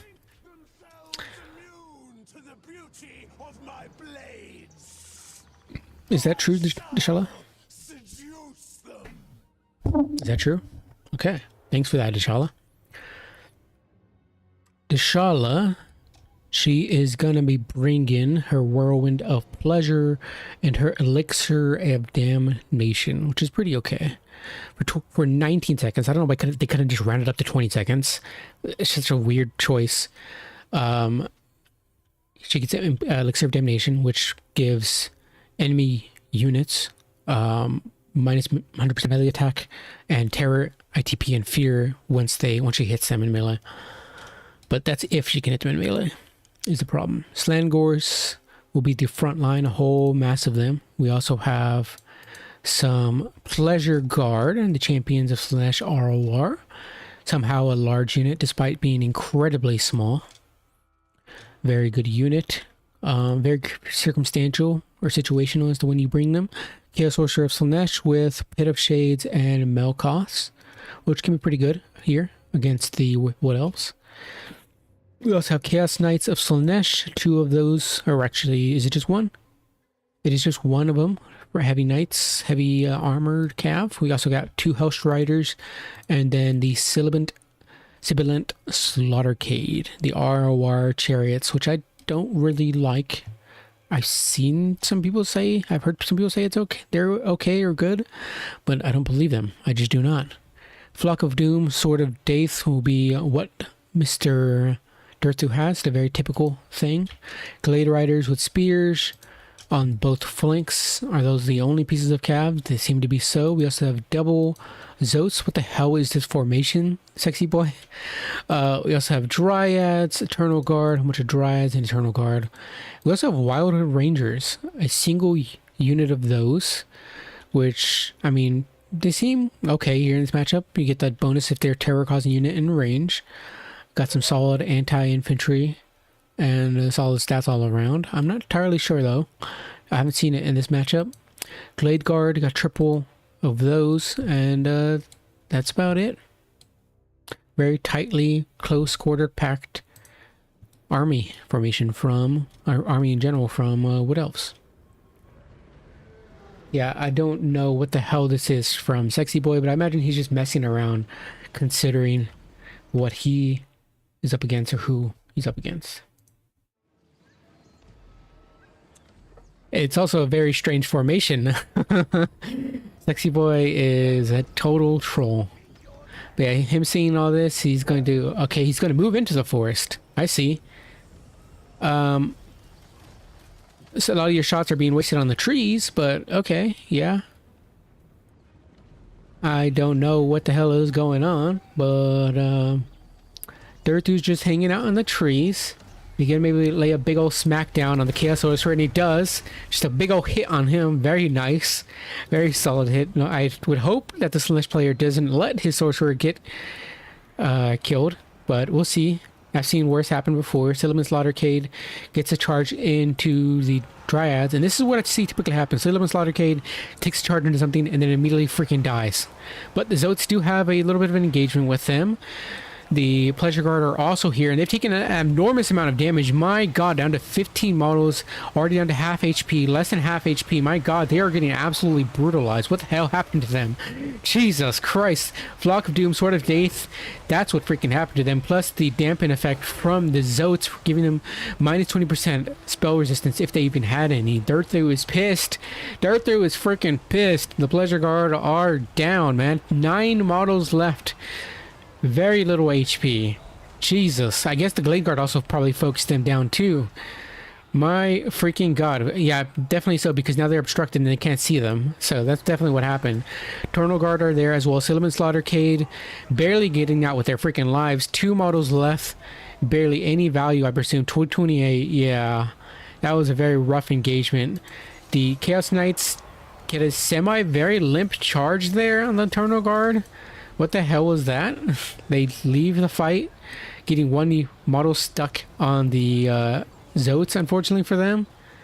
Does that mean... Oh, no. Are they going to drag the whole entire unit back? Okay, no. The Slash player notices. Another Flock of Doom going down. Potentially going to be finishing off the Pleasure Guard here. Slangor's taking quite a bit of damage as well from that. Waterhood Rangers are going to be absolutely obliterating those guys with that anti-infantry. This is not looking great for the Slash side. Hate to say it, but I don't know what this is. Pit of Shades. There we go. I was about to say, I think it was a Pit of Shades.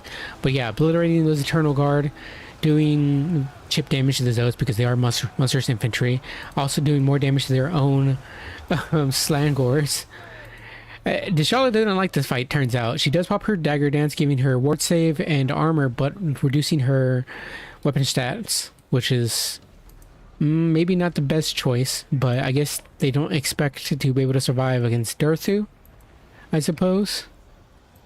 I wonder if it would be just like with the Exalted Keeper versus Goblin video that Human Boy did, where the Exalted Keeper was too tall to hit him. What if the Dirthu is too tall to hit Deshala? I doubt it, considering we just saw the Sorcerer take a smack to the face early, but you know. I'll try to take a charge there from the Chaos Knights, and they're going to be run over and run off. Slanesh is not looking too good not looking too hot in the balance of power. No surprise there. I'm not entirely sure what they're going to do about Dirthu and the Zotes. Maybe they can get a good engagement with the Zotes. As the Charlotte does run in there, trying to stop those Glade Guard from shooting. Another Pit of Shades going down there, but it's not really going to do much. In fact, it's going to do more damage to the freaking Slangors. No, pull the Slangors out. And it's not too bad. It's only chipping at the Slangors, but it didn't do anything really to the Glade Guard, and the Zotes aren't taking much damage either. Yeah, there goes the Slangors. Deshala is doing something. She does pop her Blade Dance, which does pretty decent damage against those Eternal Guard. Very nice, very cool. But here comes pop-up Dirthu and the Zotes. Now here comes the Chaos Lances as well, just Sword of Death was already popped there, so unfortunately Chaos Knights are going to dip out on that engagement, but I think they're going to potentially rout here soon. Flock of Doom as well. Yeah, they're going to be routing here. Yep. This is definitely going to the Wood Elves. No way it's not, and yeah, the Slanesh player bows out. Now it is 2-1 for Slanesh. I mean, for Sexy Boy. Very well played by Sexy Boy, but also, what the hell, Sexy Boy? What the hell is that freaking build? What the hell are both these builds? But the wildest thing I've seen about this Chinese tournament so far is how many boxes I've seen. It is absolutely crazy. I know Fruit Rules isn't used, but I'm not talking I'm not saying Sexy Boy box, but the like general like weird amounts of strategies I've seen in this tournament is actually hilarious. Definitely not something you'd see in any tryhard tournament, like for sure. 901 on Deshala, she did fine, I guess. I don't really see the purpose for her. I mean, I guess, disrupting the Eternal Guard. And she's not gonna die super fast to Dirthu. But she's just so freaking expensive, man. She's so freaking expensive. 1028 here. Nothing incredible on any of the infantry, unfortunately. Yeah, man, those pleasure guard got absolutely annihilated. If there's one fight I would, if there's one matchup I would not bring pleasure guard in, it's against what else, in my opinion. They just have access to way too many ways to kill pleasure guard. Durthu, fantastic, 2401, no surprise there. Good Flocks of Doom, Sword of Daith, all the good stuff. Everything else, Zotes did good, 1316, 623.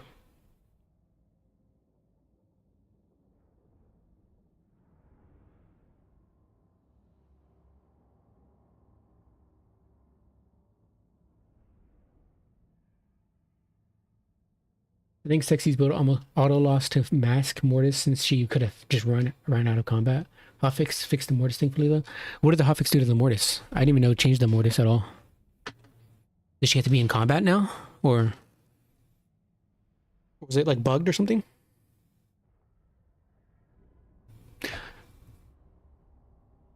But yeah, that was... I'm gonna assume that Sexy Boy only brought this build because he expected something wild from this player. And which something did wild come, so. Trigger's only in combat, yeah, thankfully. Imagine making a Mortis engine happen outside of combat.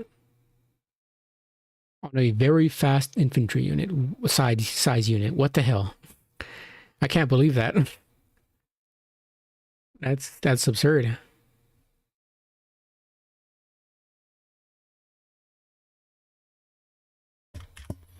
Two, 1 for Sexy Boy so far. Very nice. Going to game 4. Hell yeah. This is the longest, this is the longest match we've had so far.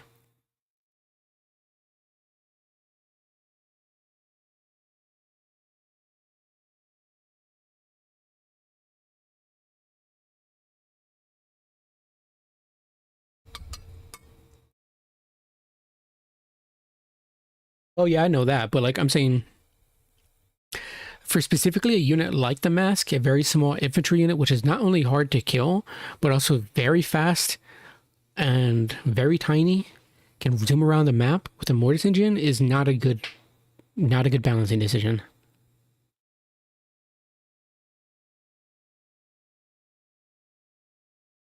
I mean, in general, you don't want to hear my opinion about how much I hate Mortis engines, but you know, we're at the state of the game. It's 3 games in, almost done with Warhammer 3. It's no point bitching about them.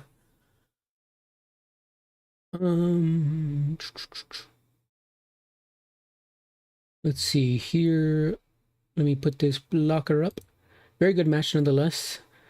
Very sad to see those ROR pleasure seekers get, I mean, not pleasure seekers, Champions of Slanesh get absolutely annihilated. Pleasure Guard got freaking destroyed. I've yet to see Deshala pay for herself in a replay yet. If you can give me one of those replays, Butcher Bird, I will very much make a video out of it. Because that woman, she's too expensive for what she bring. She's cool, but...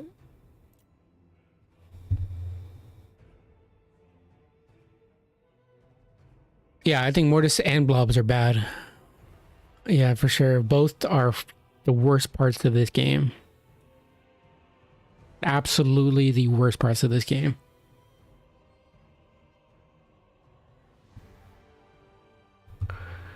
Like the fact that Nurgle as a faction was from the base, from before any of the DLCs and stuff, was pretty much just Blob and win. Pretty much Blob is your only option. Even now, like you have kite options now, which is great. But at the end of the day, like some matches are straight up only one if you blob with plague bearers, exalted plague bearers, and plague bearers. Let's see here. There we go. Monkey noises. Let's go to the fourth game. Because I'm getting hungry. I'm turning into a very hungry Saurus. Chaos Dwarves for the Wild versus Sexy Boy.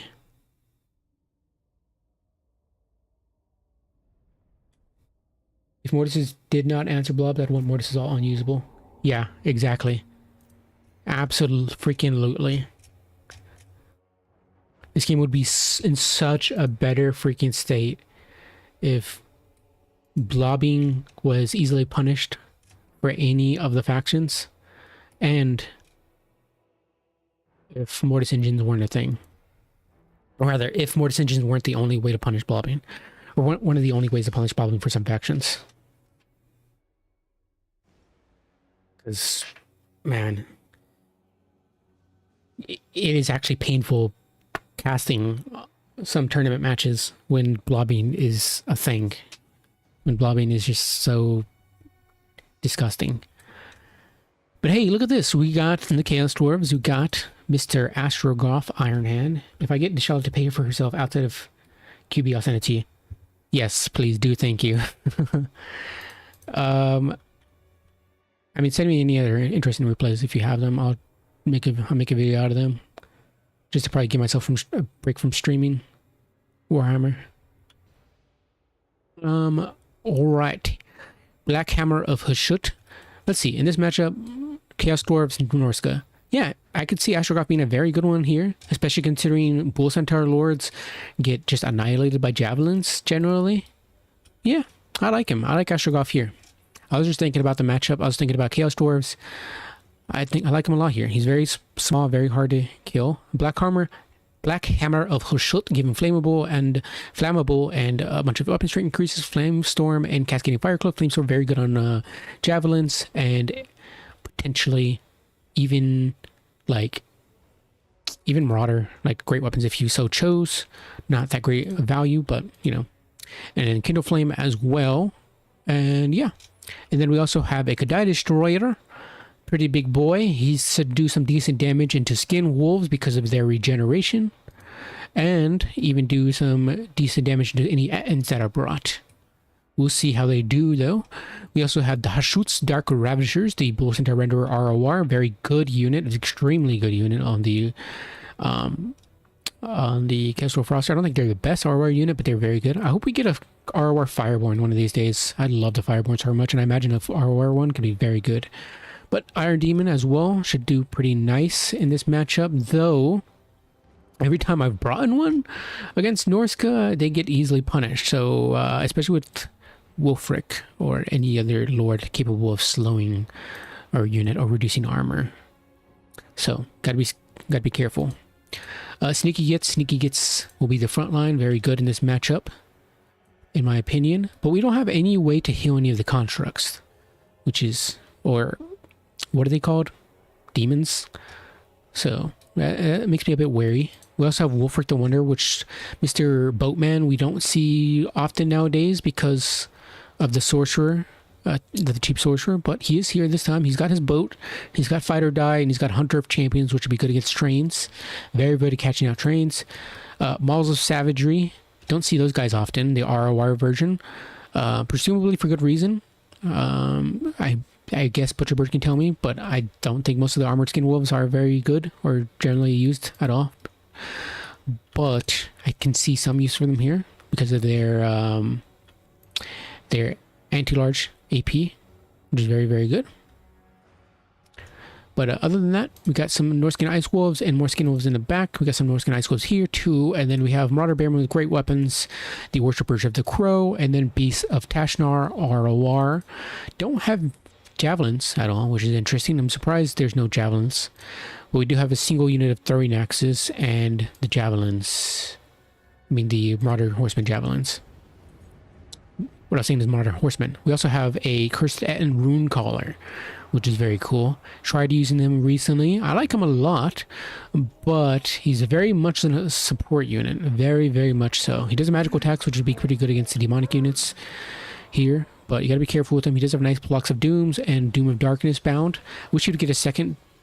And yeah, no, they're fine. They're fine. I was gonna say I thought it was only one use of Doom of Darkness, but it's two. Iron Demon does get caught out here, presumably with the debuff from Wolfric, and this is very, very bad for the Chaos Dwarves because this Iron Demon is not cheap, and it is a very, very expensive It is a very, very good, useful tool for the late game that they desperately need. But with its mass, hopefully it's able to get out. But it's going to take a lot of damage in the meanwhile. Fireborn are coming their way. Flamestorm going to be thrown down there on the Marauder Bearman. And it should be doing some pretty good damage against the Skin Wolves and the Great Weapons. Very nice. Boat going down there, doing some very good damage against the Sneaky Gits. Fireborn making their way over. Engage the Cursed End. And the Cursed End should get some pretty good damage there with the magical attacks. Not that great of AP though, as it pretty much missed that attack, I'm pretty sure. Did it miss its attack again? Hello? Can you hit something? It's literally one Fireborn. Hit it. It's not hitting it.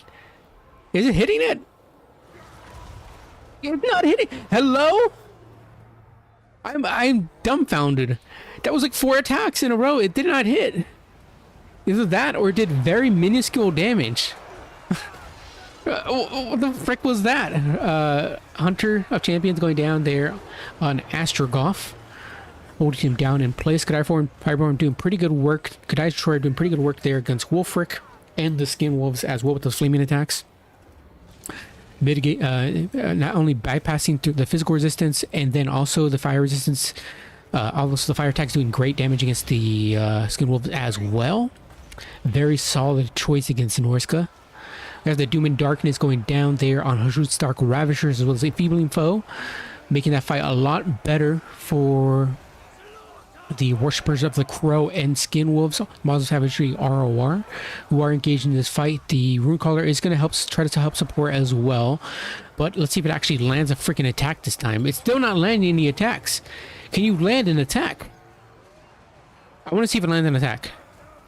Please, I'll land an attack. I'm begging you. Do something.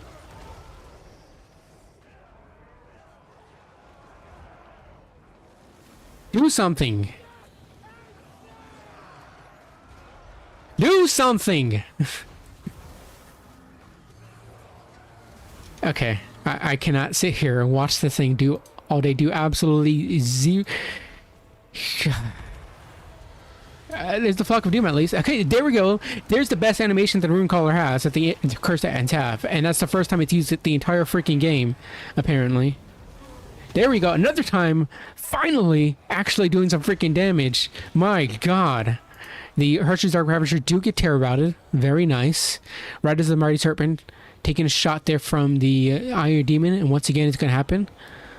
Making their way on over. Making its way downtown. Rocking around. Pew pew. Go pew pew. Pew pew. Shoot it. Shoot it. Shoot it. Why does it take forever to reload? Shoot! It's done. The Iron Demon is dead. Hobgoblin Seeker gets very healthy. The Iron Demon does get shut down, thankfully, by the Famir Belfiend, which I didn't even mention earlier. Melkos Pit of Shades and Arcane Conduit. Sorry about that. Completely forgot about you, buddy. But yeah, the Skin Wolves do shut it down. The Sneaky Gits do run off the Skin Wolves, and same here for the Marauder Bearman. Very nice. Astrogoth is chasing that Famir booty. Gonna attempting to whack him right in the face. A Melkos going down there. Where? On the Hobgoblin Seeky gets. Very nice. Astrogoth gets a very nice hit there on the Famir Belfiend, routing him off. The Cursed End is taking a fight here potentially with Kadai Fireborn or Destroyer. I don't think so. What the hell is happening here? They're just kind of like twirling around. Very nice. Mr. Wolfric here. There's a big destroyer coming around here. We gotta watch out. Models of Savagery gonna be fleeing from this fight because they just took an insane amount of damage from that little hit there from that Kadai Destroyer. Gotta get the hell out of there. Hopefully those javelins can do good work. We still have about 5 ammunition left. Not that great of AP, but some anti-large and 7 AP. Kershaw gets knocked down by the Kadai Destroyer, which is hilarious. Makes sense though, considering just the massive amount of weight here in this Iron Demon. Knocking him down again. The Kershaw cannot even fight back at this point. My god, that's sad. Poor guy. Is the Hunter of Champions? Yeah, the Hunter of Champions might be up soon. Can you put on the the Kadai Destroyer? Finally getting a hit in there. Will you be able to... Come on, one smack. Nope. Kadai Destroyer. Come on, one smack. There we go, 20 damage. It did 24 damage. Okay, a little bit Oh my god, it's doing very little damage. It did 100 damage there. This is pitiful. This is actually freaking pitiful. Is this what happens when they nerf the damage on him compared to the normal Kerstetten? At least this time it is getting healing. It is getting some regenning. But... yikes. Yikes, buddy. Wolfric is getting in there, but I don't think anything could really kill the Kadai Destroyer at this point. The Maws of Savagery are coming back. Right as the Mighty Serpent need to start shooting at him and not the Kadai Destroyers. I mean, not the Kadai Fireborn. I keep getting them mixed up. Not at the Fireborn, at the Kadai Destroyer. It doesn't matter anymore. They only have 1 ammunition left. But definitely that's what they should have been focusing on. The Norskin Ice Wolves are going to get a nice little rear charge on those sneaky gits. Route those guys off. Kadai Destroyer is going to join in on that fight and potentially rout those Ice Wolves very quickly. Actually, he's going to be attacking Wolfric, who has routed off. He is scared out of his freaking mind. Another hit going in there. It does miss potentially there. Kadai Destroyer going to potentially just going to finish off this Curse to Etten. And that's probably going to be game. As Curse to Etten dies, goes to the Chaos Dwarves.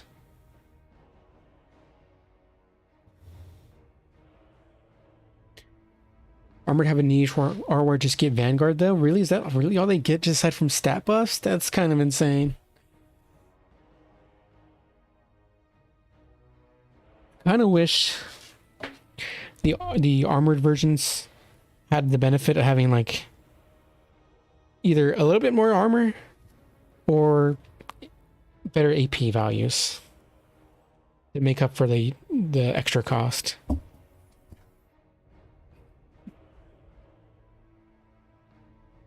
And has a few strange animations, I think. Honestly, I didn't even one color one word so much better. It's just strange. No Shadows Caster. Yeah. I presume you go metal, right? You go metal, you go mass amount of hunters. You can even go throwing axes if you so chose. But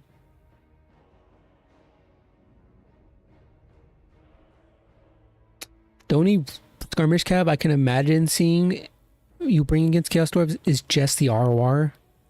And even then, like, they'll get out skirmished by the skirmish of the Chaos Dwarves if they decide to bring it.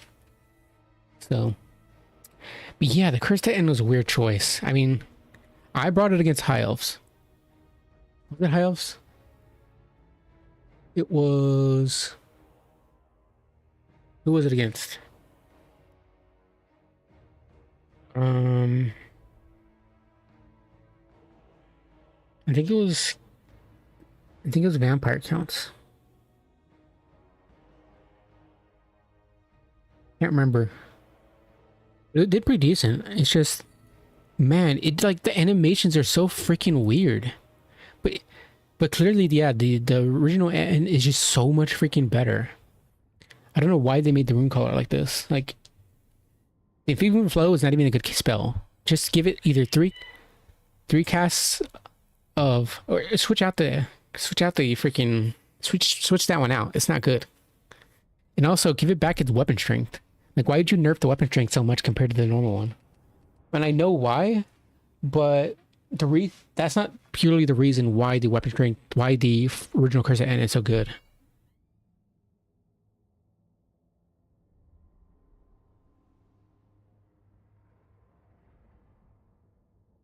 Hey, Kyria. What's up, man?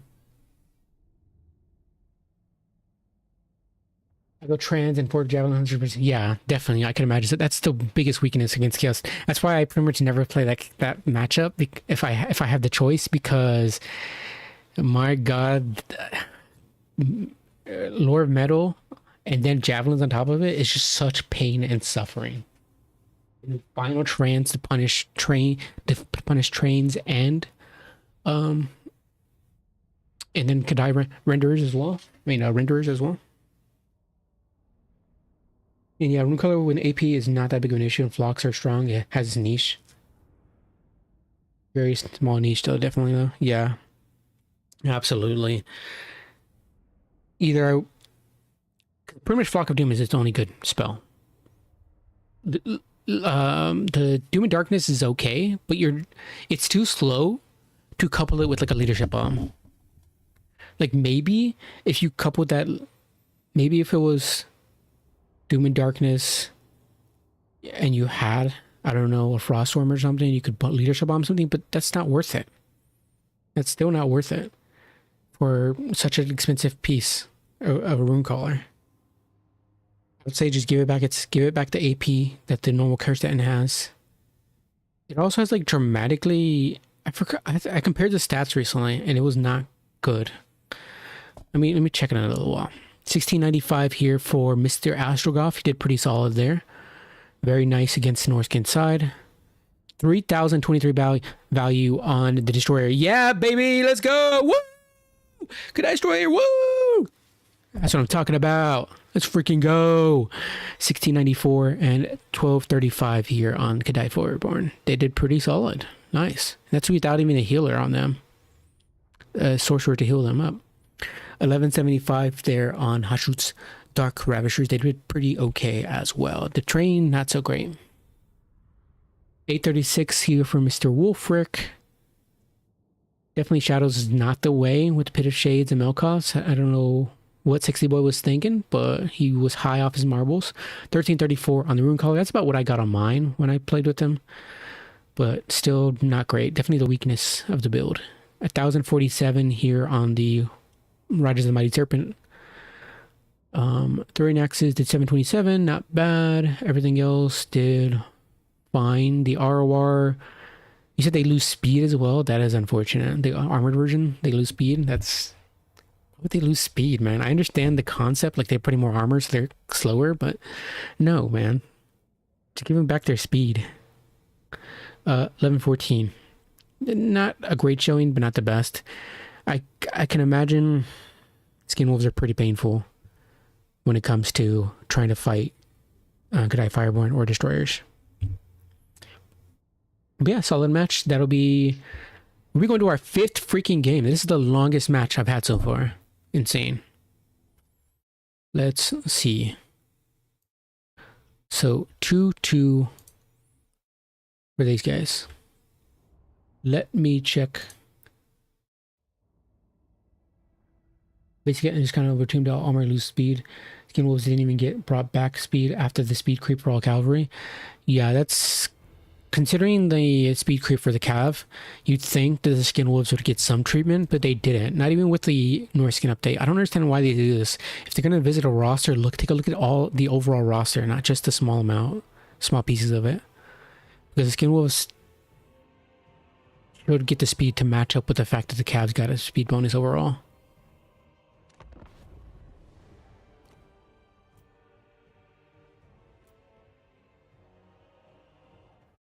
But yeah, let's see. Okay, so we have... I saw a look at it recently, but I already forgot. So you're only paying 100 more for it, but the difference is this. You're losing a lot of HP. That's what I figured. You're losing quite a bit of HP at 2500 HP, which doesn't make any sense. Not only are you losing 2500 HP, you're losing 100 weapon strength. 20, let me see. Is it 550 for 250 weapon strength AP? Yeah, so you lose predominantly 100 AP, which is quite unfortunate. Then you lose melee attack, you lose melee defense, you also lose charge bonus, and then not only that, the cursed ends, dual personality abilities are better, which is fine. This cursed end having this, great, perfectly fine compared to the Rune Caller one. It should have different ones. Pretty fine. That's not the problem. The problem is the stats outside of that. 2500 less HP is insane. Why would you even nerf the HP? Why would you even change the HP? I don't understand. But you want to keep it that way? Fine. You want to say it's a weaker physical version? Okay, fine. Give it its AP back. Because that's insane. And then just get rid of the Doom and Darkness and Enfeebling Foe. Give it other spells.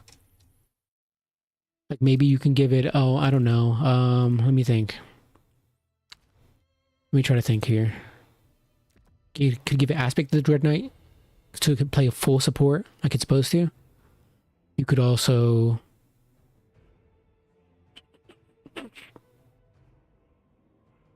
Mm, if you want to keep it death themed, you could also just go like, you could keep the Doom and Darkness and just cut the Enfeebling Foe. But the Flock of Doom wouldn't make any sense, so. I don't know. It's a bit weird. It's a weird unit. But yeah, for sure. Curse N is just really good in land battles, it seems. Just fantastic in it.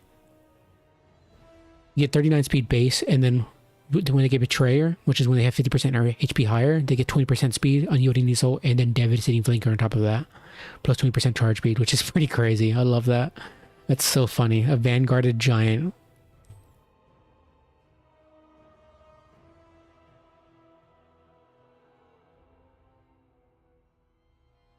Does your CD with all their fire damage? Yeah, for sure. I don't think CDs plays for Skin Wolves. Yeah, it doesn't make any sense to bring Skin Wolves. You don't need to challenge their mobility. If you want to shoot down their, if you want to challenge their skirmish, your hunters do exactly that, and renderers aren't fast enough to where you can't. Again, your javelins are going to do most of your job.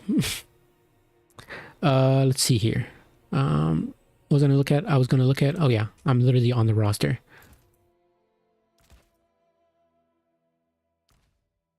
So you get 55 armor, you lose 10 speed, which is a pretty freaking drastic. Like, that's not worth it at all. For 150 more.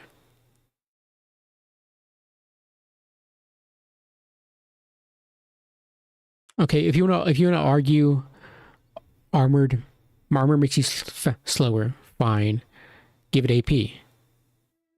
But even then, I don't think that's the right choice. I think it would be better either to give it buff up its melee defense because of the armor, and give it back its speed. I don't know. It could be worth it versus faction with not much AP ammo. Yeah, for sure. But even then, 70 armor is not much. Like, it's very little. Sure, it's much better than 15, obviously. But the thing is, the Skin Wolves are fast at 75. And they have Fizz Res as well. So it helps mitigate some of the lack of armor. And they're also like hunched over when they're running. So models easy to dodge missiles. So 70 armor is not that big of an upgrade. Not really much of an upgrade.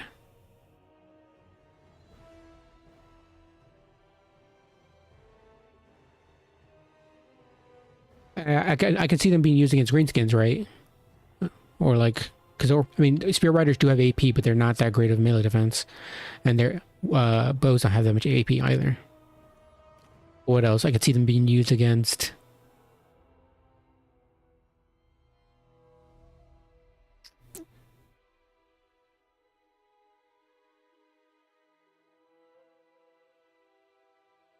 I don't know. I'd rely on you to tell me that, because Bretonia, Grand Cathay. Grand Cathay don't have AP, but they have it in their missiles rather than in their cav. Kislev, unless they bring Streltsy.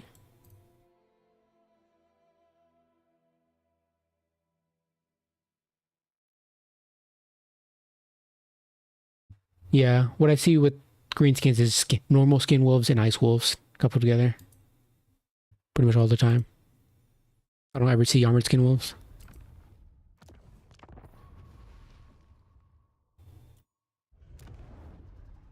Yeah, that minus 10 speed is just horrendous. Like, it doesn't sound like a lot, but it truly is a lot when you think about it. But alright, we'll go into our 5th and final game. We still have a few more for round 2, but I'm hungry. Yo quiero comer. Yo soy un hungry lizard. But this is the end of the best of 5 between Sexy Boy and the World. A pretty close match so far in terms of, like, compared to everybody else's. The only one that there's only been like 2 other ones that have gone to best of 5 that I haven't casted yet. But the rest of them have just been straight up 3-0s the entire time. But yeah, let's go into it. We got the World into Sexy Boy for the final match. It's going to be Norska versus Grand Cathay.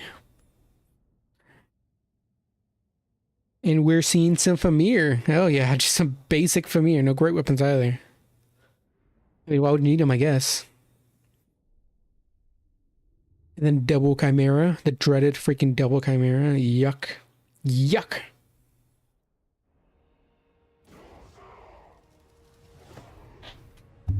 The voice from the void speaks in the tongue of chaos. And it says only one thing. Strength on our side.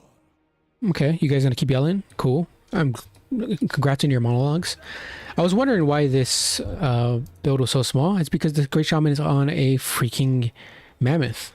Okay. Against Grand Cathay. Alright. Final Transmutation, Searing Doom, Power Stone will be what the Sorcerer has, and yeah. Final Transmutation and Searing Doom are great against Grand Cathay. Marauders, some Bearmen with great weapons, yada yada. We also got some double Famir, or triple Famir, excuse me, with those armor sundering maces. They also have missile resistance at 50% thanks to from the mist, so pretty good against Grand Cathay, though I don't typically see them against Grand Cathay. I still believe in them. We'll see how they do. And then we got the double Chimera, which everybody already knows about. They got to challenge the air against Grand Cathay, as they do tend to bring moonbirds, or rather, not moonbirds, excuse me. They do tend to bring a crowman, and sometimes even righteous lances if they so chose. And then also, of course, Dragon Lords. We get Zhao Ming, which I haven't seen in quite a while. It's been such a long time since I've seen Zhao Ming. It's typically always nowadays just Yuan Bo, and I miss Zhao Ming. He's such a good lord with those Burning Van Braces, Warding Iron. Why did I say it like that? Iron? Yeah, he's a much better lord for this matchup, I believe. Final Transmutation will be the only spell he brought. And yeah, for the Cav, we got some Jade Lancers, 3 of those vanguarded up front. Got a whole bunch of Crowmen, as you can see, as well, including the Emperor's Crowmen. And then we have the Righteous Lances of Wei Jin, the Great Longma Riders, and then we have a Moonbird Astromancer, which is an interesting pick. But got Ranan's Thunderbolt and Harmonic Convergence. Very nice, good spells. We also have a Fire Rain Rocket Battery all the way in the back. Really, people are just using the Conquest rules, what very little there are of them, to the best of their abilities by playing like this. So we'll see how it does. We'll see if it's worth the payoff. Here, I think the attack is just a cry. Awful matchup, but yeah. If HE, I think the matchup is just a cry. Awful matchup, but yeah. HE couldn't just blob armored, would be probably worth it anyways. Yeah. Barely any pew pew on Sexy Boy's side.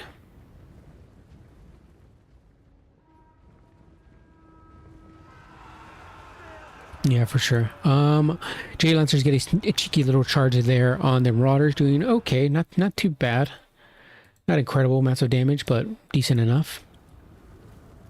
They're going to back off, however, as the Famir are making their way over. Same with the Mammoth, though they don't back off quick enough, as the Jade Lancers are caught out, unfortunately, for the Grand Cathay inside, and they really need to freaking move these guys. Keep moving them. Fire Rain Battery shooting in, doing some decent work into the Marauders. You can't let your Jade Lancers get caught out like that. Chimera going for a cheeky little fight there with the Zhao Ming. Astromancer is going to be joining in there, trying to 2v1 that Chimera, but here comes the other Bloodstreak Chimera, and they're going to be landing, strangely enough. You think you would take that fight? Honestly, I think I would probably take that fight. But, you know, up to you, I suppose. Not exactly the fight. Okay, you're just going to continue running away from it. The Great Shaman is going to join in on that fight, at the very least, now that they're landed.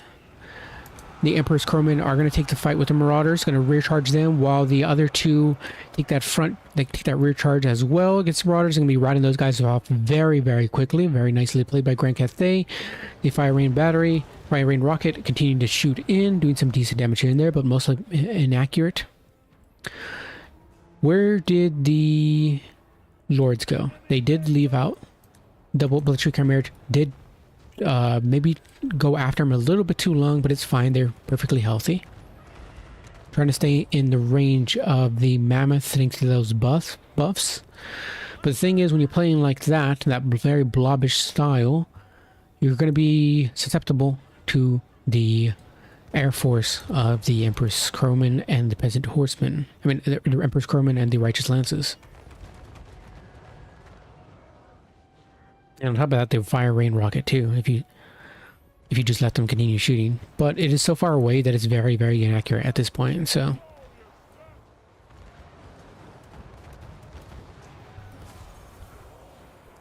A nice little thingy. What is it called? Moonfire. Doing some okay damage. And then even... So it not only hit them with the cannot move, and then on top of that, the fire rain rocket got some pretty solid damage across that as well. Noble Chimeras just staying on the ground. And this is what I was talking about. Not only can the Norskin side just continue just picking away slowly at it. I don't know why this is a thing that's been happening this entire time. Is that like they tend to result to just boxing and blobbing on the point, which is, this isn't domination. The points will rack up very, very slowly, and you will lose if you continue to do so.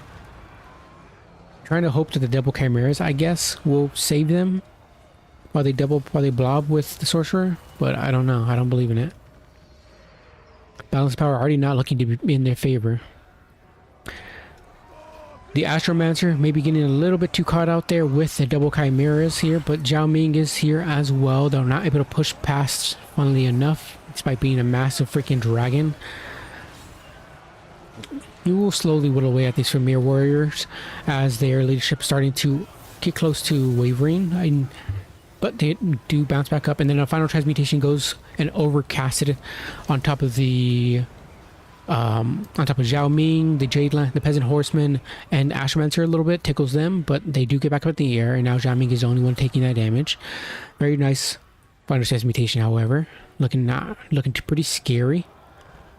Fire Rain Rocket shooting in, even doing a little bit of damage, friendly fire to the Crowman. But the Marauder Bearmen and Marauders have been routed off.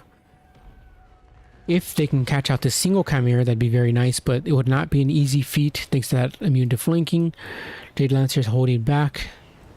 Slowly, the Fire Rain Rocket is continuing to shoot away, but considering that it's only monstrous infantry now, I can see that it's not going to do much damage anymore. Got to be careful with shooting at your Onyx Crowman. But yeah, not really any good targets anymore. I guess just to continue shooting at the Great Shaman in hopes that something happens. Now, there we go. Now, that's a final transmutation. Overcasted one hitting all of the blob. The Premier Warriors, the Chimeras, and the Great Shaman. Very nice.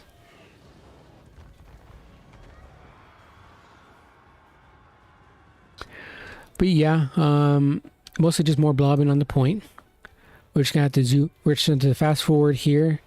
That's kind of unfortunate considering the other 4 games were pretty solid games despite the builds being pretty wacky. And now it is a result of blobbing, which is unfortunate. Zhao Ming needs to get back into dragon form because these things are not looking great. Zhao Ming, please. Please. Please, Zhao Ming. That mammoth has bonus versus infantry, man. Zhao Ming? No way Sexy Boy is going to let Zhao Ming die like this, right? No, right? No, right? I surely hope Sexy Boy didn't let Zhao Ming just get sniped out like that. Surely we hope so. Because, I mean, he's getting bounced around a lot. Maybe he won't get hit. The thing is, he's staying upwards, which means he's taking damage. He's not getting knocked down. I surely hope he gets back up. But Grand Cathay were trying to pick the point. They could let the Peasant Long Spearman stay there and pick the point away from the Norskin side. Zhao Ming is back. Hey, there we go. He's getting some of his healing back from his Burning Vambraces. Very nice. Not exactly something you want it to happen so soon, but hey, he's got it. Healing him up for a fat amount of HP, giving him that ward save too. Very, very nice.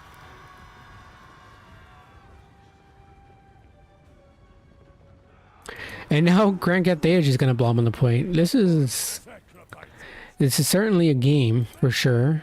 They do catch out the one of the chimeras, or try to catch out one of the chimeras with the Emperor's Crowman, sending in the Astromancer and all the other Grand Cathay stuff we got here, including the Righteous Lances of Wei Jin. Hopefully they can do some solid damage, solid work, but we'll see. Some of their models are stuck in the freaking air. Classic flying infantry, flying cav. Harmonic Convergence popping up to 69 to 71. Very nice stat buff. And what is this? The final transmutation going down? Yes, it is. And Sexy Boy does notice in time, brings their Astromancer out before it does even more damage to the Righteous Lances. Very nice. Righteous Lances are doing some solid work so far. Not too bad. Not too bad. I get the idea that Tryhard Land Battle is more castable than Tryhard Con. Yeah, definitely for sure. Because this is frankly not great to cast. Does he only get one use out of the Van Braces? Let me check. Yeah, he does. So he's got to be much more careful here. Sexy Boy's got to be watching out, because Zhao Ming is taking quite a bit of damage from being 2v1'd by the Chimera, and now he's taking another another rear shot from the Chimera. Oh my god, Zhao Ming might just die here. Oh no, this would be so tragic, man. This would be so freaking tragic. Okay, he does get out. He does get out potentially. Very nice. Luckily for Sexy Boy, he's able to screen out all of them. And one of the Chimeras is close to dying. The other one that can heal hasn't used its heal. Hasn't been healing. The other one... Have they used their breath attacks? They haven't used their breath attacks. How are you going to bring a Chimera, a double Chimera, and not use their breath attacks? What are you doing? You're not blobbing right. And it goes to Grand Cathay. Surprisingly, somehow. I don't know if the Norscan player bowed out once they lost one of the Chimeras or what. Or if Army Loss kicked in. But... there we go, Sexy Boy. Congratulations on the freaking best of 5 win. I didn't believe in you, if I'm being honest here. I hate to say it. I love Sexy Boy, but this is, things were going very, very badly. But also, like, the Norscan player could have won that if they used their freaking breath attacks. This is a result of point capping being a thing, regardless of easier hosting for Con. Yeah. I know you're opposed to Con, I'd like it, but if this is what it results in tryhard tournaments, I'd rather just have land battles. Land battle, tryhard are honestly pretty fun. That was not fun. But to be fair, I've seen this multiple times, mostly only from Chinese players. Not to be mean to Chinese players, but this is a very often occurrence with Chinese players. At least Sexy Boy didn't blob on the point. He did hang out at the very back. But you could just push back into there, you know? So, 4,000 value on the Great Shaman Sorcerer. Very nice, with some pretty good final transmutations. I don't know how you're going to play cheesy like that and not to be mean to the world, but if you're going to play cheesy like that, cheese as best as possible, which means use your Chimera Breaths. Those things are so freaking busted. And then use your heals, too. Use your heals on the ROR one. Yeah, that's true. Wasn't Kuma's on land battle? I don't think anybody does try hard con.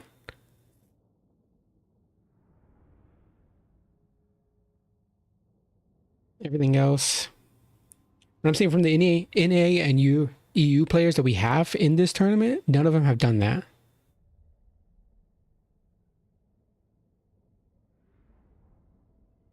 Yeah. But didn't Hummus host a con tournament recently?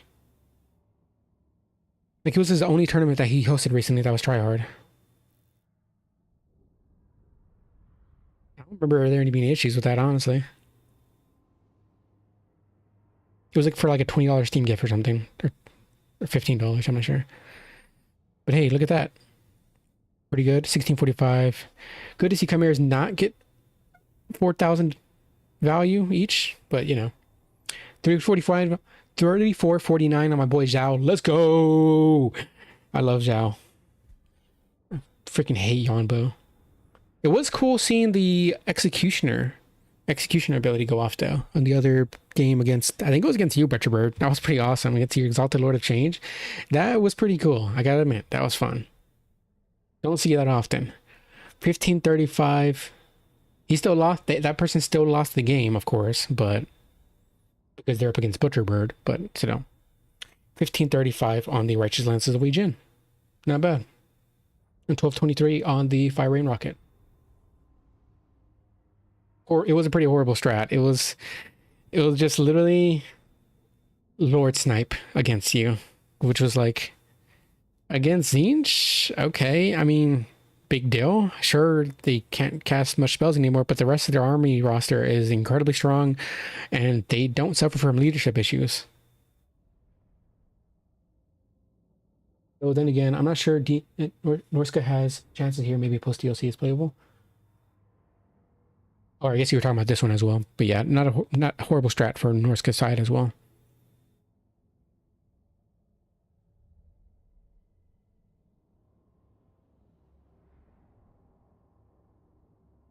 I mean, it clearly wasn't a winning strategy anyways. Yeah, it's less that like, it's less that it's cheesy win, because like, you hardly ever see tryhard con matches losing to points. On occasion you do, but very rarely. Generally, it's just boring to cast. It's also boring to play against. It doesn't matter if the strategy is like not great, but it's just boring. That's the problem. You want both players to have fun. How do you, as a player, find this fun to blob on a point? You're not going to win on tickets. You're not. Like, if anybody could do it by blobbing on a point, it's Dwarves, and even then, like, it's mostly only just them. And I guess pale blobby factions, I suppose. I don't know. Even the last games I played on con, I'm not convinced of that. I think 30% were some sort of blob or corner camp or point camp nonsense. But the point is frequency, not occurrence. Strat usually sucks, usually just exhausting as fuck. Yeah, it's just freaking exhausting.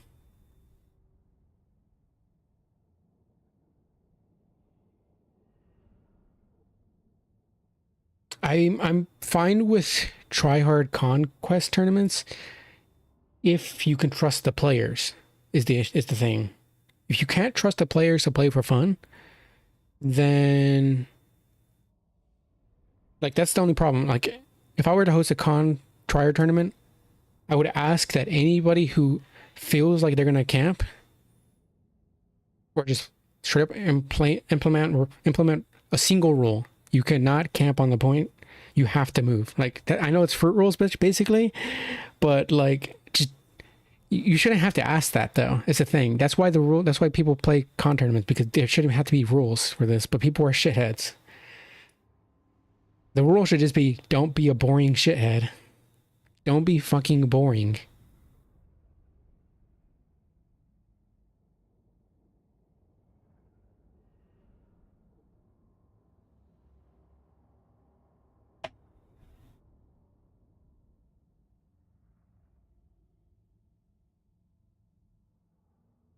And another thing is, I've critiqued the way they implemented Conquest so much already.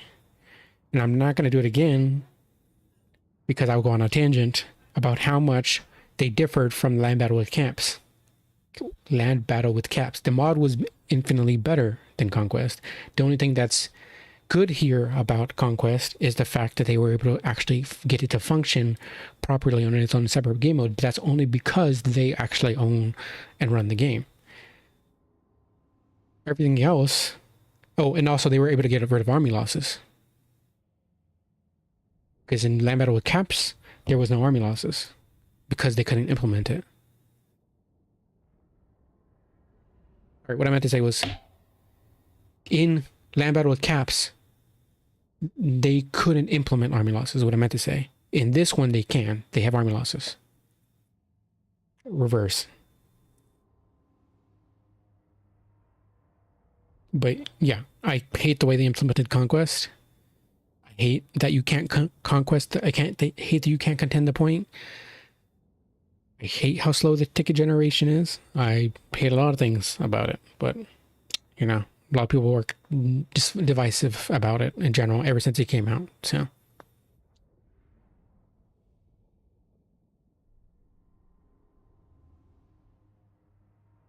Though I think the higher the level, the more point capping on gay comments, but pretty infrequently. Did you get a high level? No, I didn't. But yeah, I mean, again, that's just the point though. Like, people can do it, and they will do it. Doesn't mean they should. If you camp in a conquest tourney, just get banned, I guess. But the thing is, these tournaments are so small, so I might as well just keep it to land so you don't have to deal with that. Because if you ban players, then that means they're not coming. That means there's less players, and it's already a small community as it is. So, yeah, you know, it's unfortunate. It's just unfortunate.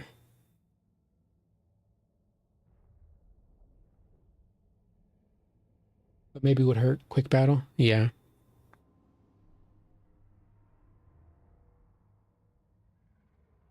Yeah, another thing as well is land battle with caps had a bigger point.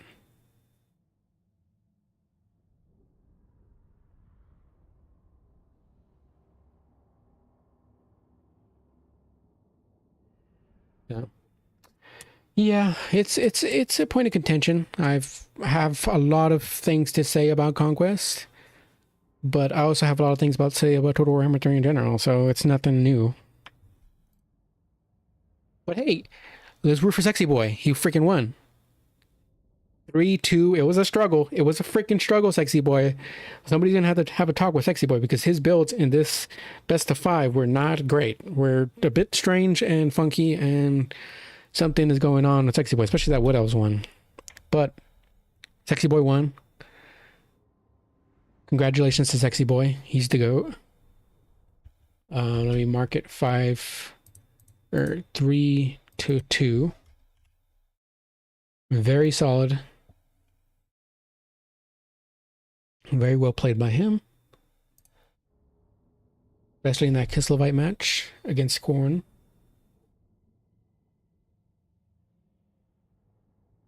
I think the concern for large circles was people running in circles to draw kite.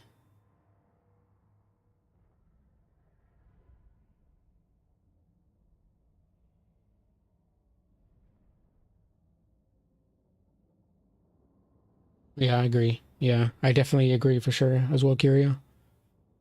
That's definitely more of the player side issue than anything. One thing in land battle capture points was that flyers could also contend the point. But they also took damage while on the point because they're flyers.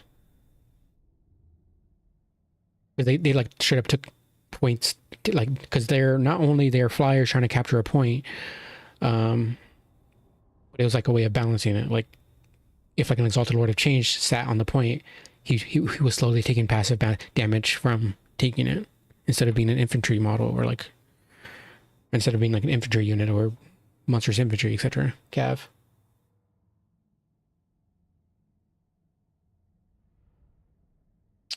But yeah, congrats to Sexy Boy. Thank you guys for hanging out. I'm gonna dip out. I'm starving. Still got quite a few replays to go through. Maybe I'll do videos. I'm not sure. Curio, if you have any, send me some. Butcherbird's gonna send me some as well. I'll probably do the semis and finals for this in videos as well. But I'll catch you guys later. Thank you guys for hanging out. Have a good one. Hope to see you guys on at least one of you in Sunday's Faction War. If not, then who knows when. But catch you guys. Bye-bye. See ya, Butcherbird.